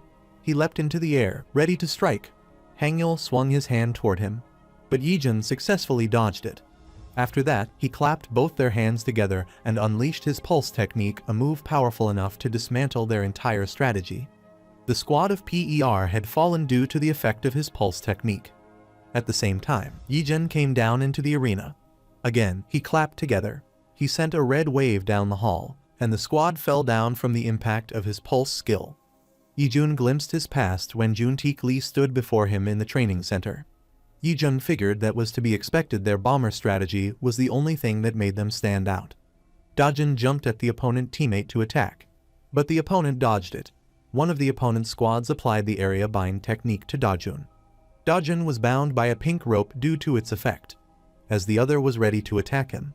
Suddenly, he thrust his sword into Dojun's chest. On the other side, Yi Jun tried to secretly escape from them. He assured that it would be easy. At the same time, Chang Hyun applied the glowing web to the ceiling, which made it easier for him to step onto the web so that he could attack the opponent's squad. As he put his foot on it, Yi Jun was shocked and wondered how these were not scattered randomly. Chang Hyun attacked him with his guns fearlessly, and one enemy fell down, while the other enemy successfully escaped from him. Now, Yi Jun understood that PER was just as skilled as he was. Afterward, the guy rushed them while screaming. Suddenly, Chang Hyun spun through the air and fired at him. Consequently, the enemy was eliminated, and Yi Jun was shocked to see this. Chang Hyun returned to the arena. He hurried over and asked Jisoo if he was all right, and Jisoo replied that he was fine. Chang Hyun asked him if he could move, and Jisoo thanked him for buying them time. He reminded him that 2 enemies were still outside the building and asked if he could handle them. Afterward, Chang Hyun glared at him and told Yijun that it was time to finish the match. On the other hand, Juntaek Lee, from PER, saw the match on the screen. While the newscaster remarked that entering enemy territory seemed like a recipe for disaster, Chang Hyun Lee was proving them wrong with his incredible performance, and he turned to his guest to ask for his take on it. The guest did not expect that at all and said that Chang Hyun had impressed them before in scrims and practice games, as well as in the Hunters League. It was Chang Hyun's first time showing such strength in a direct fight, but his opponent was just as strong, having fought off Jisoo, Han, and Hangil Yun top fighters in Division 3. The commentator asked her who she thought would come out on top between the two, and the guest said that Chang Hyun Lee may have taken out 2 members of the team LTD, but that did not mean much in a one-on-one match. Even with Chang Hyun Lee's great mobility, she said that if Yijun Ryu could predict his moves, his pulse ability could win easily, and it would come down to a battle of wits. Juntaek Lee nodded to a battle of wits. He believed that the one with more experience would ultimately prevail. At the same time, Juntaek Lee saw on the screen where Chang Hyun stood a far distance before Yijun Ryu, and it was the duel between the 2 leaders. He thought Chang Hyun had only recently become a pro and wondered if he had won. Chang Hyun remembered his past achievements, which included being the 3-time International Hunters League champion and 3-time mid-season championship winner. He also achieved 8 MVP awards in total, 4 All-Star Game victories, and 2 wins in other smaller tournaments. He felt proud of these achievements when it came to understanding how to win a match. He did not think there was anyone who could top him. Afterward, Yijun stood surrounded by the dust in the arena. Moments later, the dust vanished. He believed that Chang Hyun was a skilled hunter. Yijun raised his hand, using his pulse technique, and was curious about how Chang Hyun would handle the situation. Yijun unleashed a powerful energy blast, surrounded by red magic circles. The wall had cracked due to the impact of that skill.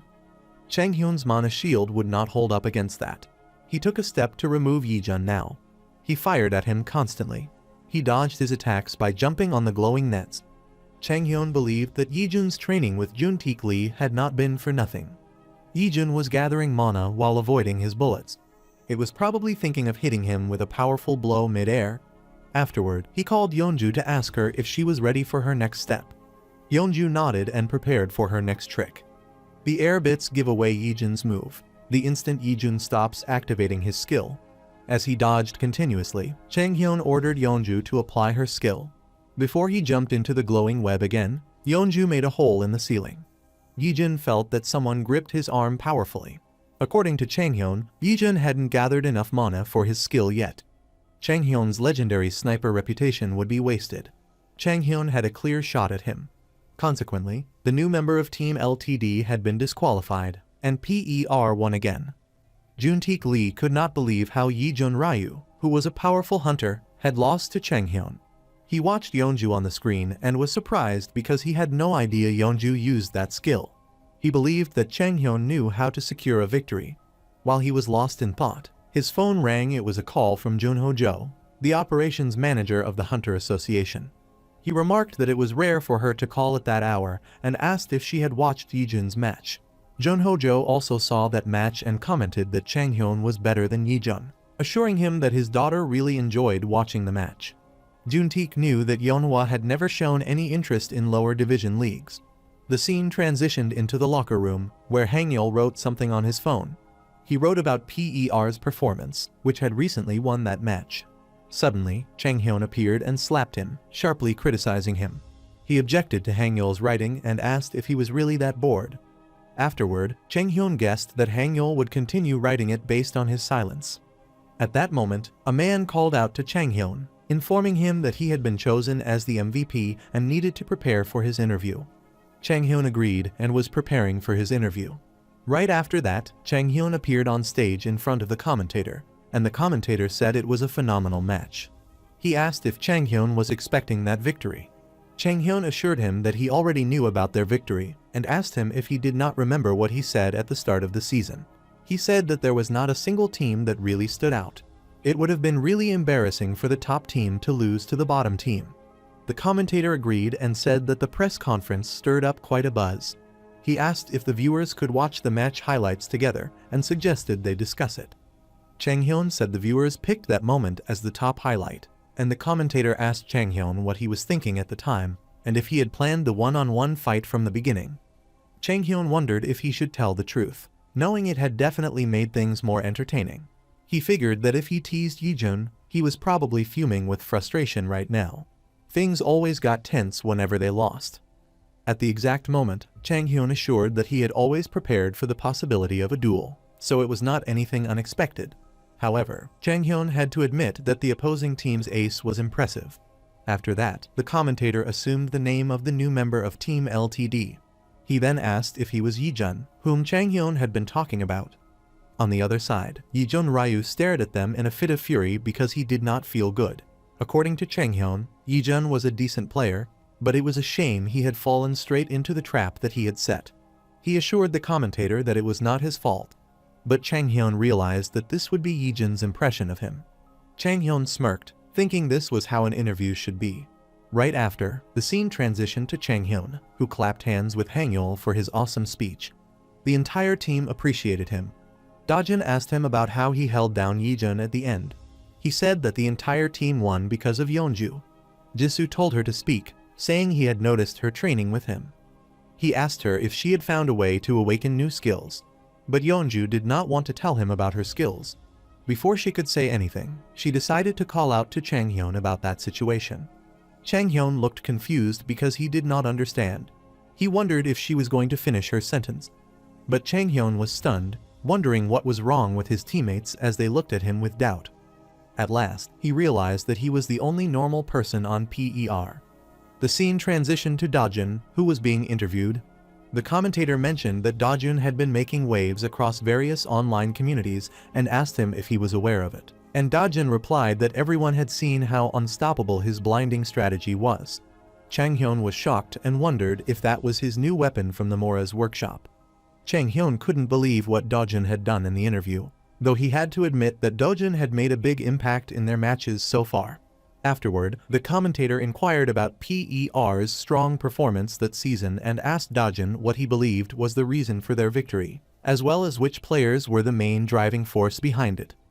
Dajun confidently said it was no secret their strong performance was thanks to the new recruits, himself, and Chang Hyun, saying he led from the front while Chang Hyun held the back. On the other hand, Chang Hyun watched his interview carefully. Suddenly, Juntaek Lee sent a message to Chang Hyun. He opened his inbox and saw a message from Juntaek Lee, saying he should have some free time in the coming days, suggesting they meet up, and assuring him that a car would be sent to his residence. Chang Hyun did not understand Juntaek Lee and wondered what he wanted. He thought of Juntaek Lee as the owner of PER and assumed the chairman was curious about what he and his teammates had planned. He believed that Juntaek Lee hadn't expected them to perform so well. That said, his PER still had a long road ahead when the chairman looked at the bigger picture of the entire Hunters League. Soon after, Juntaek Lee sent a car to Chang Hyun's residence, and he got in and headed to meet the chairman. The guard pointed at Chang Hyun and told him the chairman was waiting inside. At the same time, Juntaek Lee and Junho Ju spoke with each other in the staff room. Suddenly, Chang Hyun called out to the chairman. Juntaek Lee greeted him warmly and said he'd been waiting for him. He glanced at the two guests and wondered who they were. Therefore, Yeonhwa was constantly using her phone. Afterward, Chang Hyun asked about the two guests, and Juntaek Lee revealed Junho's identity to him. Jinho Ju expressed his happiness in front of Chang Hyun, saying that he had enjoyed watching his matches. Chang Hyun wondered who that was next to Jinho. Jinho then revealed his daughter's identity, explaining that she was a player like Chang Hyun but had been in a bit of a slump lately, so he brought her along for a change of scenery. Chang Hyun felt that she did not look too happy for someone here for a change of scenery. Juntaek told Yeonhwa that she might be in Division 1, but since she was the same age as Chang Hyun, he suggested that Chang Hyun try to get along with her. However, Chang Hyun did not recognize her completely, and many questions had arisen in his mind, as if she had retired early or dropped out due to poor performance. Juntaek stated that Yeonhwa was not only the youngest player in Division 1, but also held the record for the youngest debut. He apologized for inviting Chang Hyun over under such circumstances, explaining that he had matters to discuss with Junho, and suggested that Chang Hyun take a walk outside with Yeonhwa. Chang Hyun couldn't understand the chairman's intentions and wondered why he had told him to go for a walk with her. Yeonhwa was also puzzled by his request, though it seemed he was trying to help her build a connection with Chang Hyun. Junho told her daughter to walk outside with Chang Hyun. Right after, the two of them stepped outside the house. Chang Hyun tried to check her stats. He analyzed her with an all-seeing eye. Chang Hyun was surprised by her statistics and thought she was clearly a cut above the players in Division 3. Her skill was both versatile and powerful. His analyzing system revealed that Yeonhwa could utilize mana to control the earth and generate an armor that blocked a single strong attack. The operations manager at the Hunter Association had trained her from a young age. Chang Hyun wondered why she wasn't around when he was active and if she quit because of him. Meanwhile, Juntaek Lee asked Junho Jo why he had brought them together. Junho Jo asked him if he was aware of Yeonhwa's current situation. Juntaek knew that she holds just about every record for being the youngest in the Korean Hunters League. Junho remarked that it may appear that way on paper. He told Juntaek Lee that Yeonhwa believed she could join Korea's Hunter League, grow quickly, and one day reach the top world ranking with a Korean team. However, she came to realize that it was possible. Everyone around her might have called her a genius, but the reality was that excelling in what was essentially a fringe league had been her peak.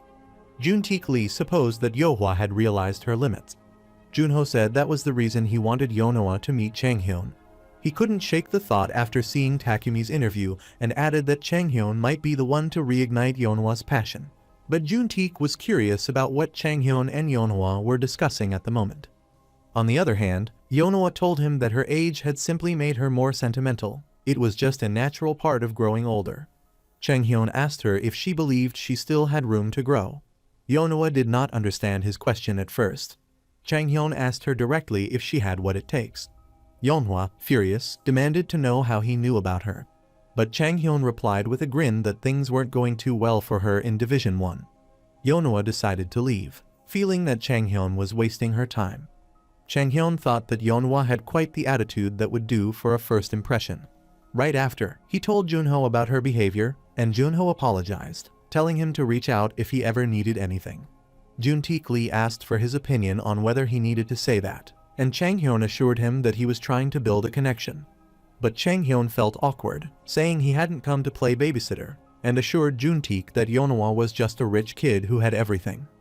Juntaek felt disappointed for pairing Chang Hyun with Yeonhwa. He asked how Chang Hyun's matches had been going, but Chang Hyun objected, asking if the chairman hadn't seen their last match. He asked Chang Hyun if he really expected him to keep track of the Division 3 league and suggested that Chang Hyun be the one to watch them instead.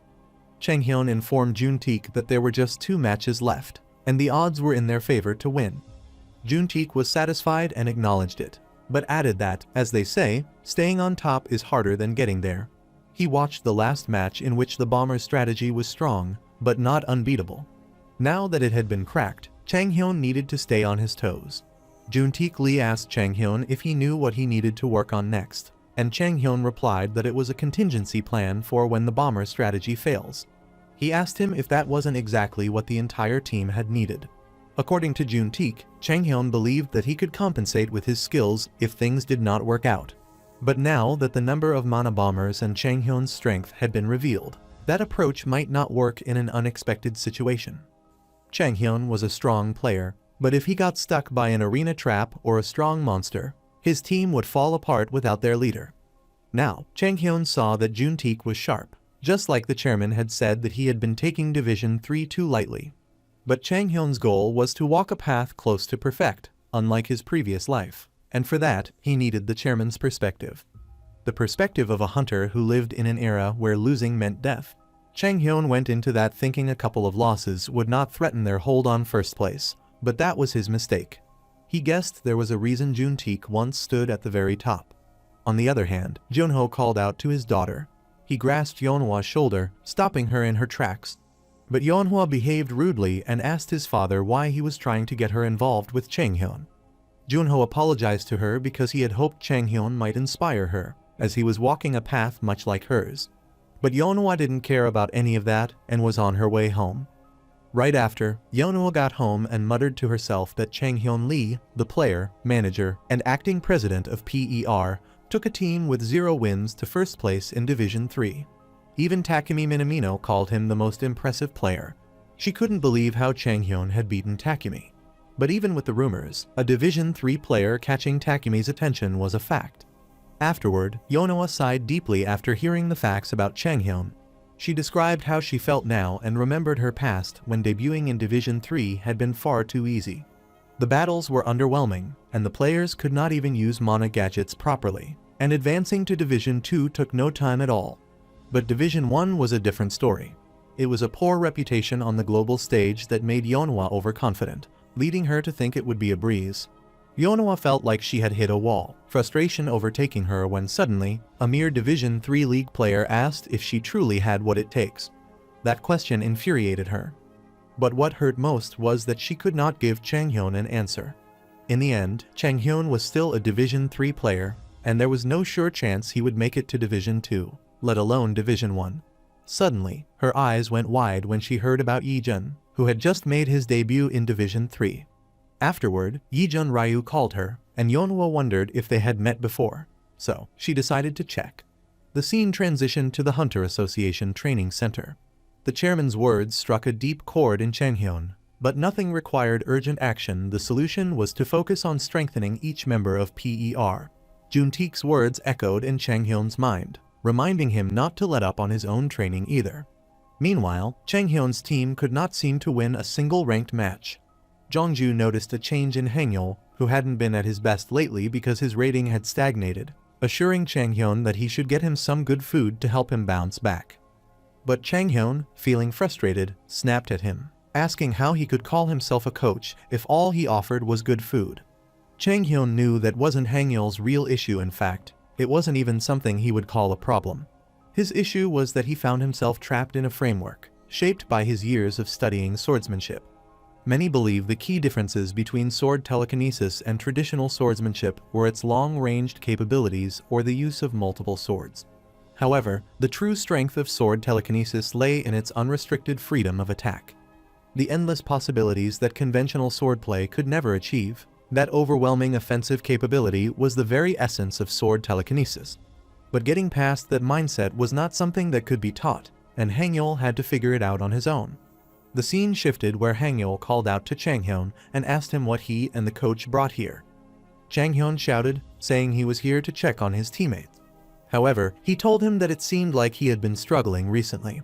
Chang Hyun knew Hangul was the most frustrated, but since only skill mattered now that they were pros, he decided to tell him the truth. He explained that the key to sword telekinesis wasn't treating it like traditional swordsmanship, because Chang Hyun wanted Hangul to let go of everything he knew about swordplay completely. After that, Hangul told him to wait. He quickly realized that Chang Hyun wanted him to shift his perspective, and Chang Hyun believed Hangul was smart enough to understand it with just a few words. He rushed out suddenly and assured Chang Hyun that he would try it right away. Chang Hyun told the coach that Hangul and his opponent were both melee fighters with similar ratings, and if Hangul dropped his old style and aimed for openings, he would win easily. Suddenly, the match started in the training center. Hangul threw the swords like a gun at the opponent. The sword flew quickly toward him, but his opponent dodged it successfully. Chang Hyun was stunned and wondered why Hangul was launching the swords one after another. At the same time, the swords fell into the arena. Hangul wanted to be as fast as Chang Hyun's gun. Again, he threw the swords at the opponent. On the other hand, Chang Hyun felt bad because everything wasn't going according to his vision. He had explained to Hangul that he should control the swords with more creativity, rather than shooting them like a gun. The scene transitioned to Yeonhwa, who was talking to Yi-jun about his debut. She mocked Yi-jun for thinking Division 1 was easy while getting crushed in Division 3, and Yi-jun told her to screw off and hang up, if that was all she had to say. Yeonhwa asked him if his opponent was too strong, and Yi-jun told her that it was still remaining in Division 3. Assuring her that he had just been caught off guard because things had taken an unexpected turn. She assured him that she totally believed him and asked him to hang up the call. Before she hung up, Yi-jun ended the call first, leaving her surprised as she muttered that Hangul was such a sulker. She couldn't believe that Yi-jun, who had trained with her under the chairman, had lost. She was completely puzzled, but she didn't care who Chang Hyun was. She decided to head to the training center instead of brooding here. Chang Hyun believed that talent takes to become a great Hunters League player. In that field, where potential and limits are clear-cut, lacking talent means falling behind. He wondered if talent was the only thing that truly mattered when it came to reaching the top. There were many people in that world, and just as many had talent, but talent alone wasn't enough unless it was truly exceptional. He wondered if what truly separated the elite from the rest was nothing other than direction. Chang Hyun's all-seeing eye revealed how a skill worked its limitations and its potential, but that wasn't the case for others. It was hard to rise above mediocrity unless Hangul was a prodigy. He couldn't improve without proper guidance. Teams like LTD, which could foster growth across divisions 1, 2, and 3, were highly valued for that very reason, and that was exactly why Chang Hyun had to take care of Hangul himself. Afterward, Hangul rushed toward his leader with the intention of attacking. But the swords Hangul threw at Chang Hyun suddenly reversed and flew back toward him. He swung his sword at it, and it fell to his right side. Hangul smirked, and another sword came at him. He raised his own sword to freeze the other swords that were flying through the air. Chang Hyun realized that Hangul was starting to understand what he meant. Hangul got it now and asked what Chang Hyun meant by forgetting traditional swordsmanship. Chang Hyun told him to put it to the test in a ranked match, now because he wanted to know what needed improvement. A few hours ago, Yeonhwa was surprised to see Chang Hyun and his team member. She wanted to know why he was here and wondered if he was coaching his teammate. Yeonhwa was going to play some ranked matches to unwind. She might as well check out Chang Hyun's coaching skills. She was surprised to see Hangul, who was using a sloppy technique, just throwing his swords like projectiles. Yeonhwa wondered if Hangul could control them with more precision. According to Yeonhwa, it seemed that Hangul was being scolded, given how poorly he performed despite having such a good ability. She thought that if she were in Hangul's place, she would control each sword independently for a coordinated strike. The system in the training center indicated the match had started. Hangul tried to improve his skill again, believing he could do it according to Chang Hyun's vision. He threw his swords at his opponent. The swords struck him badly, and the opponent was disqualified. Yeonhwa wondered how Hangul improved that much without just one piece of advice. She could not imagine what Chang Hyun could teach him now, other than the fundamentals of swordplay. Subsequently, Chang Hyun and Hangul left together at that time. In the training arena, the system passed the notification that the match had started again. Yeonhwa sensed a change in Hangul. As his sword now struck blind spots with greater precision, he must have refined the finer details of his technique. Now, Chang Hyun went back to his room and felt like he was going to dive into a ranked match. That was a Division 1 Vanguard melee fighter, low-ranked, but still Division 1 nonetheless. Even with 3 swords, Hangul was bound to lose due to the fundamental gap in swordplay. Yeonhwa wondered what his opponent planned.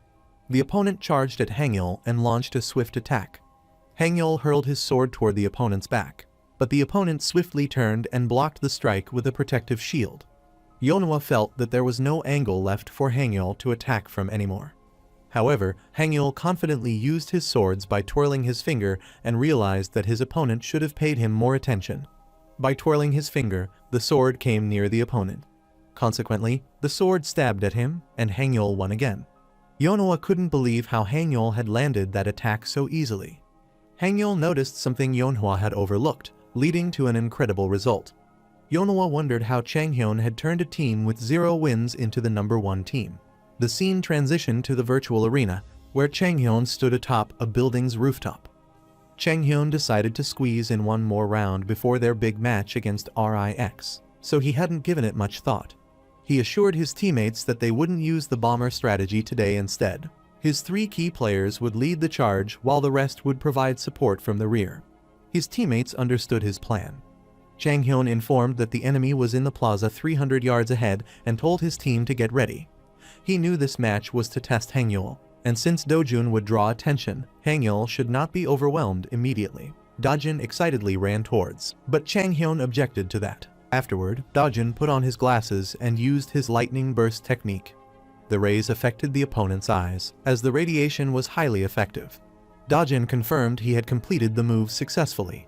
Chang Hyun thought Dojun definitely loved being in the spotlight and wondered if Hangul and Gilhan had similar shades.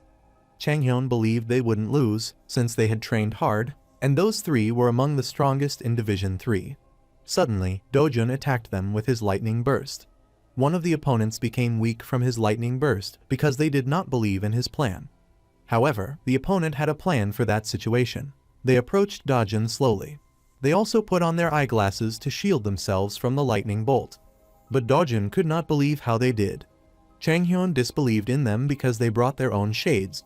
It seemed like Dajun was in a tough spot now. One of the enemy asked Dajun why he did not try to use his bolt again. But Dajun had no other choice. So he turned and left the battlefield. Hangyul and Gilhan were shocked by his action. Changhyun supposed that was a kill in itself, messing with people, allies, or enemies. Though there were a few surprises along the way, the match ultimately turned into an easy victory. With Dajun gone, the remaining two displayed great teamwork, and with the distraction gone, their unpredictable sword telekinesis overwhelmed the opposing melee fighters. At that point, it was no longer swordplay. The only way to evade them was through pure reflexes. Changhyun was worried about Gilhan. Unlike the others he had personally recruited, Gilhan lacked both potential and talent. It seemed the training had helped Gilhan to understand what he needed to do to win. After the PER won against RIX, everything would fall into place for the team. The scene shifted to the RIX team locker room, where all the members of RIX were seated. The team leader wondered how things had come to that, and who would have thought that the PER would become such a force to reckon with. PER was no longer a one-trick squad dependent on their bomber strategy. Unlike in previous seasons, each of PER's players was now a threat on their own. If PER secured first place, only one promotion spot would remain, and RIX would likely have to battle LTD in a decisive tiebreaker. RIX needed to find a way to beat them. Suddenly, Haiju shouted, demanding to know why everyone looked so afraid. She said that Changhyun was not a big deal. The sanctuary would keep them alive from his gunfire, and mana shields on their vitals would protect them from his sniping. The leader believed that if PER had Changhyun, then RIX had Haiju, and it was time to step up as their manager instead of brooding. He made the players realize that Haiju was right, reminding them they didn't have to play by PER's rules.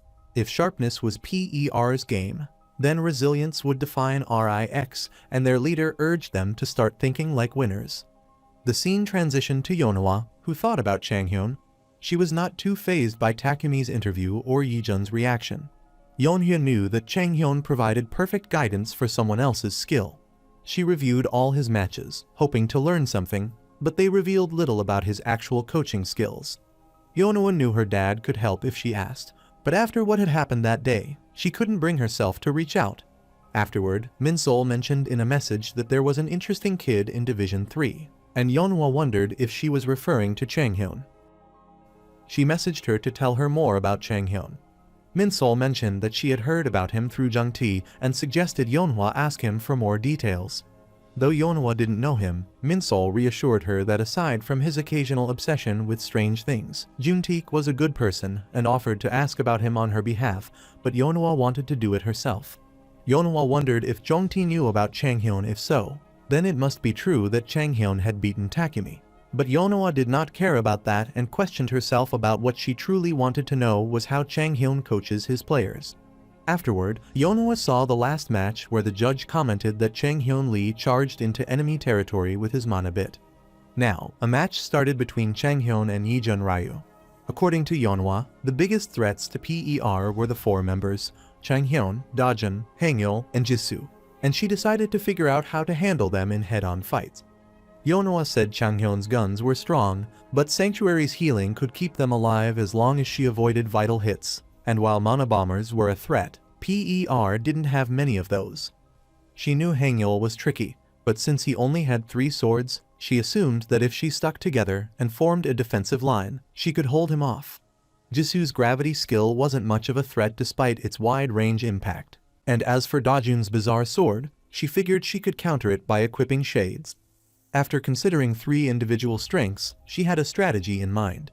Seeing it all laid out, she felt it looked doable and planned to break it down one step at a time. It was a small but critical flaw in PER, and Yeonhwa's team was perfectly positioned to exploit it. It was a strategy Changhyun couldn't possibly anticipate after all. He had only joined this season and hadn't yet seen the full depth of his opponent's capabilities. Yeonhwa believed that she could win. The scene transitioned to Haiju asking for her leader's opinion. The leader believed that the sanctuary's incredible healing, recognized as top tier even among higher divisions, was safeguarded by mana shields and melee fighters like a tank, and when Hyaju added RIX's secret strategy into the mix. Afterward, the manager told her that it was a solid plan and advised her to proceed with it for their match against PER. Suddenly, the scene transitioned to Dajun, lying on his bed and scrolling through his mobile phone. He thought that was his chance. He came across negative comments on social media, where people were sharing their thoughts about his last action in the match. Dajun felt disappointed, knowing he couldn't change his sword now it had become part of his identity and had served him well up to this point. He felt that the worst part was his own team's reaction. He glimpsed his past when he called Gilhun Lee and apologized, saying he should have told him to bring shades in advance. But Gilhun Lee was not expecting that anyway. Now, Dajun was screaming because his intention was not for that. However, Dajun hadn't made any progress while his partners had improved their skills, so he decided to do something. He should have expected his opponents to come prepared with shades as well. He came up with a plan to wear black so opponents couldn't see him through their shades, but quickly regretted it, realizing that wouldn't make him invisible, and decided he needed a better strategy. Suddenly, an idea occurred to him, and he wondered if it was possible to become invisible even to shades. He confidently believed he could come up with something. The scene shifted to the PER tactical meeting room. Chang Hyun explained to his partners on the board, assuring them that the RIX employed a tank-style strategy that blended offense and defense, so the first strike to disrupt their formation would be crucial. Hangyol asked Chang Hyun whether he was suggesting that his teammates adopt a bomber strategy. Chang Hyun replied that the opponents had likely already prepared countermeasures and assured him they needed to focus on the follow-up after the bombs. Subsequently, Gilhen asked if he should rush in after the mono bombers' disruption, and Chang Hyun said they'd start with their usual bomber strategy and follow up with the same trio from the UK match. If that had been earlier in the season, changing PER's formation mid-match would have been impossible, but now they were more than capable of pulling it off. So, Chang Hyun decided it was best to have Hangyol, Dajun, and Gilhen lead the charge. After that, Dajun stared at him in shock. Hangyol called out to Dajun. The members of PER agreed with Chang Hyun's strategy, but Chang Hyun felt something about Dajun because he had never seen him act that way before. He knew Dajun might be an attention seeker, but his first nickname, Blinding Goblin, must have stung. Chang Hyun then informed them that they had already secured a spot in the promotion stage and advised them to stay focused and keep their heads in the game. He knew that Dajun was not one to be easily shaken, so he would get through it. But might PER not see his blinding sword again that match? The scene transitioned to the virtual arena, where the match between RIX and PER was about to begin. The judge declared that the stage was set for the ultimate showdown in the Division 3 League. PER, led by Chang Hyun Lee, who had been rewriting history since his debut, faced off against RIX, which had been on a winning streak since Haiju's arrival. The newscaster said the match's outcome hinged on whether PER could break through RIX's strong defense, as their success depended on how much damage they could deal in the opening bombardment. The commentator said it was an unstoppable force against an immovable object, then announced the start of the thrilling match between the two teams. While teleporting with a mono rope, Chang Hyun asked Yeonju about the opponents, and she reported that RIX was all converging at the 6 o'clock area, assuring him that PER wouldn't hit any targets before they grouped up. Chang Hyun agreed and told the team to gather between 6 and 7 o'clock, informing Yeonju that the whole team would charge straight in after PER's first bombing run. Chang Hyun thought things would have been easier if it were a Division 1 or 2 match, rather than the same old urban arena PER always plays in. Most people misunderstood because the divisions were labeled by numbers, but the difference between Divisions 1, 2, and 3 was fundamental, and not just a matter of player skill. The biggest difference lies in the arenas themselves, and Division 3 arenas rarely feature monsters or unique mechanics. As a result, matches focused entirely on the player's skills and team fights. In contrast, from Division 2 onward, monster farming and objectives added more depth, letting teams create custom strategies based on the map. Afterward, Chang Hyun arrived at the rooftop of the building, where his partners were already present. He asked Yeonju if the opponents were still in the same spot, and she nodded, suggesting they might be waiting for PER to come to them. RIX's Sanctuary skill was built for maximum defense in a static area that was not far from what PER predicted. Chang Hyun told Hang Yul to give a 5-second countdown before deploying the bombers. Subsequently, Hang Yul informed him that the bombers were ready. He hurled the 3 swords into the air, aiming them at the sanctuary shield. Chang Hyun thought something was wrong because the swords were moving too smoothly and wondered why the opponents were doing anything with the bombers heading straight for them. Even if the sanctuary enhances their regeneration, ignoring the bomber in such an open space makes no sense. Yeonju informed that the bombs would be away in 5 seconds. Chang Hyun used his all-seeing technique. He evaluated the enemies carefully. A sudden shock hit him, as if something had gone wrong. He shouted, trying to stop Hang Yul before it was too late. Meanwhile, Yeonju had completed the countdown seconds before the bombs blasted. Subsequently, the bombs were blasted in the sanctuary shield, but the bomber's strength did not have any impact on the shield. PER was always prepared for them, but sometimes one skill could change everything if it worked really well in a specific situation. In those rare moments when RIX appeared, their impact was nothing short of devastating. They stood safely in their place. Chang Hyun analyzed one of them and saw through his system that the guy could freeze everything within 30 feet, making the area completely immune to external forces. His teammates took the permission to continue attacking them, but Chang Hyun stopped at once. He informed that the Mana bombers did not go through and decided to change the plan. In exchange for mobility, RIX gained a moment of invincibility, which was what they had up their sleeve, and no wonder they gathered on such an open field.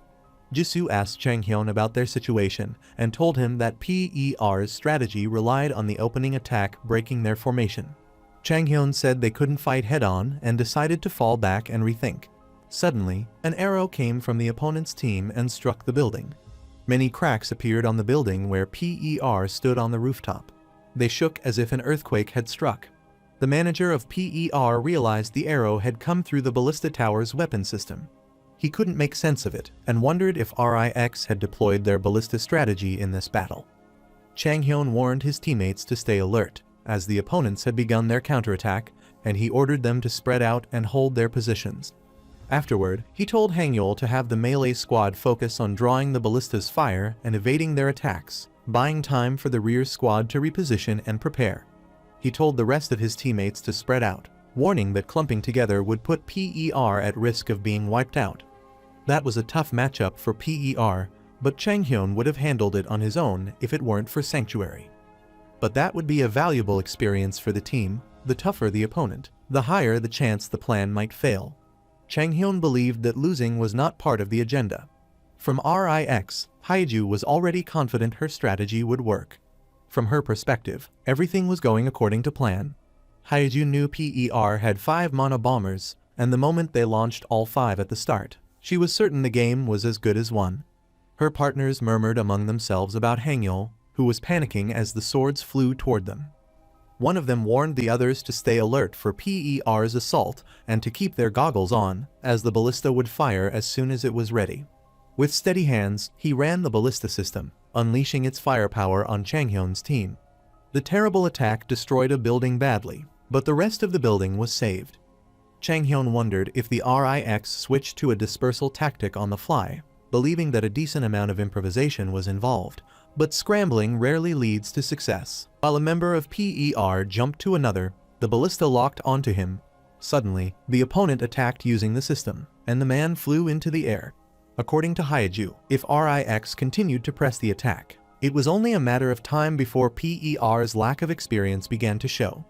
Chang Hyun realized that if his team rushed in like that, they would be eliminated one by one. But if PER charged in headfirst, they would be wiped out as well. Afterward, Dajun contacted him to sit back and enjoy the show, promising he would take care of all the heavy lifting for Chang Hyun in that match. Chang Hyun didn't understand why Dajun spoke that way, but he decided to give him some credit for not backing down. Afterward, he encouraged Dajun to fight the opponents no matter what, saying he trusted him and wanted to see what Dajun was capable of. He immediately jumped up and told Yeonju to stay back and keep protecting them, while the rest of the team charged straight into the enemy line. He assured his teammates to use the top 3 formation. All of PER understood their manager's instructions. While running through the air, Chang Hyun informed his teammates that the moment the next arrow was fired, the entire team would move in, and he ordered them to charge at his signal. Meanwhile, the opponents attacked non-stop. but the whole team managed to dodge everything. First of all, Hangyul came into the enemy line. Chang Hyun understood that it was a destructive charge. He informed them that he was going in now. When he arrived at the enemy's location, he immediately sensed Dajun's absence. Suddenly, someone attacked an enemy by swinging his sword. Chang Hyun was surprised to see that. If someone asked Chang Hyun what makes the Hunter League so great, Chang Hyun would say it's the sheer unpredictability, where no team is ever guaranteed to win or lose, with endless variables shaping the game's flow. Both teams and spectators were left on edge every single match, and right now, what was happening in front of Chang Hyun was the perfect example of that. Chang Hyun wondered about who killed the enemy. One of the RIX members instructed the others to stay together and maintain the formation. Hangyul asked Chang Hyun about someone who killed a member of RIX. A sword appeared out of nowhere, struck the opponent, and vanished again. Chang Hyun was pleased that the anonymous figure was helping PER and ordered them to break the opponent's formation. Gilhin decided to strike while RIX's formation was weak. Afterward, Gilhin rushed to the opponents. The hazardous blast appeared on the protective shield. Chang Hyun used his all-seeing eyes to try to see the invisible man. He soon realized it was Dajun. Chang Hyun was surprised and said that Dajun must have been plotting with that clown during the strategy meeting. Afterward, the judge announced that one of RIX's melee fighters inside the sanctuary had been taken down and demanded to know how it had happened. Dajun confidently attacks the opponent's backside, and the commentator announced that not a single player had noticed Dajun. Dajun was equipped with a mana-powered invisibility cloak that provided him with invisibility, though slight visual distortion from movement could still give him away. However, due to the shades worn to protect against Dajun's sword, the RIX failed to notice the subtle color shifts. In other words, with every member of RIX wearing shades, they were now fighting an enemy they could not see. Suddenly, a video of Dajun's invisible cloak technique was uploaded to social media, leaving viewers shocked and stunned by the comments. The RIX team was in a tough spot, with Dajun Kim right at the heart of their formation, and they could not spare any attention elsewhere. One of the RIX members was surprised to see that scene, while the other insisted on keeping the goggles on just as he taunted them. Dojun suddenly unleashed his lightning burst attack. Right after that, all the members were eliminated except for Hyeju. Hyeju stood in an injured condition. Suddenly, Dojun rushed at her. Subsequently, he leapt high into the air and came crashing down with his attack. He hurled a glowing blue circle at her. Consequently, Hyeju was eliminated. At last, the judge declared that the intense back-and-forth battle between PER and RIX ended in a hard-fought triumph for PER. On the other hand, Chang Hyun looked at Dajun surprisingly because the entire team was about to lose. In hindsight, he thought maybe it was for the best that things hadn't gone according to plan and he assumed he had to do everything himself for that team. But Chang Hyun had already figured out what Dojun was plotting. He couldn't deny that PER won the match because of Dajun, and he praised him. Dajun smirked and welcomed him. Chang Hyun wondered how he could do that. In the PER locker room, the team gathered as Gilhin laughed, saying he thought they were doomed when the bombers failed. Hangyul agreed, admitting he didn't think they'd win by charging straight into the enemy's defense. On the other hand, Dajun was quietly making sure of his presence. At the same time, his partners stared at him. Dajun laughed and told them they had won the match because of his setup. After that, Hangyul spoke up, asking if he didn't remember blinding the entire team the other day. Dajun was satisfied with him and told him that he would admit that one's on himself. From Gilhin's perspective, Dajun hadn't even given them a heads up about the mana gadget, and he accused him of just trying to steal the spotlight when things got tense. Dajun asked Gilhin if he hadn't heard the saying that to deceive the enemy, one must first deceive their allies, and assured him that this was how he achieved victory. Whereas Chang Hyun had lost his mind. Suddenly, someone informed Dajun that he was needed for the post-match interview. Dajun agreed and felt excited because the MVP was on his way. Chang Hyun decided to cut Dajun some slack because he had earned it today. The commentator told him that the match was a hot topic even before it began, and he asked about his opinions. Dajun said it was overall good and added that the perfect stage for the team's ace was himself. Meanwhile, Hangyul and Jisoo mocked Dajun for gritting his teeth. The commentator asked what Dajun liked about it. Dajun supposed that the part where he led his team to victory. Jisoo again mocked Dajun to show his face. Afterward, the commentator said that Dojin's stealth play was definitely one of the biggest talking points of today's match and asked whether that strategy was a collective idea from PER. Dojin clarified to the commentator that the concept was solely his own creation, with no input from the team. The announcer said Hangul, Yun, and Changhyun Lee were the best in PER so far, but everyone was excited to see Dojin's performance later. Now, Changhyun understood that Dojin was exactly the same as he was in the past. The scene transitioned to Yeonhwa, who was also watching Dojin's interview. Yeonhwa wondered if the strategy PER used today was really made by that player. A strategy relying solely on a flashing weapon and the invisible cloak without any special abilities or map mechanics at play. The tactics that were simple yet devastating were rare, even in the Hunters League, and there was no way a Division 3 player could have come up with something like that. Afterward, Jeon Tae-jin sent a message, mentioning that Min-seok was mentoring Changhyun because he definitely had talent, and even managed to beat Takumi in a ranked match.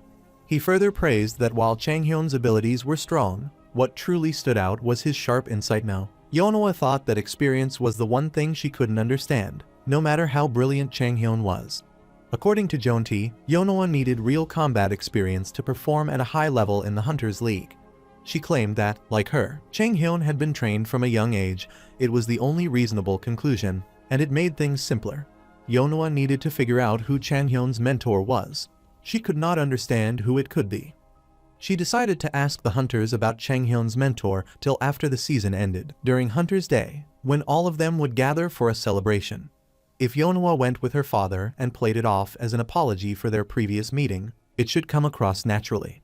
A few days later, at the PER residence, Changhyun and his teammates watched the interview where Myungjun Lee revealed himself as Myungjun Lee and said Team LTD's tactic was trending across online communities. He told Junhyuk Kang that their ace had forced the opponents to put on shades with his blinding sword, then disappeared into thin air using his invisible cloak. Afterward, Junhyuk Kang admitted that the tactic wasn't originally his idea, but it had actually first appeared in the Division 3 League. Hangul informed Dojin that they were talking about his tactic. Changhyun believed that if even Team LTD in the Division 1 League was using that tactic, Dojin could bet other teams would follow soon enough.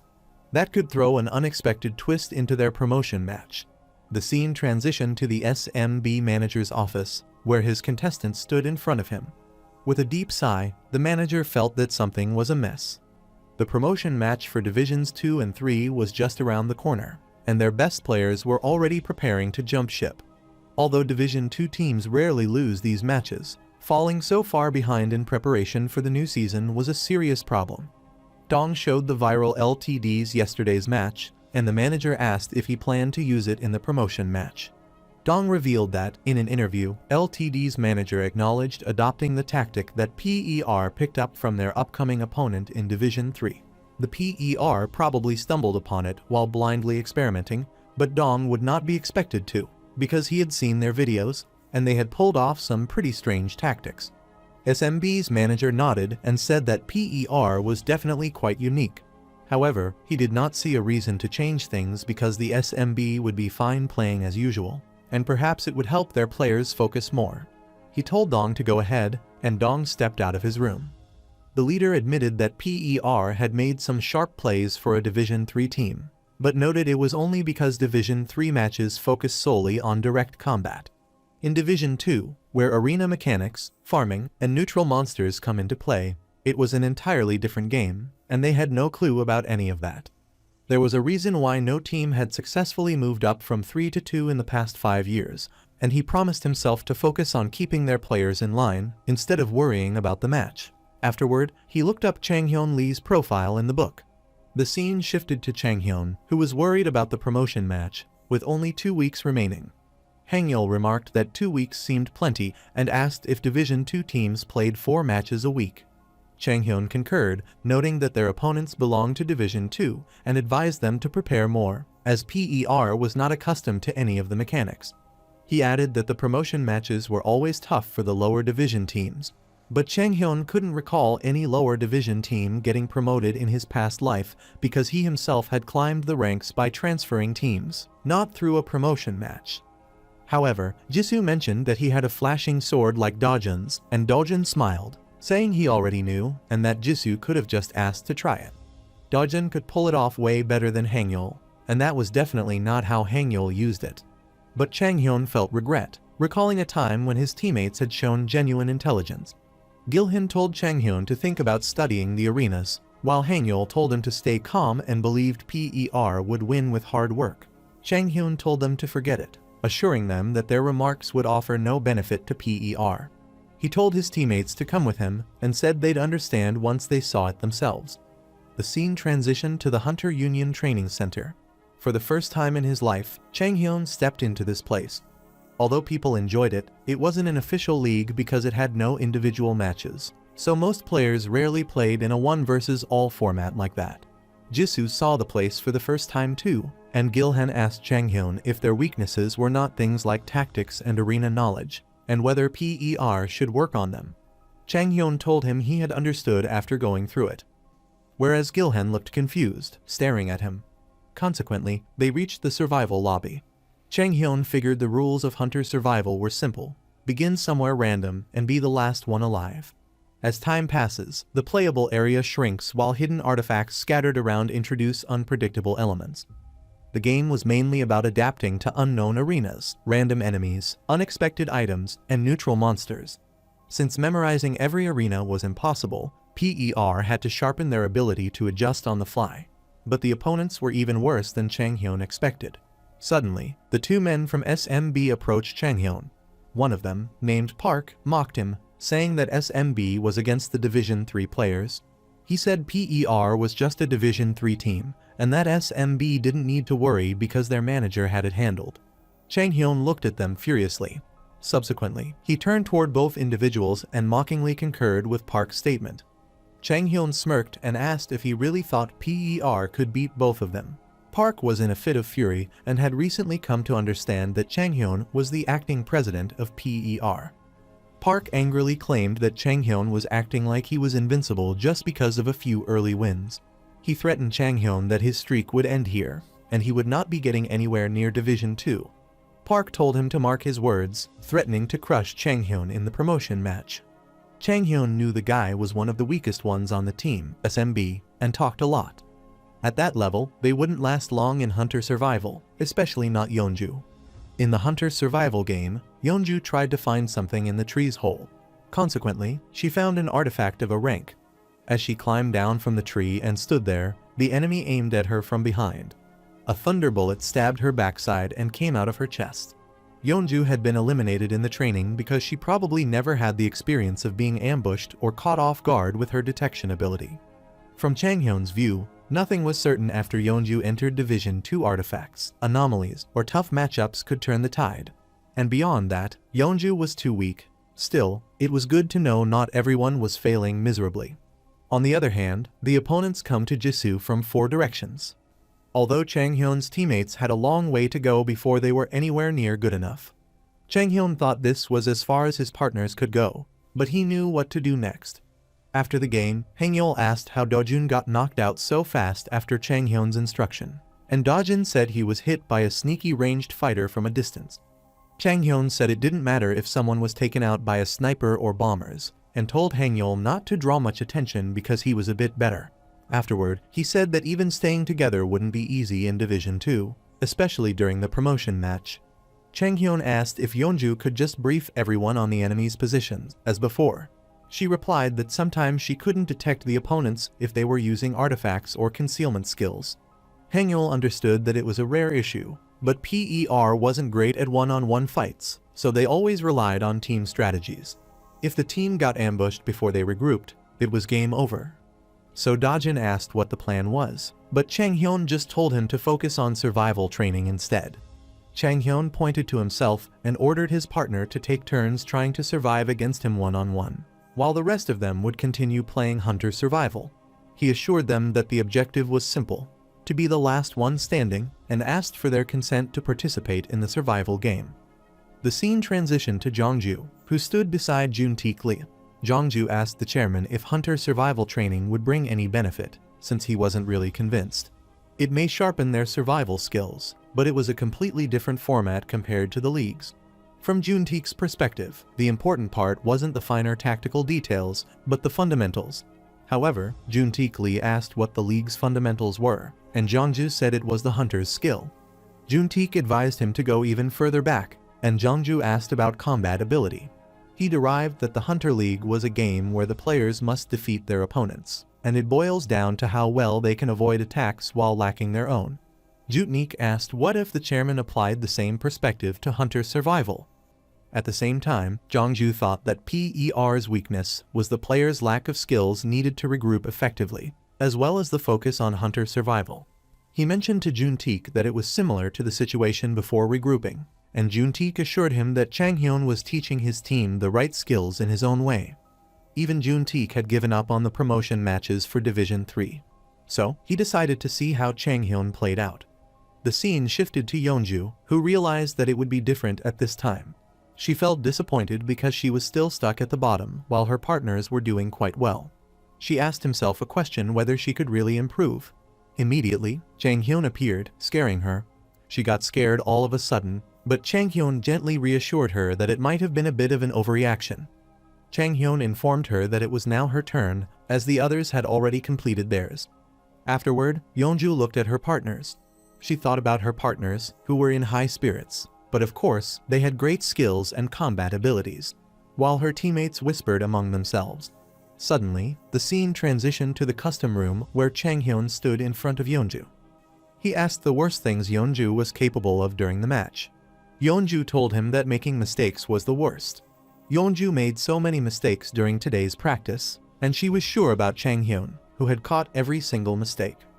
Changhyun explained that it was the fear of making mistakes, and if Yeonju was afraid, she would never try anything at all. He told Yeonju to destroy the artifact if she couldn't get it, and to take someone down with her if she stumbled. Afterward, he told her to avoid making mistakes altogether, and that was why the whole team would keep practicing until then. The one-on-one training was simple. Yeonju had to reach a designated point, while Changhyun had to stop her. Yeonju thought Changhyun was far away from her, but suddenly, Changhyun shot out at her. After that, he assured the lesson one, always plan a safe route to avoid getting sniped when the enemy is far away. She understood that Changhyun used guns, so she decided to be wary of that. Yeonju looked at the map and noticed that Changhyun had made it to the first point, so she decided to use her skill to gauge the timing when the two of them were far apart. Yeonju was prepared for the run. Subsequently, she ran quickly towards the bridge. She was about to reach the bridge. Suddenly, Changhyun appeared in the air and reminded her of Lesson 2 that melee fighters in higher divisions are good at closing gaps, warning her not to let her guard down just because they were far away. Rapidly, Changhyun attacked her by swinging his sword. So, he told her that if a strong opponent was guarding the objective, it'd be better to focus on securing useful tools like artifacts instead of rushing in. Yeonju agreed to his lesson. The training lasted for a long time, and each time Yeonju died, she received a piece of advice that she made a conscious effort to remember. However, it was impossible to overcome Changhyun's movements, which continuously changed to exploit her weakness. Meanwhile, Changhyun told her to finish up and keep playing the hunter survival game. But Yeonju could not reach the goal even once, but she wanted to keep trying. The scene shifted to a snowy area, where Yeonju appeared. She thought about the arena, which was completely unfamiliar, and decided to see where everyone was first. She checked the artifact on the arena map, but too many hunters were around it. According to Changhyun, there was always a risk that hunters might hide their mana and wait near artifacts, so he advised her not to rush in and to check her surroundings first. So, Yeonju decided to look for a safer artifact. Suddenly, she reached inside the pavilion. She saw the offensive artifact. It had the ability to attack opponents, causing them to die instantly. But Yeonju could not face melee fighters head-on because they were too fast on their feet. On the other hand, one hunter stood calmly, waiting for his prey. He immediately felt something on his feet as blue rays wrapped around his legs. Meanwhile, Yeonju rushed at the hunter. She powerfully attacked him with the artifact.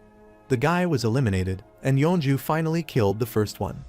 On the other hand, Hangyul looked at the leaderboard of the players. He couldn't believe that Yeonju would be among the top 10. The one-on-one training had enabled each member of the PER to adapt to new situations. He knew it so well that it was as if Changhyun had handed a cheat sheet to his teammates. Hangyul believed that their captain was so genius.